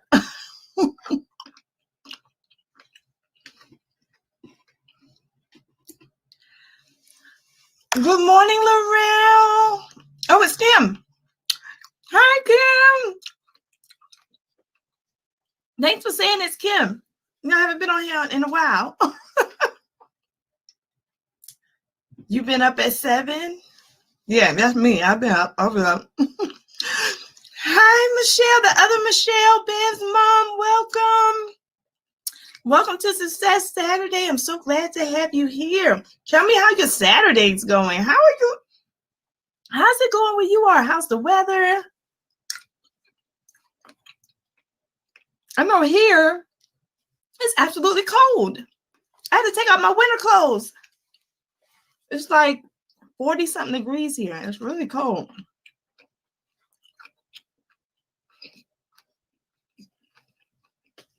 And I'm so sorry to be eating out. I haven't eaten breakfast yet, so I just put wolfing down a couple grapes. Good morning, everyone. Welcome to Success Saturday. I'm going to start by just doing a recap because we haven't met in a long time, everybody. We have not met in such a long time. And just giving you like an update. Oh, that's right, Kim, you all had that snow. Woo, girl. I could not live in Boston. Like, let me tell you something. I don't like the cold. I don't like it too hot. So I can't live in Florida. Sorry, Michelle. And I don't like it too cold. I can't live in Boston. I like where I am in Maryland. I get a little bit of everything and I can tolerate that. Michelle, and Michelle, you're in New York, right? The weather is sunny and cold, 39 degrees. Yeah. So the weather is sort of similar to where I am too as well. All right. So I'm just going to start over and give a recap. We haven't been here in like, what, 6 weeks? 6 whole weeks we have not been on here. I have missed you all so much. So for those of you who don't know, Success Saturday is something that I do as a certified life coach. That's my certification over there. If you see that blue little thing that looks like a certificate, that's my life coaching certification. So I have it up there to prove I am certified. And then right above it is my book, Try Success, It Won't Bite. So back in, I think it was May. It was May, y'all. Wasn't it May? we started talking about the chapters in this book. And this book has 10 chapters. Each chapter, when you put them together, they spell a word. They spell the word excellence. And so this book is about self-excellence. So out of this book and the content of this book came this wonderful community called Success Circle, the Success Circle, and we do Success Academy. And I have people who have been joining me for weeks upon weeks upon weeks upon weeks. Because of the demand of this free live that we're doing right now, I'm excited to say that an academy was born. And the academy is called Success My Way Academy. So you can see it right there. Success My Way Academy. So this academy started about 6 weeks ago with 10 amazing women. Can I tell you that? 10 phenomenal women became the first cohort of Success My Way Academy. And so we are wrapping up actually today. Today is the last day of Success My Way Academy. It is bittersweet. I love all the women in the academy. We have had such a great, empowering time. So many like self-revelations, so many gifts and talents shared. And so I'm just really excited about the next cohort because we are going to do it again. We are going to do Success My Way Academy again, y'all. So if you didn't get a chance to do it this time, we're going to have cohort 2, which is going to start and you got your pen and paper out. And that's another thing. When you're on Success Saturday, always have something to write with because we give out nuggets. And they're better than McDonald's nuggets. They might not be better than Chick-fil-A nuggets. Somebody might argue our nuggets here might not be better than Chick-fil-A nuggets. But we give out good nuggets. So you want to write it down. And thank you, Michelle. Michelle is posting in there. Please like and share. Click that like button so YouTube can know that this is a video worth watching. Okay. And also, if you want to join our Success Circle here, we do have a Facebook group called Success Saturday Circle with Lakisha on Facebook, which is a free Facebook group for you if you want to join. So I am so excited about our next class, y'all. I've already gotten 2 people registered for the course in January. So if you are interested in Success My Way Academy, and you might be saying, well, what in the world is Success My Way Academy about? Success My Way Academy is about, first of all, the principles in this book. But why were these principles created? To help you move from dream to destiny. To help you move from dream to destiny. This course, Success My Way Academy, is for people who still have some things they want to do in life, who are not there yet, who probably don't have people in their circle or anything that will guide them in that direction and help them focus enough to even figure out what it is they want to do, or they know what they want to do, but they are struggling to get there. So it's really, this book was for people who were like me, because at one point I was like that. I had so many ideas in my head of what I could do, but at one point I just didn't know how to do them. I just didn't know how to do them, to be honest. I didn't have anybody. I'm the first one in my family to go to college. Even when I went to college, people there, still even people in college couldn't help me because I had certain things I wanted to do, but I didn't know anybody who did those things. I didn't have a community around me like supporting me. That's why I wrote this book, and that's why I started Success My Way Academy right there. I started this book in this academy to help people who were like me at one point, but I've gotten past that point, and I've gotten past that point using certain principles in my life, and I share those in the academy. So I cannot wait until January. You want to start your year off right. You know what I'm saying? You want to start your year off 2020. It's one of those years. And where's my 2020 glasses? I had these 2020 glasses. I was showing the people at my job. They were like, what is going on? And I was like, it's the year 2020. I can't find my glasses, but oh no, those glasses are hilarious. Did I put it back here? No. Okay, I don't know what I did with those 2020 glasses. They're like these really big gold glasses that I had at the beginning of the year because I was so excited. I was like, 2020 means the number 4, and I can't believe I can't find it now. And watch, I find it right when I get off. But 2020 means the number 4, like 2 plus 2 is 4, and 4 is it's a positive number. And then the pandemic hit. I was like, Lord, what? That enthusiasm ran out real quick. And then we had to adjust. But I can say 2020 has been a very tumultuous year and a very interesting year, but it's also been a year of blessings. I know so many people has been truly blessed during this pandemic. And I'm not talking about with money.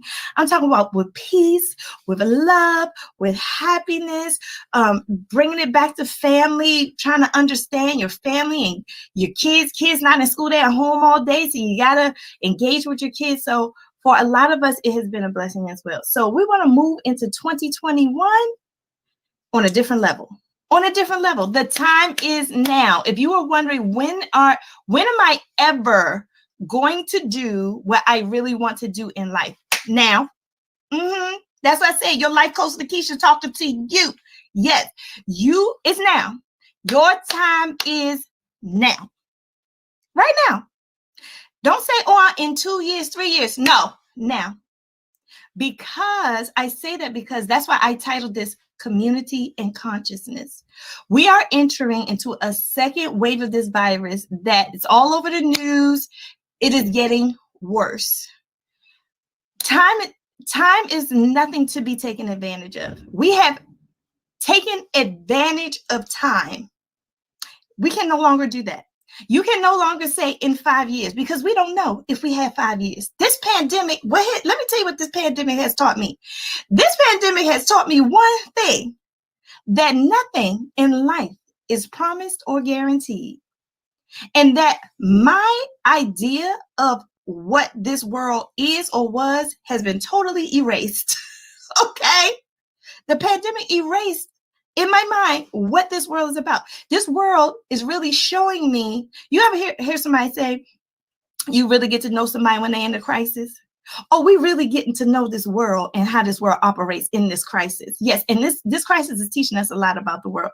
So you want to start off strong in 2021, doing what you always wanted to do, fixing what you always wanted to fix, focusing on what you already wanted to focus on. And we're going to do it. We're going to do it.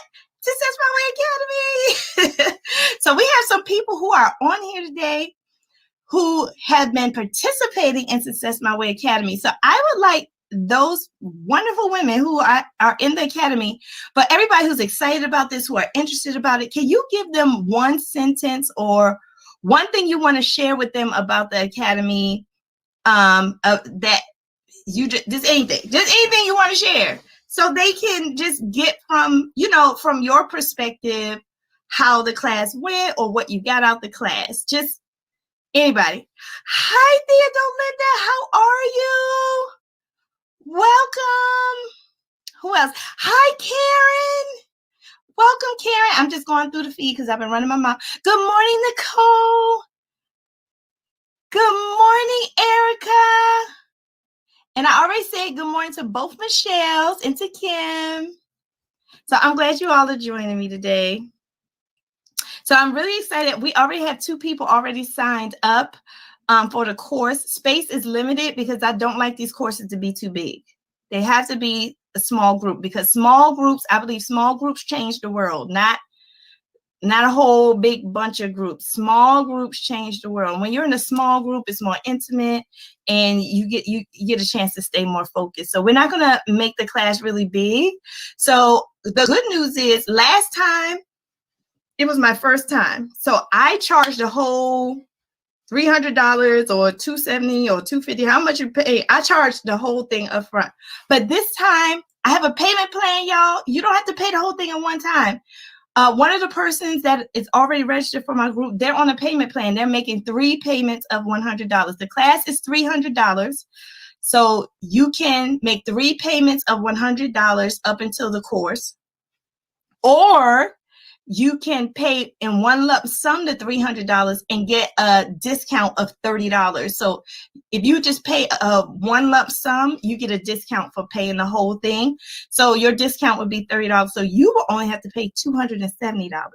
Now, let me tell you why that is a gift, because when I go through and write all of the things that's offered in a course and how much each one is worth, the course is worth over $1,500. The course is really over $1,500, but we just charging $300 because we know it's the pandemic, y'all. We know it's the pandemic, but it is an intensive. Now I can tell you that it's for 6 whole weeks and it is an intensive.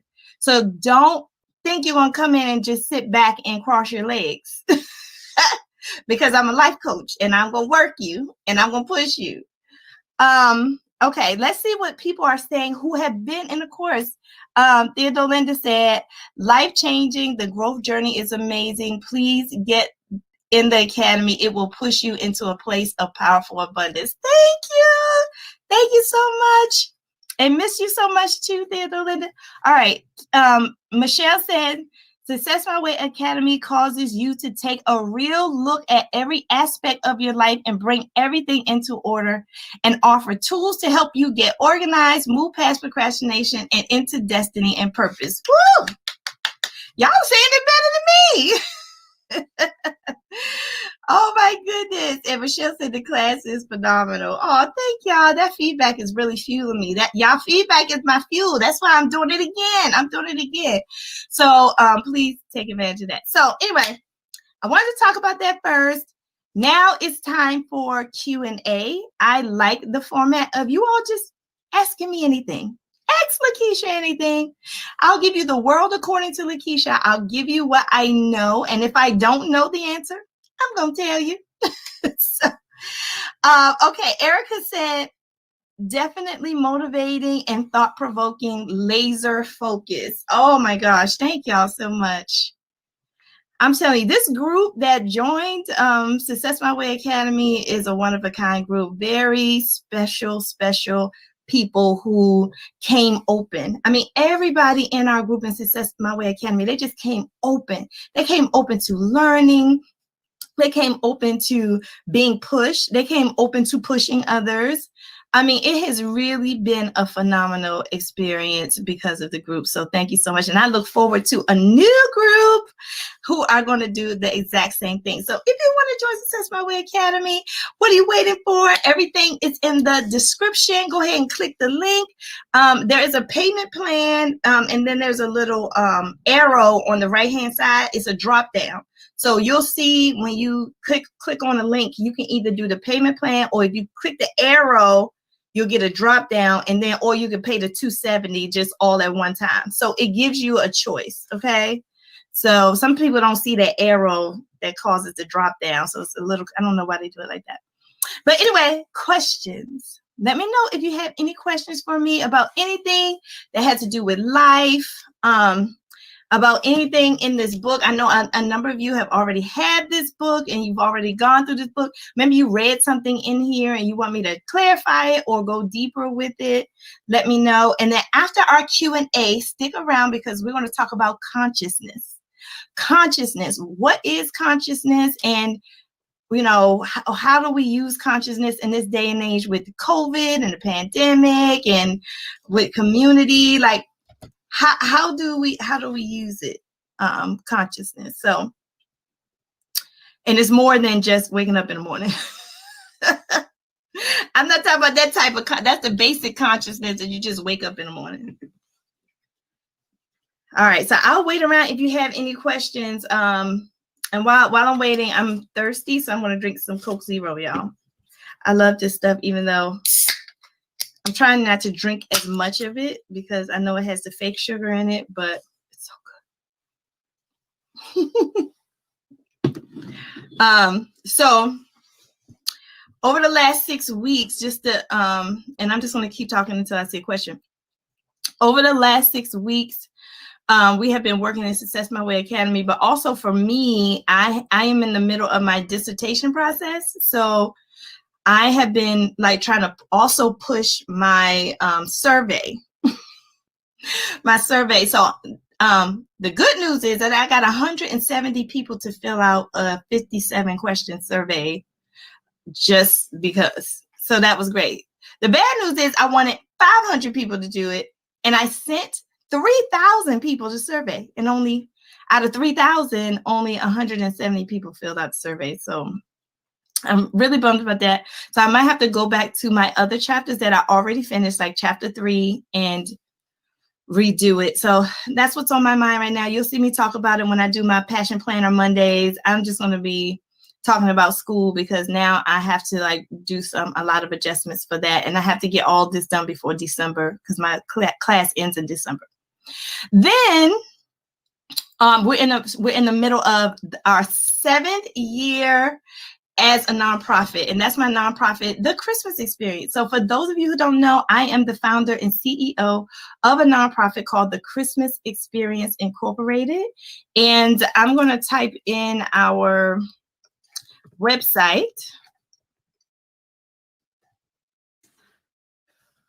So you can see what we do, but we help families and children at Christmas time. We give them everything they need because especially in the pandemic, like it's so hard for a lot of families to give their children a phenomenal Christmas for varying reasons. One being a lot of people have lost their jobs. So we go in and we help families in crisis, and we don't help people off the street. Like we're not at that level yet. Like the Toys for Tots level is like the next level I would like to be on, where you could just call anybody to come get some toys. So we're not there yet, but we do work with schools and we work with organizations. So that's how we get access to the families that are in need. And so we're in the middle of that campaign. So I've been pushing out that GoFundMe, and thank you. I think Theodore, Linda, Michelle, I think everybody on here who knows about it has been sharing the link on Facebook.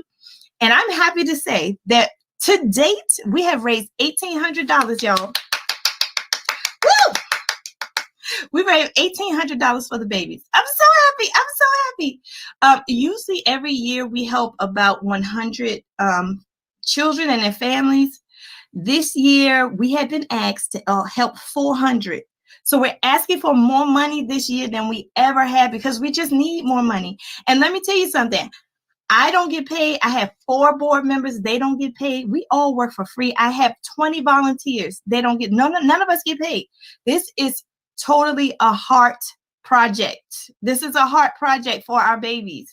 So if you are interested or if you like the idea, please donate. Your donation can be as small as $5, and then it can go up to however much you want. However, if God puts it on your heart to give, just give. If you don't have anything to give, I also want to ask you to share the Christmas Experience website with other people. Let them know we are here. I was in Denny's yesterday with my son, and I was just eating and talking to him. I was so happy just to be in a restaurant because I haven't been going anywhere, but nobody was in this Denny's. It was social distance. They put your silverware in a bag and they set us way back in the corner. I just felt really safe. And I'm just eating and I hear somebody say, Keisha. And I look, I'm like, dang, who's this to know me? I'm sitting up in the Denny's trying to eat. Who called my name? And I looked. It was some childhood friends that knew me from high school, y'all. I was so happy because I used to be a cheerleader in high school. So it was a fellow cheerleader. And she was like, hey, I was like, hey, but of course we couldn't hug or anything. So we stayed our distance, you know what I'm saying? But it was just so nice to see somebody from my childhood and smiling at me and who still knows my name. So, but the funny thing is, good morning, Avery. Welcome to Success Saturday. So the funny thing is, when we start talking, she's like, yeah, Lakisha, she has a Christmas something. I haven't seen these people in years, but they knew I had a Christmas nonprofit. And that's because people are sharing what we do. I even, one time I had this cold call from this guy. He was like, I live in Richmond. You don't know me, but my friend told me about your nonprofit and I have a podcast and I want to I'm interviewing like local heroes. Can I interview you? So I was like, okay, but that was sharing on Facebook. I was like, how did you hear about my organization. He was like, oh, he saw it on Facebook. So I say all that to say, even if you can't donate, which I hope you can, but even if you can't donate to the Christmas Experience Incorporated, and that's the name of it, I'm gonna type it in. I would like you to share it, because even when you share it, sometimes I just get people who want to help. So long story short, the childhood friends that I saw in the restaurant, they said they're going to be giving a donation. So thank you so much for helping with that. So that has been my life, y'all. Success My Way Academy, my dissertation, and getting ready for Christmas in a pandemic. So anyway, I don't see any questions up here, but maybe if I start talking about consciousness, we'll get some questions. So let's move into the topic today, community and consciousness. We are 3 days away from the election. We're 3 days away from the election, right? And it's a very tense time in America. It's a very tense time in the world. And in 3 days, we don't know what's going to happen. I'm just going to be straight. I'm looking at the news and the polls. We don't know what's going to happen. But what's for sure, what's going to be sure, no matter who gets in that office, is that we have to stay woke.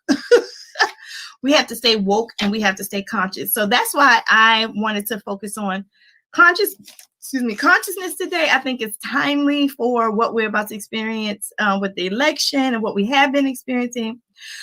Get out there and vote. If you haven't voted, just be safe when you vote. I think almost everybody I know is voting. So I don't even have to convince you to vote, because I pretty much know everybody's voting.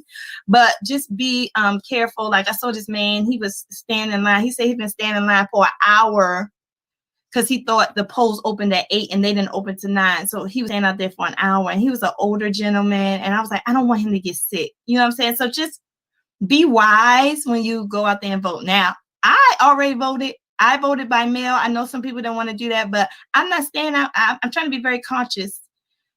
Conscious.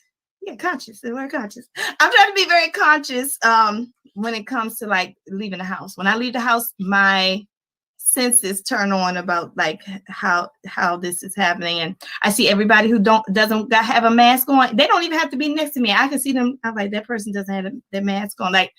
It's just, I'm very conscious. I'm not paranoid, but I'm conscious. And we're going to talk about consciousness and community. So now more than ever, we need to stand as a community no matter what happens on Tuesday. And so that's why I want to talk to. And maybe this is not just a message for us on this call. Maybe this is just a message for the world, that whoever watches this video will get this message of consciousness. So I just want to get a poll. Can I do a poll on here? I don't think so, but just put it in the chat. What do you think? What does it mean to be conscious or have consciousness? What do you think that means? And I'm talking more than just waking up in the morning. So write that in the chat. What do you think it means to be conscious? I'm just curious as to what you think it means, and then I'll share with you, some things that I found.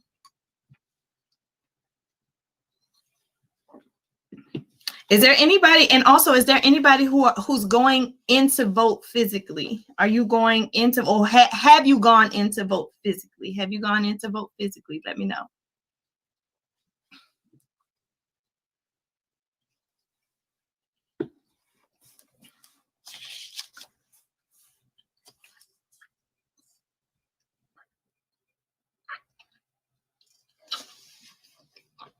I know I have a lag here.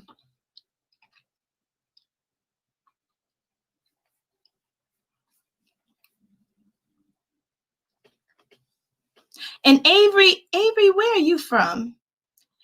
Because I pretty much know where everybody is from on here, except Avery. Where are you? Are you in America? Let us know. Hi, Michelle. You can make it happen with Michelle. Good morning. And so Michelle says, I think it means to be fully aware. Okay. Oh, that's good. Yep. Fully aware. Karen says to be mentally aware. I think that's what you're trying to say. Mentally aware. Yes, absolutely. Okay. So you all are right with the word aware for sure. When I looked it up online, it says consciousness, and this is a good time to take out your pen and paper. You see, I have Success Saturday on the front of my book. This is where I take all my notes. So make sure you have a pen and paper, because I'm about to tell you what it says online. It says consciousness is the state of being awake and aware of your surroundings. Hi, Nidra. Good morning. Nidra says, she's talking about the outcome you received as a result of the class. What is it? She's talking about the course, because Nidra is also in Success My Way Academy. So she said the outcome you received as a result of the class, was it what you envisioned? If so, how? And if not, what are you planning to do differently? Yeah, look at all those questions that she's able to glean from the class. Like, what did you envision? And wait a minute, is that a question for me? Okay, wait, I'm sorry, y'all. Nidra, I'm sorry. Is that a question for me? Nidra, let me know. I am so confused right now. I'm sorry. I think you're trying to ask me that question. So let me know. And Cameron said, awareness comes to mind. Yes. So it says the state of being awake and aware of your surroundings. It also says awareness or perception. So you all would definitely write with awareness. And it said aware, using your mind to be aware of yourself and of the world. So it is awareness. With the election, with the pandemic, I am so surprised. I'm just going to be really honest. I am very surprised that a lot of people are still having trouble with their awareness of themselves, awareness of their surroundings, awareness of the state of the world right now. I'm guessing that people out of necessity are like blocking out the reality of what's happening. And that is a very scary thing, because if we don't make some changes, y'all, we're in trouble. If we don't make any changes, y'all, we're in trouble, for real, for sure. So I wanted to make a plea to everybody that to take advantage of this pandemic. And what I mean by that, like, take advantage of any opportunity that you have to reflect on your life, think about your life, be aware of the state of your life.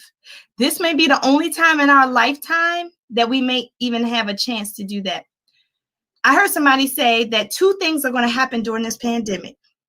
People are going to become poor and destitute, and people are going to become rich and flourish. But that's about money. The two things around consciousness that I think is going to happen because of this pandemic is that people are either going to spiral down into a deeper hole of depression, of a lack of sense of self, or people are going to use this as an opportunity to learn about themselves and to take calculated risks to do what they are put on earth to do, or to at least value the things that they've already been blessed with, and then know the value of the things that they will be doing in the future. Like there's going to be two different people operating. Once the vaccine comes out, there are going to be some people who just forget it was a pandemic and go back to how they were before the pandemic. And then there's going to be people who are forever changed. They're going to be forever changed because of this state of emergency that the world is in. So you have to be conscious and make a decision of which person that you want to be. You have to be aware. You have to be perceptive. You have to be woke. All right? Like that song, stay woke, baby creeping. Stay woke. All right, I see some stuff happening in the chat. Let's see what's going on. Nidra said the class was empowering. Would have thought 6 weeks wouldn't have thought 6 weeks could bring such change in my life for myself and my relationships. Oh, Grandma Shake. Thank you, Nidra. Yes, Nidra, we were talking about like the course and the phenomenal people we had in the course, and we're excited to do it again in January. So if you want to join us, come on and bring your family, bring your friends. Somebody asked, can my sister join? Yes, your sister can join Success My Way Academy. It is not just for certain people. It is for anybody who wants to be a part of it, male or female. It's not gender specific. It is for anybody. So if you know anybody who you think would love to join something like this, just introduce it, share the link with them. It's totally fine. And everything you need is in the description of this video. And then Karen said, oh, you said it was for me, Nidra. Oh, okay. So the outcome you received, she's asking me the question about the class. Was it what you envisioned? If so, how and how are you planning to do it differently? Nidra, you getting all up in my success seat topic today, okay?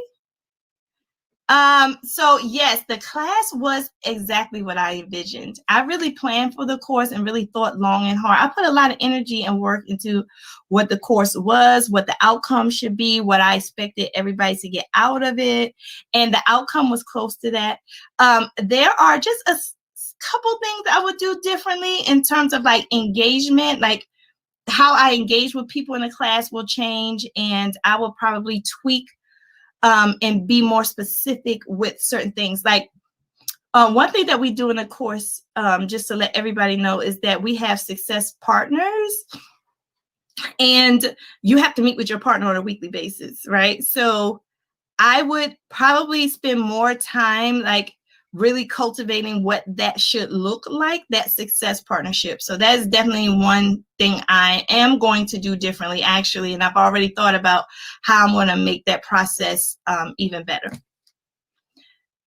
All right, Nidra said, I received an awakening with my finances at the start of class. Thank you. I've never had a side hustle or vision for my life. Oh, Nidra, so sweet. I mean, that just brings me joy, y'all.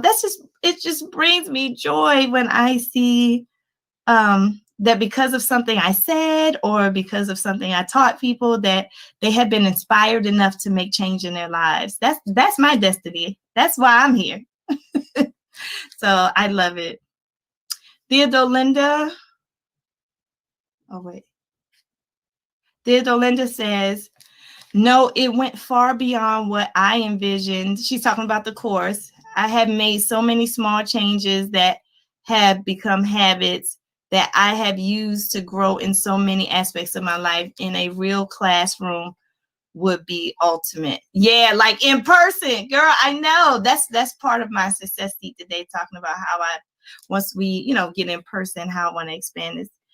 Hi, Cheryl. I'm so glad you're here. And Cheryl says, hello, can't stay, but just wanted to drop in for a few. Oh, okay. Thank you so much, Cheryl, for your support. I appreciate you. And Nisha says, sorry, I have someone coming to inspect the house at 11. I'm listening, but getting ready. Sure. I mean, it's Saturday. We know how Saturdays go. And then Karen said, people are going to spiral up and spiral down. Talked about this with my therapist. Oh, yeah. It's a real thing. Like, if we have to be intentional about our consciousness, if we are not intentional about our awareness and on purpose try to be aware, you're going to spiral down. Even kids, they don't know what's happening, but it's affecting our kids mentally. And so as adults, we have to stay conscious so we can help our babies. We got to help the children. The children are suffering too. They may not act like it because they're bouncing off the walls, but this is a mental drain on our children as well. So I'm about to go over the 5 levels of consciousness. If you don't know that there are 5 levels, then this is something you can write down. And just as a disclaimer, these 5 levels of consciousness are not the end all or be all. Somebody else might say, oh, it's 6 or 7, whatever. We just want to talk about 5 right now. Also, some people, based on their religious views or their views about the world, may not think that these are the 5 levels, and that's okay. But this is just what I have researched and what I have tweaked based on my individual beliefs, and also what I know from things that I've read in books about consciousness. So I'm going to just share these 5 levels, but please eat the meat and throw away the bone. I'm going to say that again. Eat the meat and throw away the bone. So take from these 5 levels what you want, but if you don't agree with these 5 levels, you don't have to agree. I just want to say that, because when you get into consciousness, it gets a little sticky because people have different views about what this is. So I just wanted to make that disclaimer before I go over this. Yeah, Cheryl, it is. It's affecting everybody. This is very serious. Okay, so consciousness. You got your pen and paper out, right? You number your paper 1, 2, 3, 4, 5. All right. So the first, and it is, let me say, it's a level. So there's a bottom level and there's a higher level of consciousness. There's a bottom level. So we're going to start at the bottom level of consciousness. So number 1, the basic level of consciousness is a victim mindset. Excuse me. So write that down. Victim mindset. And a victim mindset is aware or is conscious that things are happening to them. So that's the most basic level of confidence. Somebody said, I can't believe this happened to me. That's not a revelation. That's like the basic thing that everybody knows when something happens to them. So when you have somebody who stays in that state, that victim state, and around that is blame. You did this to me. You did this to me. Everything is happening to me. I can't believe this happened to me. It's because of you that I did this. That's a very low level of consciousness. So if it's not you, just look to the left, look to the right. But if it's you, just stare at the screen like this. Blame is a low level of consciousness, because you can blame others, and you can be, and just even knowing what's happening to you is a low level of consciousness. Like, let me give you an example of victim mentality.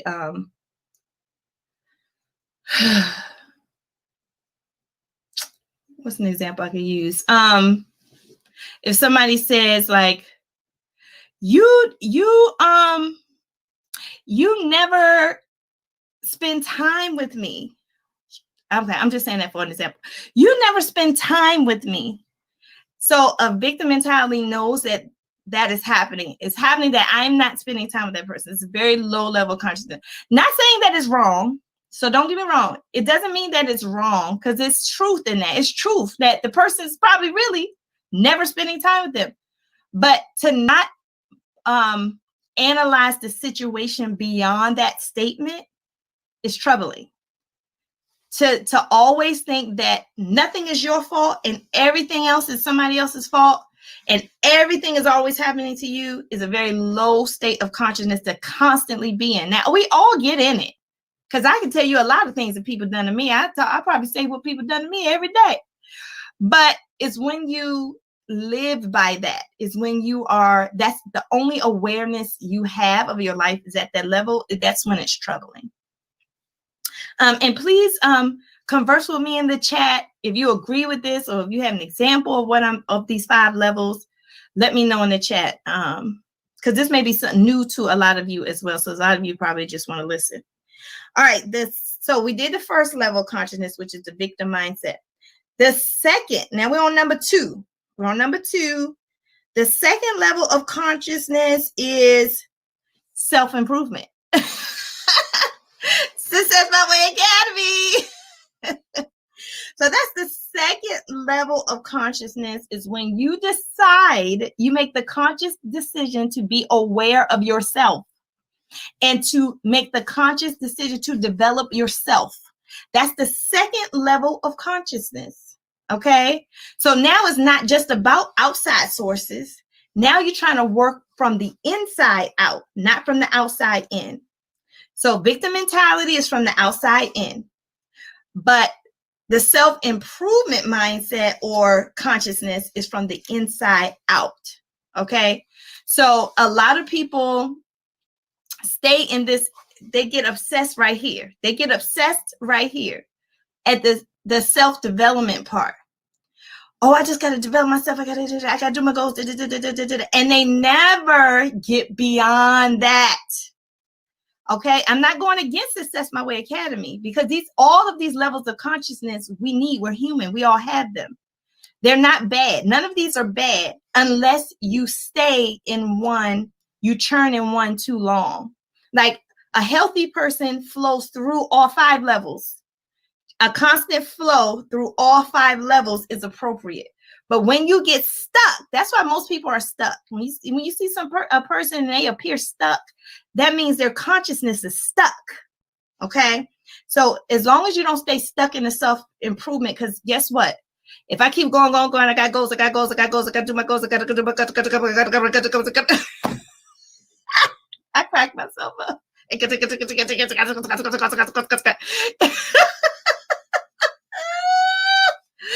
do. Next thing you know, your head blow off. Boosh. But all jokes aside, y'all know I just be playing around. All jokes aside, when you stay in the self-improvement and you don't get beyond that, it leads to burnout. It leads to depression. It leads to you not being productive because people who do that, they shut all the way down. And then they go from to not doing a god darn thing for weeks because they get so burnt out, they just completely stop. And then you're not doing it at a steady pace. It's just too much. So you need balance in the self-improvement area. So I love self-improvement. I got a whole academy based on self-improvement because guess what? Self-improvement is the foundation for the next level. So my hope is that you move through the levels. So you may start with that victim mentality. Then you say, wait a minute, it can't be everybody. I'm the common factor. It can't be everybody because I'm the one, everywhere I go, everybody treat me the same way. But guess what? Everybody's different. The only thing that's the same everywhere you go is you. So once you realize that you are the common denominator in some of this stuff, then you start developing yourself. Once you develop yourself, you don't stay there. You don't stay there. You're going to constantly develop yourself all the time. You're not going to stay there. You're going to move to the next level. The next level of consciousness, y'all, is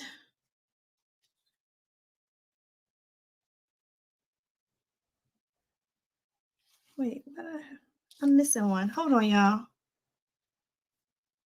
I got 1, 2. Okay, wait, I'm missing one. Give me a second. And I'm going to put, if you're in the Facebook group, I'm going to put the article where I got this from in the Facebook group too. So you can read for yourself.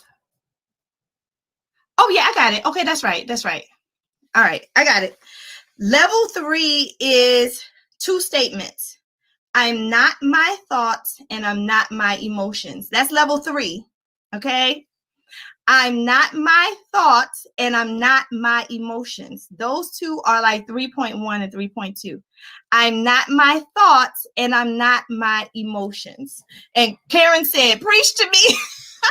I know that's right, Karen. Karen, and I know you coming to Success My Way Academy, right, Karen? That's going to be up your alley. We're going to have to push you to the next level, Karen. Karen said, I am ready. Yes. All right. So level 3 is I'm not my thoughts and I'm not my emotions. And I taught about this, y'all. If you were with me when we did the 11 weeks with this book, I told you about that guard dog of a mind. Your mind is built to guard you from everything because your mind remembers everything. So when you see somebody else coming up, oh, I know this. Oh, I know how to handle this because I dealt with you before. I know how to handle it. No. You cannot let new people suffer from the things old people did to you. That is not fair to the new people. So you have to kind of like tame that guard dog of a mind and be conscious that your mind is being triggered. Your mind is being triggered. Be conscious of that and try to be more open. So you're not your thoughts. You're not your emotions. Your emotions are part of you, but that's not you. I hear a lot of people say, I'm just made that way. And I'm nasty because I'm made that way and nobody's going to change me. Well, you don't have to be. That's what something you haven't, you have control of two things, your thoughts and your emotions. You got control over that. So you're making a decision not to change. It's not something that is you. That is not you. You're making a decision. Yay, Karen. Okay, Karen says she's going to join. So exciting. All right, so you're not your thoughts, you're not your emotions. Number four. So let me go back. Number one was victim mindset. Number two was self-improvement. Number three is that I'm not my thoughts and I'm not my emotions. Number four is there's something bigger than me. That's number four. Number four, the fourth level of consciousness is there is something bigger than me. Okay, so I'm conscious that it's not all about me. Levels 1 through 3 is about me. Victim mentality, me. Self-improvement, me. I'm not my thoughts and my emotions, me. Now we're getting to there's something greater than you. Oh, really? A lot of people don't know that. We have narcissistic people who don't believe anything is greater than them. And the most narcissistic people, I got a revelation for y'all. The most narcissistic people who think everything is about them hide under the cloak of helping everybody else. Pause. Okay, let me say that again. The most narcissistic people who think everything is about them hide under the cloak of helping everybody else. Look at Donald Trump. He's our most public narcissist. Everything is about Donald Trump, but he hides under the cloak that he is helping. I have the lowest unemployment rate. I have this. Because of me, we have all the ventilators. I'm really helping you. Are you really helping me? Are you really helping? Is it true, anything that you're saying? You talk a good game, but your actions say something different. That's how you know a narcissist, because they talk a really good game. Oh, I'm going to help you. Oh, I'm going to be there for you. Oh, I'll be your best friend in the world. But their actions tell the truth. Okay? So to not be all about yourself, to not stay stuck in 1 through 3, you have to believe in something bigger than yourself. And I'm not just talking about God. I mean, God is like the easiest thing to say, oh, God is bigger than me. But I'm not just talking about God. I'm talking about an idea. You have to believe in an idea that's bigger than yourself. What idea? That's why serving others is so important. For me, I believe that I am just a vessel used to help children who are in poverty at Christmas time. For me, that's not about Lakisha. I don't make any money doing this. Matter of fact, I'm tired. I'm tired of doing it. I've been doing this nonprofit for 7 years, raising money for kids, doing it for free for 7 years. But guess what? I tried to stop and I can't. I can't stop helping these kids because it's so deep embedded in me that it's not about me. It's about the will of God through me. So the idea is what you should be thinking about. What is an idea that's bigger than you? And if the idea is God, so be it. If the idea is helping homeless women, then so be it. If the idea bigger than you is to train and teach children how to handle money at a young age, then so be it. If the idea that's bigger than you is to write a book so you can help people who are going through what you're going through, then so be it. Okay? That's right. Karen said action is louder than words. And Anita said, wow, you've got to be kidding me. I don't know what that means, teacher. So I can stay on this, but I got to get off here because we got to go celebrate over at Success My Way Academy. We got to celebrate the last day. So I'm gonna give y'all the last level of consciousness, y'all. The last level of consciousness in this article, they call it enlightenment, but I call it spiritual connection. This is my favorite. Oh, I want to cry thinking about this one, y'all. I seriously want to cry thinking about this level. So this is the level where you're so spiritually in tuned with the God that you serve, or it's so spiritually in tuned with your spirituality that you and the spirit realm are one. You have a consciousness that's beyond this earth. It's beyond this earth. You have tapped into an idea, an understanding of what's happening spiritually. What's happening spiritually. So when you do stuff, not because you're blaming somebody else, not because you're just trying to improve yourself, not because you're thinking it and you're feeling it, not just because you believe in something bigger than yourself, but when you do something because it is spiritually correct, you are at the top, highest level of consciousness. And let me tell you something, a lot of people walk around sleep. They walk around sleep because they can get all the way to 4, but they never reach 5. And so the question is, how do I get to the highest level of consciousness? You have to consciously be aware of 1 through 4, how long you stay in them, and then consciously practice on the level of 5. So I always talk about this. I even talk about it in my book. How many of us really meditate? Really meditate. And if you're Christian, you can meditate on the word. And how many of us just really meditate? Just sit quiet with yourself on a regular basis. How many of us pray? Because prayer is a form of meditation.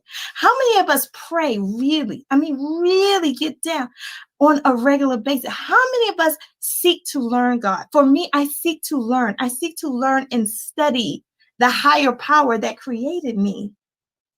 I seek to learn and study how Jesus walked on this earth, reading Bibles. I seek to learn, and I honor that. I honor that, and I take it very seriously. And it's such a personal walk. All of us have our own spiritual walk. You can't be like me in my walk. You have to develop your own walk. So how can you do that? You have to consciously be aware and consciously do action. Something that Tony Robbins, and I quote him a lot. Tony Robbins, and after this, I'm about to go. Tony Robbins says, you have to take massive, determined action. Okay? You hear that little clap? Pow! You have to take massive, determined action. And not just with your goals, okay? And not just with going to church. It has to be the inner works of your spirit that's so deep and so much in depth that there is a level that's beyond understanding, okay? That you tap into. A level beyond understanding that you tap into. And you hear people who are at this level of spirituality when they say, I know for sure this is what God wants me to do. You know, the most famous person that I know that was at the level 5 that I just admire so much is Harriet Tubman. I don't know if you all saw her story, her movie, but in the movie, I shouldn't tell y'all the end of the movie. I might give it away. But on her deathbed, she said to her family, I go to prepare a place for you. Now, why, right before Harriet Tubman died, she will quote the same thing as Jesus? Why would she tell her family on her deathbed, I go to prepare a place for you? Did she encounter Jesus in that moment? In that moment, I believe she was at the highest level of consciousness right before she died. So you can get there. You can get there. Just constantly work. Don't give up. Don't give up, y'all. Keep striving for that consciousness. And it doesn't matter if it's a pandemic. It doesn't matter if the devil himself start walking the streets. You will have no fear, and you will live in peace, love, and happiness, and the abundancy that you deserve and that you were guaranteed you would have. All right. So I love y'all much. I love y'all much. I'm gonna be back on here. I said I was gonna be on here every other Saturday, but since That's My Way Academy is over and I feel good, I'm gonna be on here next week. I'll be here next week, y'all. I'll be here next week. So come back to the Success Saturday. Bring a friend. Come on in the room. Y'all gotta bring people there. Bring people over to Success Saturday because we be talking about some good stuff over here, y'all. I love y'all much, but I have to go. We have to celebrate at Success My Way Academy, and I will talk to you next week. Have a blessed Saturday. Enjoy. It's Halloween today. I don't know what y'all doing today, but enjoy it. It's a beautiful, crisp day. Even if it's cold, it's sunny outside. Get outside, y'all. Self-love Saturday. Today is Self-Love Saturday. Give yourself some love this Saturday. And I will see y'all next time. But I gotta go. All right? Take care, everybody. Love you much. Bye, Success Tribe.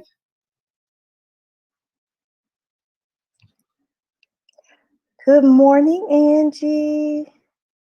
Can you all hear me? Let me know in the chat if you can hear me. So I'm in a different location and I want to make sure my headphones are working. Good morning, everyone.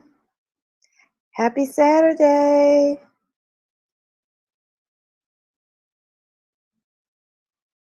Angie, I see you're on here. Let me know if you can hear me. Oh, perfect. Okay. How are you, Angie? So good to see you. Good morning, Erica. So good to see you as well. I'm in a different location today. Good morning. We're just going to wait a couple more minutes until everyone can get on. How is your weekend, or how was your week? Let me know in the chat. How are you doing? So I am not at home today. I'm at a beach called Ocean City in Maryland. And I was going to try to sit outside so you all could see the ocean, but it's too loud out there. It's like very windy and loud. Angie, you said you had your gallbladder removed on Thursday. Oh, wow. Oh, goodness. Thank God that went well, Angie. And I just hope that you are resting and healing yourself. I'm glad that went well.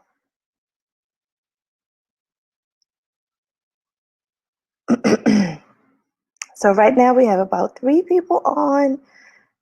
When we get about 5 people, we'll just go ahead and get started.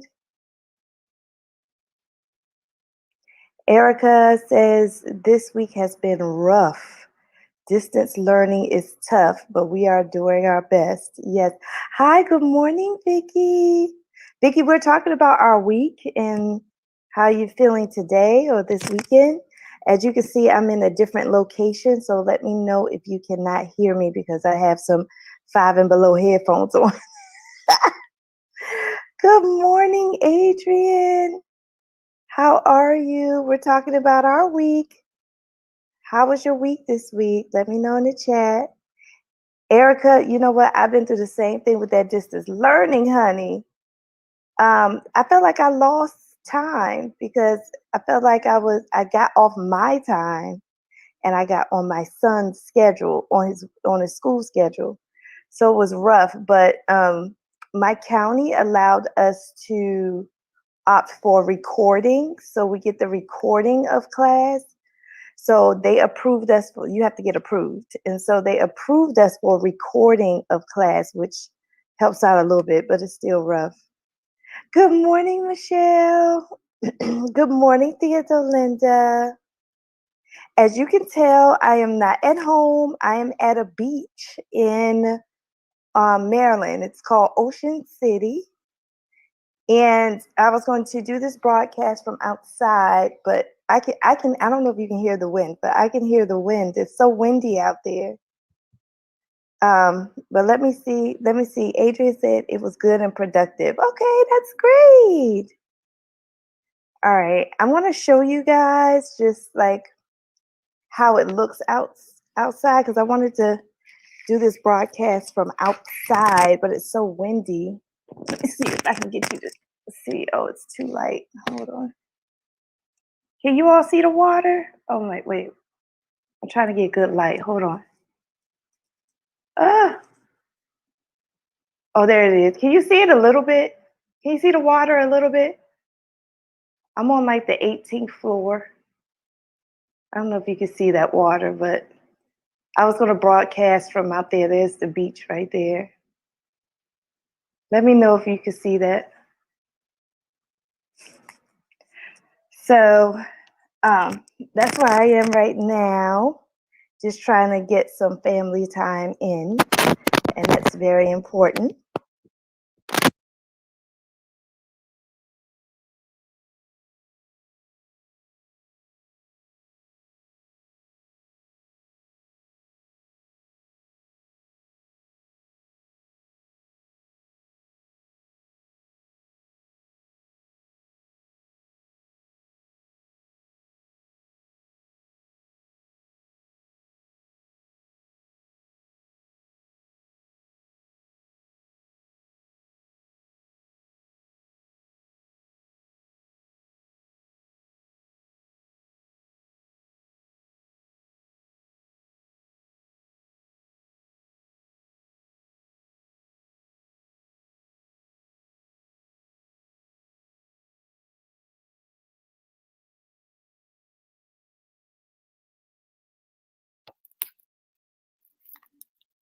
Can you all hear me now? Can you hear me now? Let me know. I took the headphones off.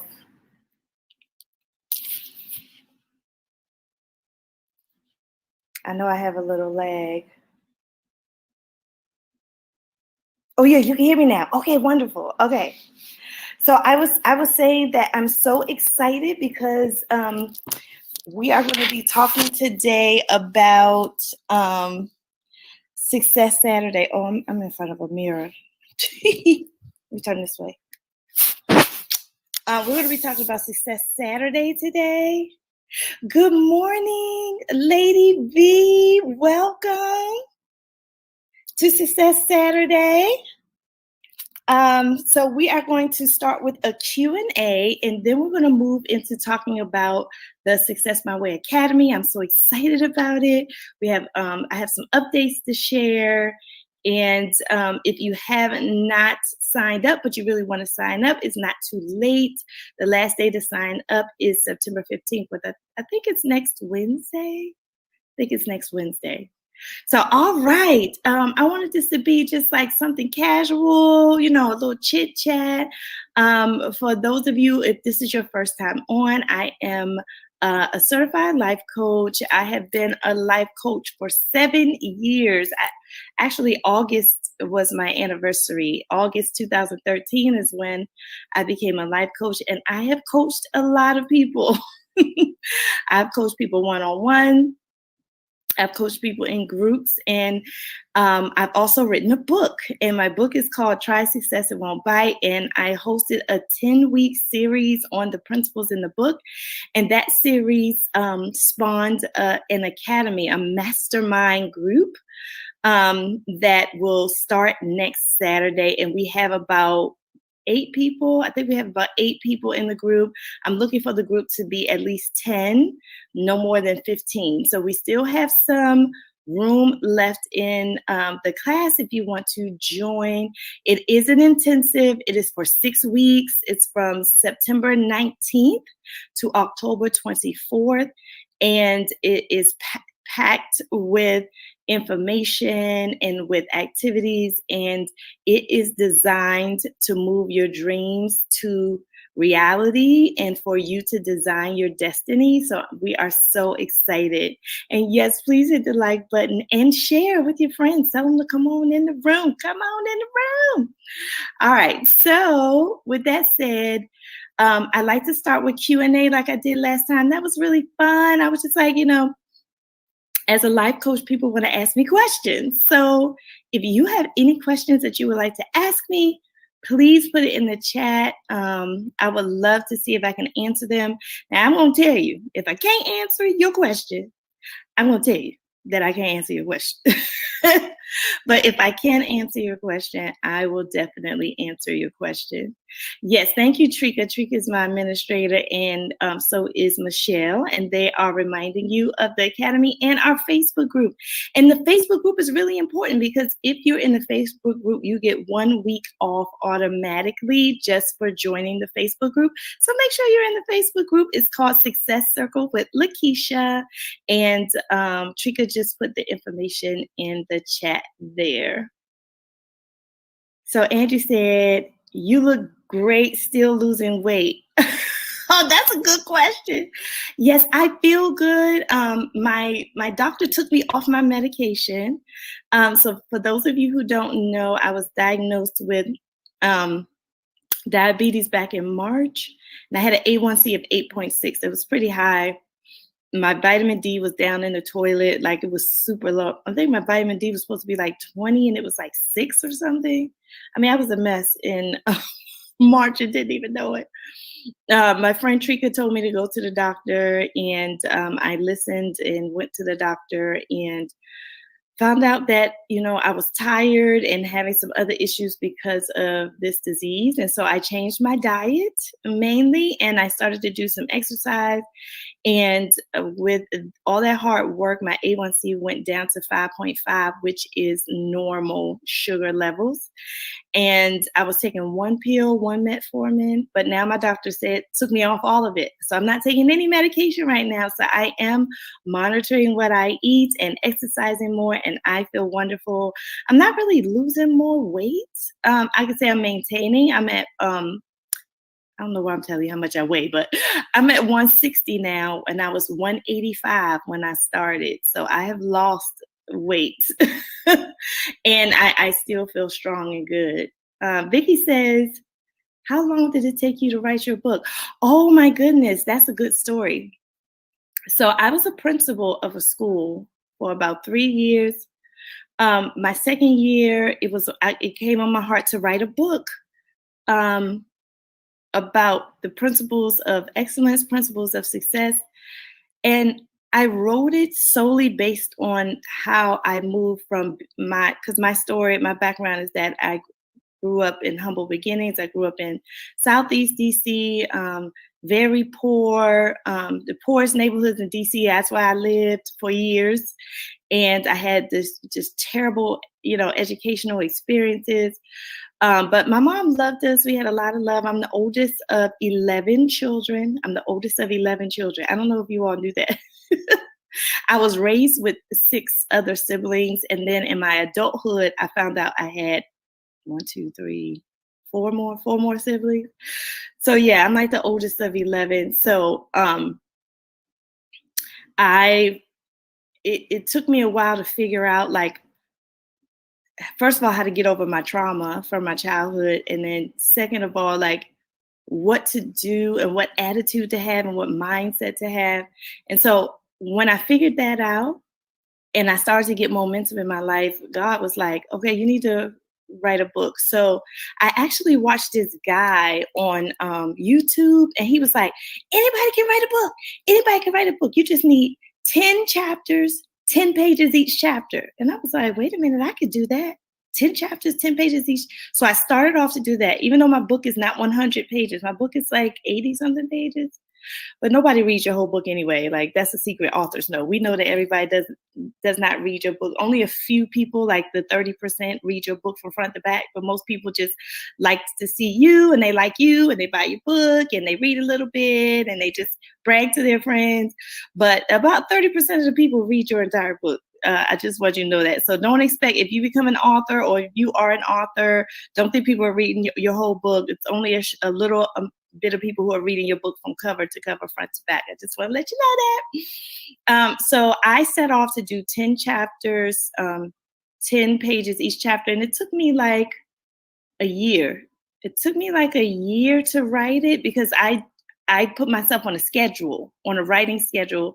I was a principal, so my job was intense, but every Saturday I would get up and write. Every Saturday I would get up and write until I had about 10 pages. I moved to the next chapter, moved to the next chapter. And each chapter in the book spells out the word excellence. Excellence has 10 letters in the name.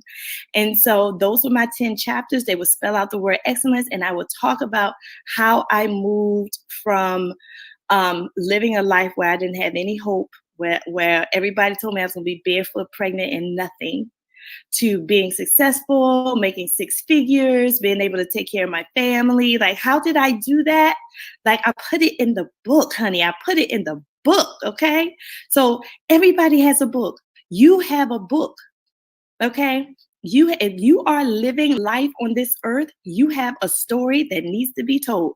So I would tell everybody has a book in them.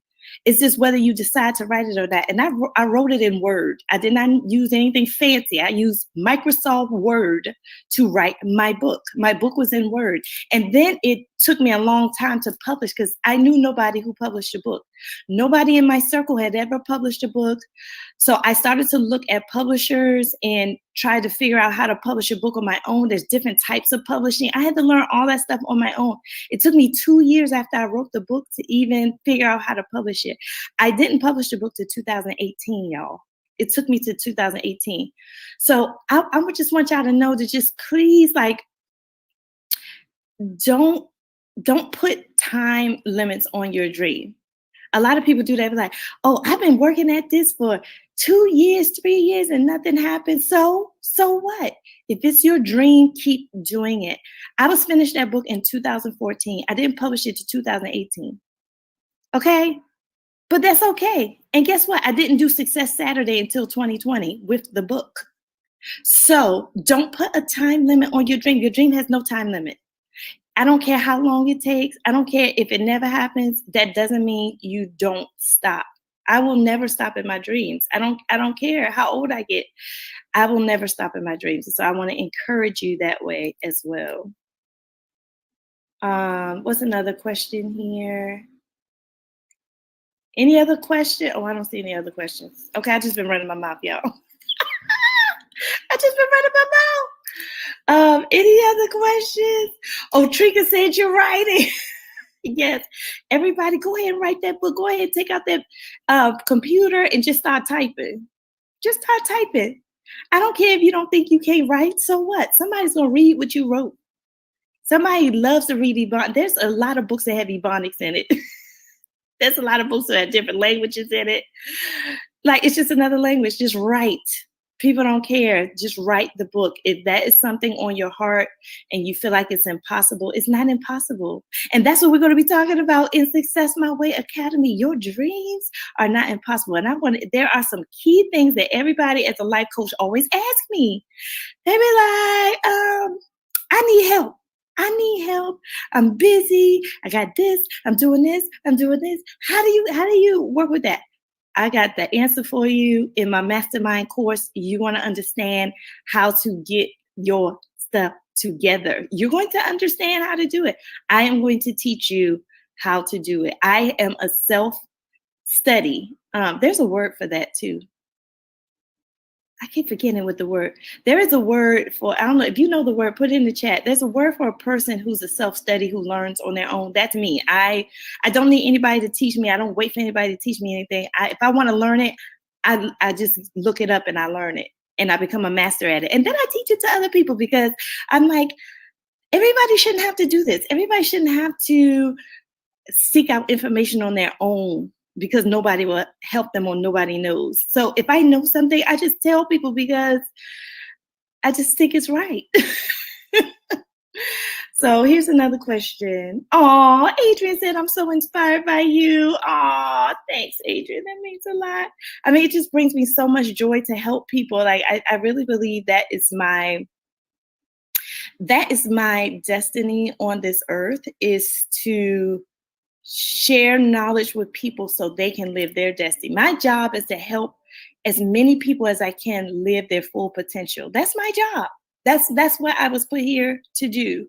And whether you are a child or a teenager or a young adult or an adult or an older adult or a silver senior or whatever you want to call yourself, I have information and tools that I have taught myself that I know a lot of people don't know that I just want to share. And so I share a lot of it in our 11 weeks with the Success Saturday teaching, but I have more. I have a lot more, y'all. I got a lot more to share, and I'm going to be sharing it in the Success My Way Academy. Um, Erica says, can you speak to the cultivation of female relationships? How do you develop and sustain? I find difficulty in this area. Oh, Erica, I'm so glad you brought that up. I'm so glad you brought that up. You know, we as women, we are socialized into how we relate to each other. We are socialized into how we relate to each other. It's so bad that we don't even trust each other and we're not honest with each other. So a lot of times we're scared of each other. We're scared of each other as women. We're scared that other women are going to hurt us or they're trying to bamboozle us or swindle us. And it really comes from our childhood. Everything we do in adulthood comes from our childhood. And I always say that women, especially Black women, we experience trauma for the most part. Most Black women experience some type of, in my age range, I want to say in my age range, experience some type of trauma in their childhood. And that carries on into their relationships, not only with the women, but with the men as well. But the woman to woman relationship is really one that you have to make a conscious effort to work on.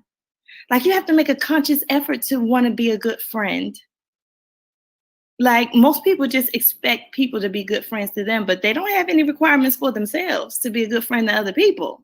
What's your own requirement? What's your own requirement for yourself to be a good friend to somebody else? Do you have any? Or you just say, hey girl, hey girl, hey girl. Well, what's your requirement? So Erica, I would say the first thing is you don't need a lot of friends. Okay, quality versus quantity. You don't need a lot of friends. In my life, I have friends in categories. Okay, my friends are in categories. I'm sorry, y'all, but I put them in categories. So just think of a Target, the Target dollar spot little like red and white circle. Okay, can you get a picture of that? So in the middle of the circle are my closest friends. Those are the women who I trust with my whole heart. And I talk to them on a regular basis, and we encourage each other and we love each other. Your friends are supposed to encourage and love on you. If they don't encourage you and love on you, if they put you down, if they do slick, janky stuff to you, sly stuff, they're not really your friend. You got to move them out on the outside of the circle. So my closest friends are right in the middle, like the bullseye. The bullseye, that's my circle, and that's not a lot of people. That's a very small amount of people. And then if you go to the Target and you move out to the next outer ring, those people are my acquaintances. They're the people I talk to once in a blue moon. Hey, how you doing? Still cordial, no drama, but they're at a distance. They're at somewhat of a distance. And that could be for a number of reasons. That could be just because we don't live in the same area. It could be that you were a childhood friend that I just still keep in contact with. Like that's that outer circle. And so if you look at that Target, you got the bullseye, you got the outer ring, and then that you got the outer ring, like the ring that's way out. And those just are just people like I keep at a distance, and we're not we just don't talk, but we're not like agile or angry at each other. We just really don't talk. Those are people, may I just say hi on Facebook or like their Facebook things or something like that. But Erica, I would say that I have expectations for my relationships with females that I deem myself with. If I expect people to call me, guess what? I call them. If I expect people to call me, I call them. If I expect people to be there for me when I'm going through trouble, I'm there for them. And so you just have to work that relationship just like your relationship with your kids, just like your relationship with your husband. If you feel like this person is valuable and you want to be friends with this person, you put in the work. A lot of times we don't put in the work because of the trauma. We do what we were taught to do with each other. And we got to change that. We got to change that because we were taught to be very mean to each other, very gossipy, talking about each other, not supporting each other. And so I don't hang around with people like that. I don't have people like that in my life. If a female comes in my life with that attitude and they're not willing to change, they're not in my life anymore. I just have to get rid of them because my life is going in a certain direction and I can't be distracted. So, Erica, I don't know if that answers your questions about friendship, but that's just friendship according to Lakisha. Okay. So let me know, Erica, if I answered your question. All right, who else has a question? This is good. I love when y'all come with these questions. Trika says, you helped me fulfill my dream. I love creating things and ideas. Oh, thank you, Trika. And Trika, yes, I constantly talk to Trika and life coacher, and Trika is one of my close friends as well. And so I just really appreciate that.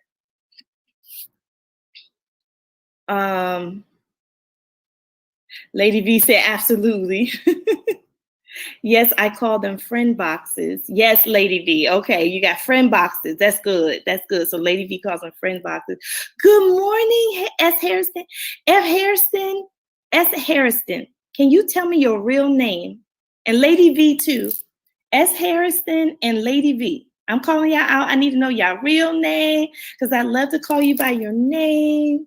So please tell me your name. Trika, I got my success circle. Y'all better get you a success circle. I love that. Yes, that inner circle, that circle, that's because when your inner circle is really supportive, and it's a beautiful thing, but it pushes you and it drives you and it stops you from being depressed and stressed because you just got protection all around you. It's like having a group of angels just circling you with you in the middle. That's what having beautiful friends is like. And so Trika's calling that group her success circle. Yes. So definitely get a success circle. And we're going to have a success circle at Success My Way Academy. We're going to develop a success circle. So if you want friendship, we're going to work on developing friendship in our academy. Our academy is for 6 weeks. So you're going to get to learn people very well in the 6 weeks period. Good morning, Janitra. How are you? Michelle said, yes, a success circle. I even got a success circle planner.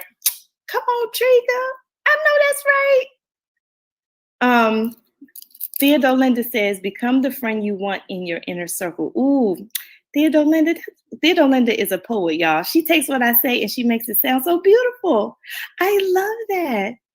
Trika says, for my friends and what we got going on. Vivian, Lady V. Hi, Vivian. And Stephanie. Okay, I can remember those names. Welcome, Vivian and Stephanie. Everyone, please say hello to Vivian and Stephanie. They're new to our Success Saturday.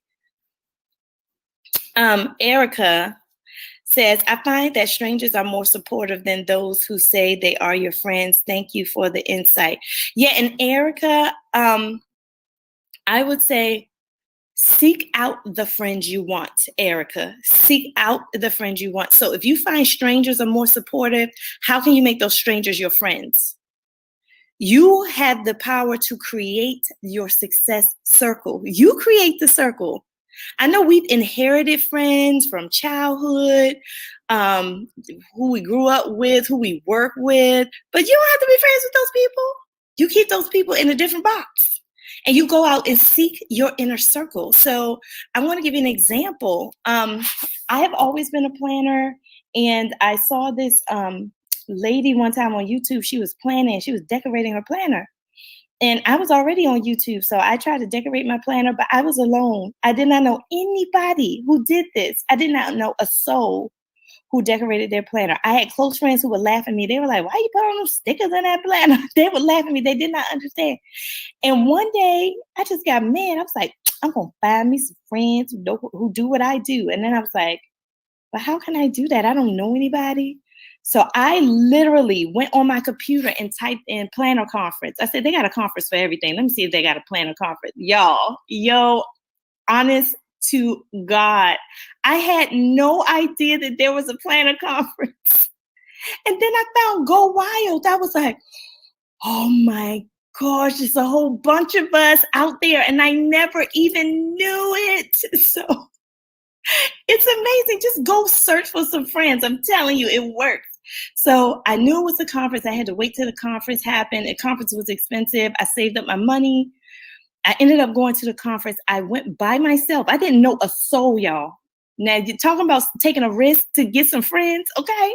I did not know a soul. I went there. All my roommates, I had 3 other roommates, and I didn't know them. I was rooming with strange women. I don't know what was wrong with me. I was like bold. I was like, I'm gonna find some planners, people who like to put stickers in their planner. So I go to the Go Wild conference and it changes my life. It changes my life. It's so positive. So many women. It was like 1,400 women there. And it was so positive. And those roommates I had, we're still friends. And then from that situation, I found out about meetups and I found out about local friends. And I found out there are a bunch of women that live close to me that like the plan. Oh, and so I went to a meetup, and some people here I met at a meetup that's in this chat right now. I met you at a meetup. So guess what? Go seek out your circle. You guys are my circle. You guys are my tribe. Seek people out.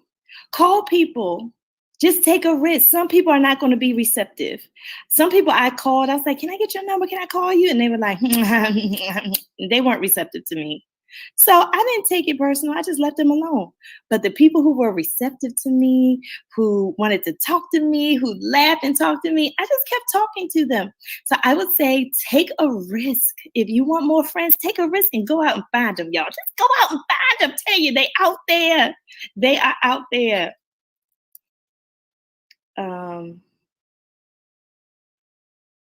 Okay, Vicky said, be right back.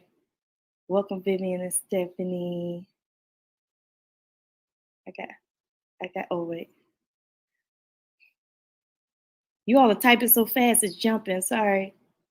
Janitra said, I am alone. Janitra said, I am a loner.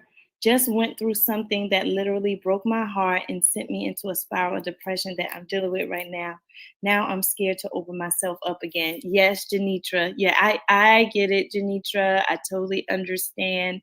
We all are human. So I would never, ever, and you'll notice about me as my life coaching style, I will never, ever tell you not to feel. I will never, ever tell you not to hurt. I will never, ever tell you not to be angry. I will never, ever tell you not to be sad because all of those feelings are so valid. They're so valid and they're what makes you human. But this is what I will tell you, though. I will tell you that as human beings, and this has been found in research, as human beings, I don't know why it looks like I got some red on my face. As human beings, we recover fast. So at some point, you have to make the decision to come out of it. It doesn't have to be right away, but you have to make the decision to come out of it. As human beings, just look at the pandemic. Look at the pandemic. We just found out about this, January, February? And now we are dealing with it. We got businesses around it, masks, also kind of masks, businesses booming for certain industries. Families are coming together again. People are being around their kids more. We're adjusting. We're doing online learning. We're adjusting. That's what humans do. Humans adjust faster than they think they do. So you have to make a decision at some point that you want to be different and have that decision be really deep. It has to be a really deep, can't be a surfacey decision. It has to be a really deep decision that eventually you're going to push through, you're going to press through, and you're just going to plain fight. I mean, put up your dukes and look in the mirror and start fighting yourself. I'm going to fight my way out of this depression. I'm going to fight my way out of this sadness. I am going to look myself in the mirror every day. And even if I don't feel like it, I'm going to say, guess what? You're the bomb. You're beautiful. You're strong. You're going to get out this depression. You are surrounded by love. Just start speaking stuff into existence that's not there.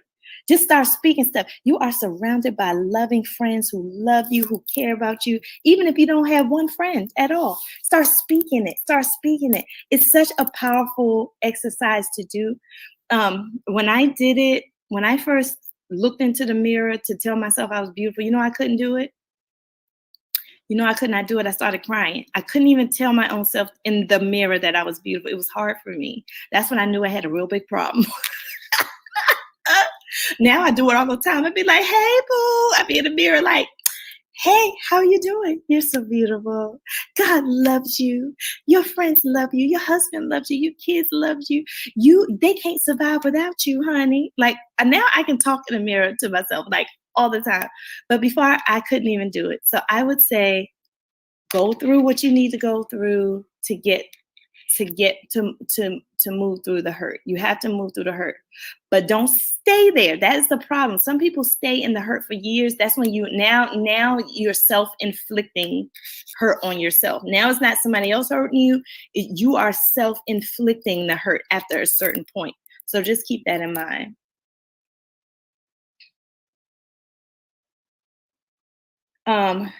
Zaria, hey girl, and Sean. I think Zaria's real name is Sean, and correct me if I'm wrong.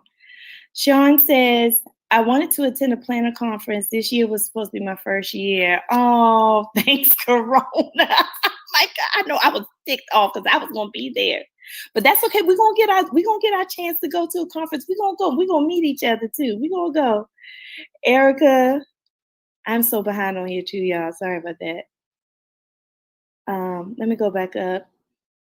I don't want to miss anybody's comment. Erica, so that's the next step. Stop being afraid and take the risk. Absolutely. I absolutely love planning. None of my friends do decorative planning. Yes, but you got friends right here, Adrienne. We all do it, girl. We love it. Trika says, Janitra, you got your child right here. That's right, Janitra. We're here to support you. We're gonna give you a virtual hug, Janitra.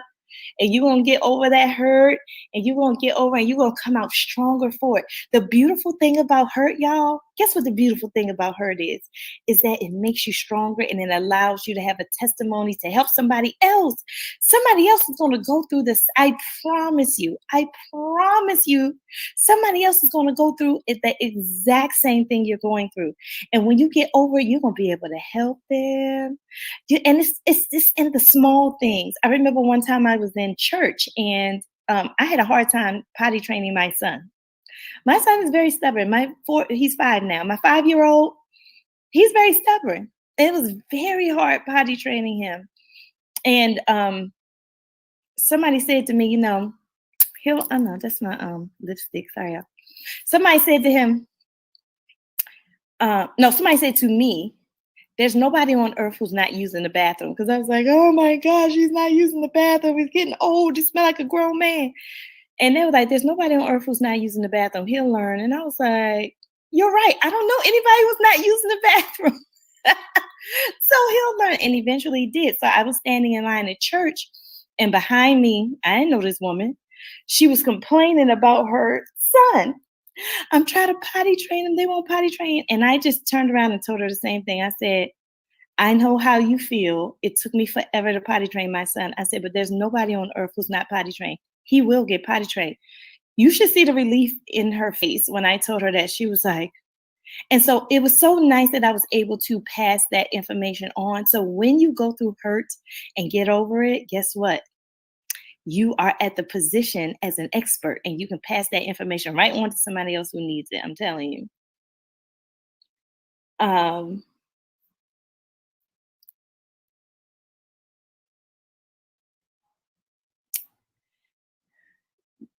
Granta Granette, is that your name? Is that your real name, Granette? Let me know. Am I saying it right? I'm sorry. Good morning. Welcome to Success Saturday. We are doing a Q&A right now, and then I'm going to be talking about the Success My Way Academy, and I'm so excited to talk about it. And just for you who are joining late, I am not in my regular location. I'm not home. I'm at a beach, and I showed people earlier. Let me see if I can show y'all. Y'all see the? Oh my God! Do y'all see the water? Okay. Oh yeah, it's in view now. I'm at a beach. See that, y'all? Isn't that pretty? It's just so beautiful. And I was gonna hold this outside, but it's so windy out there that I know you all won't be able to hear me. Um,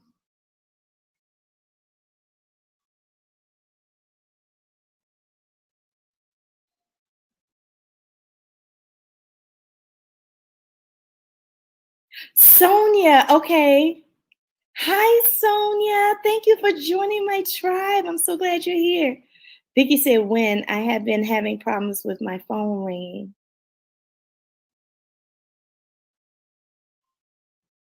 Oh my God, so hi, Laurel. Oh my gosh, everybody's joining. I miss you guys. Yesterday you were on my mind. Oh, so beautiful. Love the beach. Yes, yes, Vivian. Yes, Janitra, you got you. We are going to pray for you. We're going to keep you in our thoughts, honey, because we know what that feels like, looks like, and sounds like to be in that situation. Crafty girls, good morning. Thank you all. Thank you all for uplifting Janitra. That's what it's all about. Being a good friend means you're really being there for people and giving them encouraging words when they need it. So you guys are amazing. All right. So thank you for the Q&A. If you have more questions, just put them in the chat. I'm going to start talking about Success My Way Academy. So if you are not in the Facebook, I want everybody to know that the Facebook group automatically gets a week free. So you get a week free. So the academy is a 6-week academy called Success My Way Academy. And you might say, Lakisha, why do you name it Success My Way Academy? Well, first of all, I like the word success. My book is called Try Success in One Bite. My first book was called Success Sapiens. And now my course is called Success My Way Academy. And when I talk about success, you may think I'm talking about like houses, cars. I'm not talking about that. I'm so not. Uh-oh. Can you all hear me? Uh-oh. Why did my sound go out? Can you hear me now?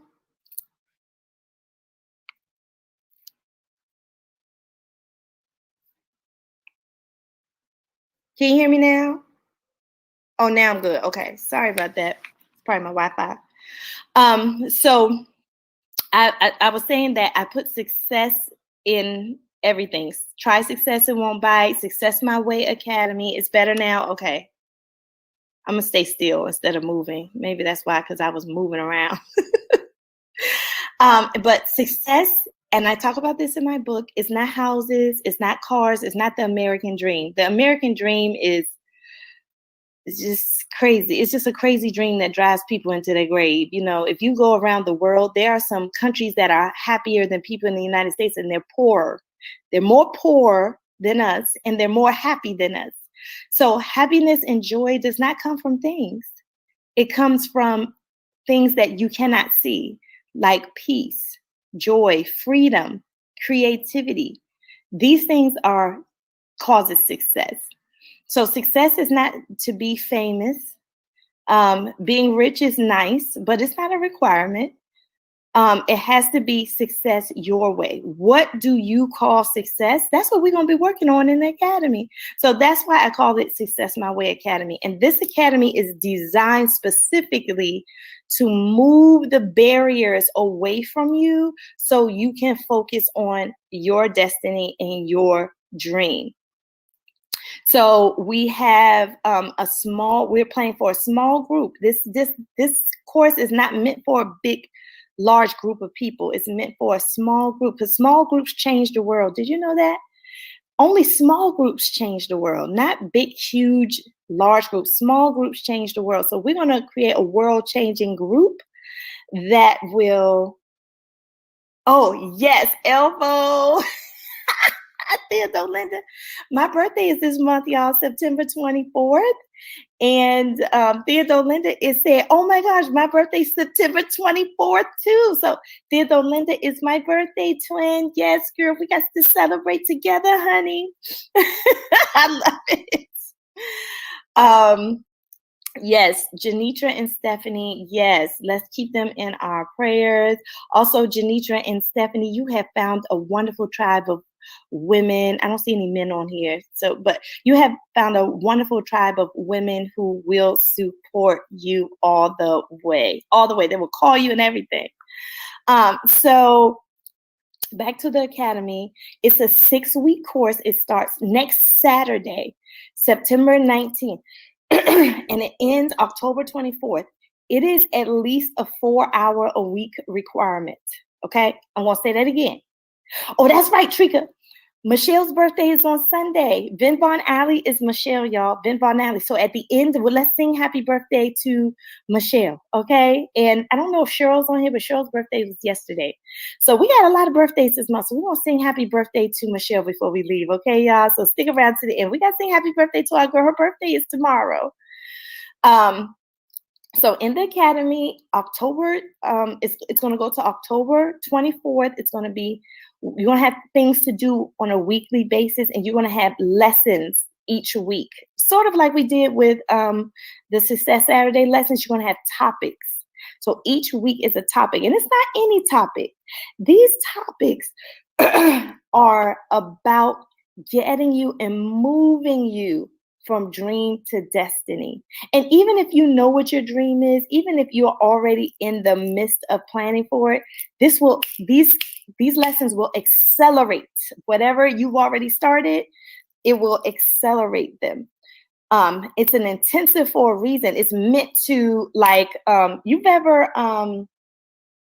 got on one of those roller coasters where it starts you at the top and then it just drops you down really fast, and you just, like, you can't hold your breath. Or you've ever been on a roller coaster where it ticks up, tick, tick, tick, and then it goes down, boom. Okay, so that is what this academy does. It tick, tick, tick, tick, boom. It's like accelerates you into what your destiny is supposed to be. So there's a lot of things happening. We're going to do weekly Zoom calls. And our weekly Zoom calls are going to be very powerful. They're structured in a way that is going to push you. So it's an intensive, and I keep saying it's an intensive for a reason, but it's a powerful intensive. It's an intensive that's going to be supportive. It's not going to be one of these like little weird intensives where people being mean and nasty to you, or just, it's not going to be like that, y'all. It's going to be very supportive, but it's about the work. It's going to be serious work. It's going to be about you doing what you were called to do. What were you called to do? What were you called to do? Do you know? We're going to help you. We're going to help you. Success Mom. You don't know what you're called to do? Oh, we're going to help you figure that out. What were you called to do? Oh, you know what you're called to do, but you're not doing it. You know what you're called to do, but you're not doing it. Okay, we're going to help you. We're going to help you in the course. Oh, yeah, we're going to help you. We're going to help you. You know what you're called to do, and you're doing it, but you need some help. Okay. What kind of help you need? We're gonna help you out. So this course is for everybody. It's not just for people who are stagnated, who it's not just for people who are at a crossroads. It is for everybody. Everybody, because the Success My Way is tailored, it's made for you to go through this journey your own way. And we're going to respect that. However, we only got 6 weeks. So it is time bound. You're going to have some deadlines and things like that. It's going to be time bound. That's the push. That is the push. So to give you more logistics, the class is, when I averaged everything out, like how much each lesson costs, the Zoom meetings, and the other stuff that I'm not telling you about because I got to save some stuff for the class. when I average everything out, this course for 6 weeks is worth over $1,000. It's worth over $1,000. I have priced it I took the price all the way down, and I'm only charging $50 a week. And 50 times 6 is what? That's $300, y'all. That's $300. But if you are in the Success Saturday Circle with Lakisha Facebook group, you get 1 week off. You get a week free. Your first week is free. So you only pay $250. Now you might say, well, Lakisha, why are you charging $250 for this experience? This experience is very intense. It requires a lot of time from you and a lot of time from me. And when I look at other intensives like this, they're like $2,000 and up. They're $2,000 and up. Even when I see courses that are not even like mine, like they're just only online. There's a lot of, y'all know what I'm talking about. Y'all get those little courses that come up on Instagram saying, come join this course. The course is like $1,000 and you never even meet the person. Y'all gonna see me every week. Y'all gonna see me every week, okay? So I am not, that is not a lot of money, but I want to charge because that's part of the learning. Nobody, I'm gonna tell y'all a little secret. Nobody cares about anything that's free. Nobody cares that anything is, when something is free, they're not gonna care about it. So if you got a business or if you got, if you're providing a service for somebody, don't do it for free because they're not going to take it seriously. People take it seriously when they put their coins on it. When they put their coins on it, they take it serious. So you got to attach a little coin to it. Attach a little coin and see if they pay. If they don't pay the little coin that you attach to it, then you know they're not serious. People who are serious, they're going to pay. They're going to pay. Okay. So, I do have some serious people. The class is almost full, y'all. The class is almost full. So you have 4 more days to pay. The last day to pay is September 15th. So if you're already in the course and you want to invite somebody else to the course that you know, you can do that as well. So please, please, please think about joining Success My Way Academy. There's one other thing I want to tell you before we close out, and I'm going to look to make sure I answered all the questions in the chat in a minute.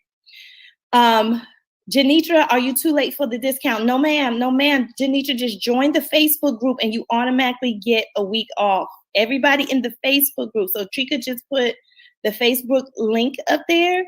So Janitra, just join the Facebook group. What I'll do is I'll put another advertisement up for it. Just email me. Y'all. If you're on this call, just email me at successmywayacademy@gmail.com. You got a pen and paper? Write down successmywayacademy@gmail.com. Again, write successmywayacademy@gmail.com. If you email me, I'm going to send you the information and then I'll send you an invoice and you're in. You're in. It's that simple. It's PayPal. It's a PayPal. So make sure you have a PayPal account. There are some requirements for the course. So one of the requirements is that you have a Facebook account and a Zoom account.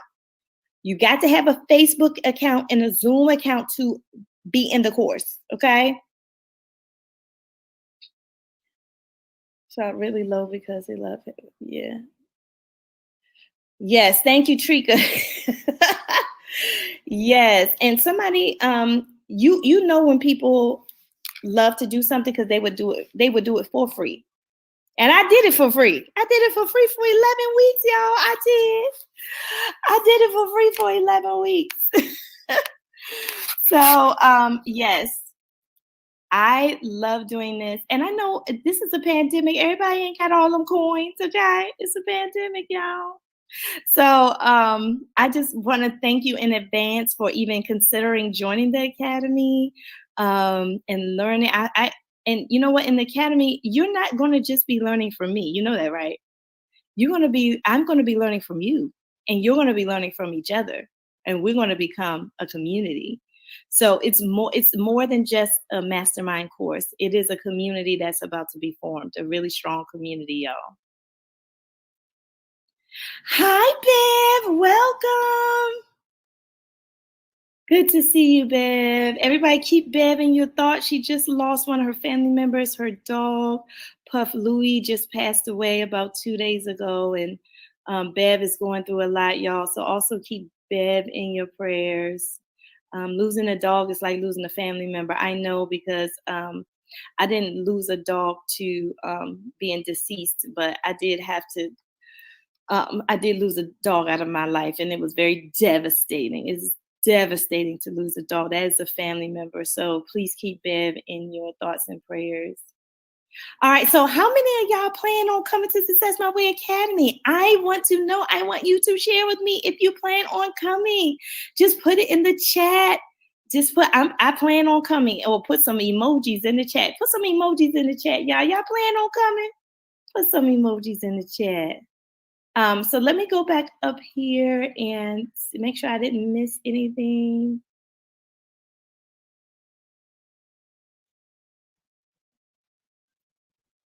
Yes, yeah, I love that, Theodore Linda. Yes, we in there becoming the best version of ourselves. Oh, it's gonna be so much fun. Yes. Adrian said, yes, it's worth more. Yes, Adrian knows because Adrian has her own business. She's like, let me calculate this. Oh, yeah, she's not charged that much. um, Oh, Janitra said, I don't know what I'm called to do, so I'm going to love this. Oh, yeah, we're going to help you real quick, Janitra. We're going to help you real quick. We're going to get you straight out. We're going to get you straight out this 6 weeks, girl. It's going to be awesome.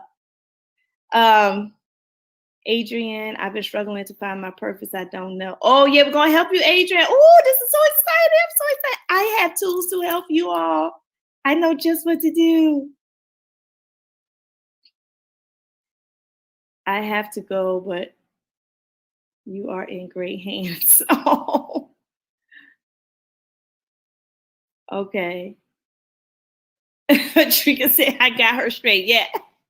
I love Trika. She's so honest and open. Thank you, Trika. Tori. Hi, Tori. Hello. I found your channel. Can you tell me about Success My Way Academy?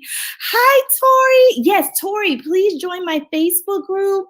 Everybody say hello to Tori. She just found my channel. Welcome, Tori. So glad to have you. Tori, please go to the Facebook group and scroll down. I have so much information in the Facebook group about the course. Success My Way Academy is a mastermind course taught by me, a certified life coach who has been very successful over the last 7 years helping people move from dream to destiny. And so I look forward to helping everyone who's in the academy. And also, Tori, I am an author. So Success My Way Academy is based on my book. I have a book on Amazon called Try Success, It Won't Bite. It's called Try Success, It Won't Bite. And I did an 11-week free course on YouTube about the book. And so, Tori, I have the playlist. If you want to look at the Success Saturday playlist, go to my YouTube channel and go to the Success Saturday playlist, and you'll see the free 10-week course that I did online. And now we're moving into a more intense course based on the book called Success My Way Academy. And the academy is $250 for everyone in the Facebook group. For the rest of the world, it's $300. So you want to be a part of the Facebook group so you can get $50 off the course. And welcome, Tori. Yes, you have joined a very strong tribe. I miss this tribe when I'm not on here. And speaking of that, y'all, okay, I got something to tell y'all. I know you're not going to like it. Okay? But I just realized, and Michelle helped me realize this. Michelle was like, how you going to do Success My Way Academy and Success Saturday? I was like, I can't. So I'm gonna have to put a pause on Success Saturday, y'all, until I will be back on Success Saturday on Halloween, October 31st. So Halloween, y'all, this is my last time coming on here until Halloween because I got to give my full attention to Success My Way Academy for the next 6 weeks. So what I will do though is I will continue to post in the Facebook group. If I can, I'll go live in the Facebook group. That's why the Facebook group is super important because that's where you can access me. but I'm not going to be able to do Success Saturday until started back up again until October 31st. So I'm sorry, y'all. But I just realized that like we have Saturday sessions in the course. But if you would like to see me, some of you are going to see me because you're going to be in the course and you're going to see me all the time. And so you're going to be fine. But for those of you who won't be able to do it, I'll come back October 31st for Success Saturday. Okay. Yeah, I know I'm bummed about that I can't see everybody, but until once I develop this course into something where I have employees and stuff like that, it's me right now. And so I do need to focus 100% of my attention on the course. Okay. Um, Thank you, Trika. Trika put the link to the book in the chat. It's on Amazon. Laurel said, "Oh my God, we should do a graduation." Oh my gosh, that is such a great idea. Okay, okay, okay. And that's another thing, y'all. I take all ideas. I love ideas. I'm open to ideas. I love it. So we can definitely. That's one thing about this Success My Way Academy is that it's have a bit of organicness about it. I'm not afraid to grow and change within a process. Okay, let me say that again because that's going to help somebody. I'm not afraid to grow and change right in the middle of a process. Okay, some people that's hard for them to do. They're like, "Why are you changing right now?" I love change. I love when it's a little meandering line. The straight line is okay, but when it meanders, it's like, hey, you're bobbing and weaving and bobbing and weaving. So we're gonna be bobbing and weaving together. It's Success My Way Academy, y'all. It's gonna be fun. It's gonna be intense. It's gonna be challenging. It's gonna be rewarding. It's gonna be everything you need in order to push yourself to the next level. Okay. Tori says, "Thanks, Lakisha. I appreciate the love. Looking forward to glowing up with everybody." Oh, I love that glowing up. Yes, I love that. Thanks, Tori, for that word. I got to use that.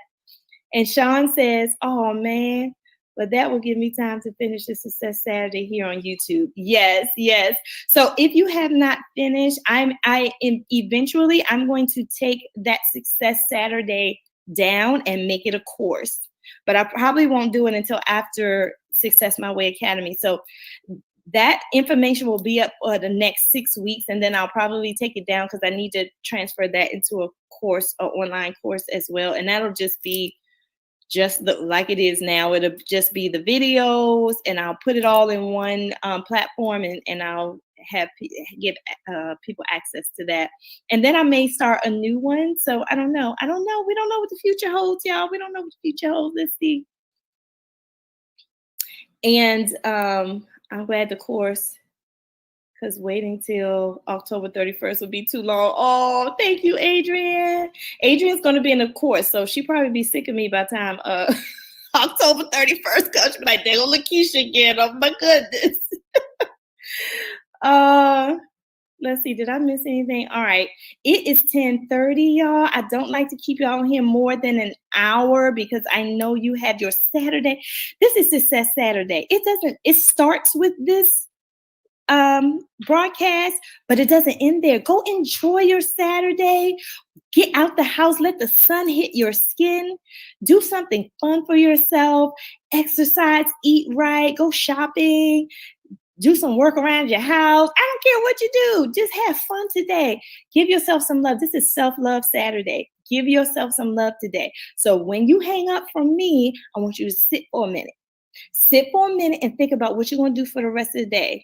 Don't go this Saturday blindly. Think about what are 3 things you can do today that's fun, that gives yourself self-love, and that makes you happy. Fun, self-love, and happiness. That's what I want you to give yourself today. When you hang up from me, what can you do that's fun? What can you do to give yourself self-love? That means, do you need to wash your hair? Do you need to do your nails? Do you need to, do you want to eat your favorite food today? What do you want to do to give yourself self-love? And what do you want to do to just simply make you happy? Do you want to go watch some Christmas movies? Because I'll watch some for you because the love is some Christmas there. I'll watch some Christmas movies with you. So do 3 things for yourself today. Sit and think about those 3 things, y'all. And if There is no more. I'm going through. Trika is at the salon. Trika, thank you so much for being an admin and you're at work. I love you for that, girl. Um, that's an affirmation right there. Let's write that down. 3 things. That's right. Only on day 4. Let me hurry. Sean, I love the way you're taking your time going through that and continue to write comments and I'll respond.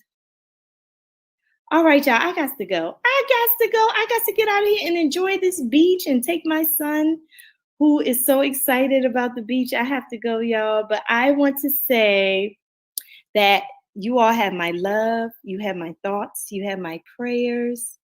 I look forward to talking with you again on October 31st. And even before that, in the Facebook group, please join the Facebook group. I can't say that enough. Join the Facebook group because if I have time, I'll go up in there. I'll do a live up in there. Go in the Facebook group now. Go in the Facebook group. And then for those of you who are joining the Success My Way Academy, I cannot wait. We have been gearing up for this for a long time. And so we're ready. We're ready for it to happen, y'all. Happy birthday, everybody. Dip 2 toes to the beach for me. I sure will. Happy birthday to your sister Trika. Okay, so let's say happy birthday to Michelle and everybody's birthday who's in September. And it's my birthday in September. And Theodore Linda and my birthday are both on September 24th. Thanks, Theodore Linda. Birthday twins. Boop, boop, boop.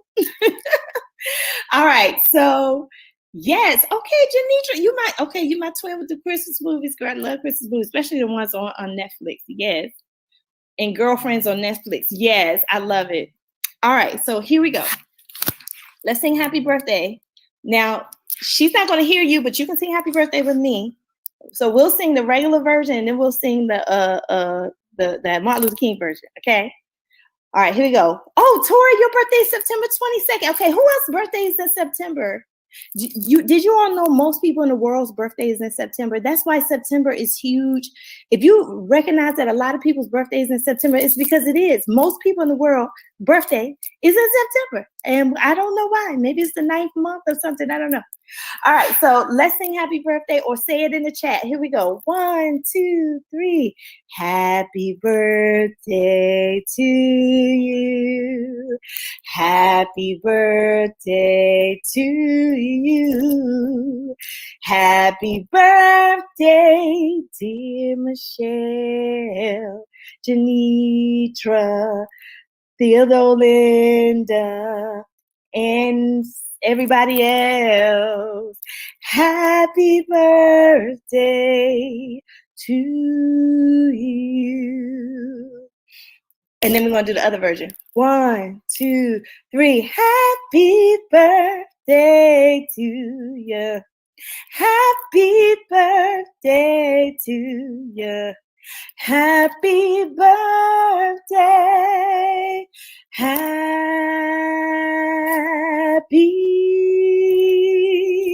birthday. Happy birthday. Happy birthday. Woo! Hi, Katrina. Happy birthday, everyone. Thank you so much for being here this morning. I honor you for staying here with me, and I will talk to you very soon. Talk to you later, friends. Bye, everybody. Enjoy your Saturday. Love you much. Bye-bye.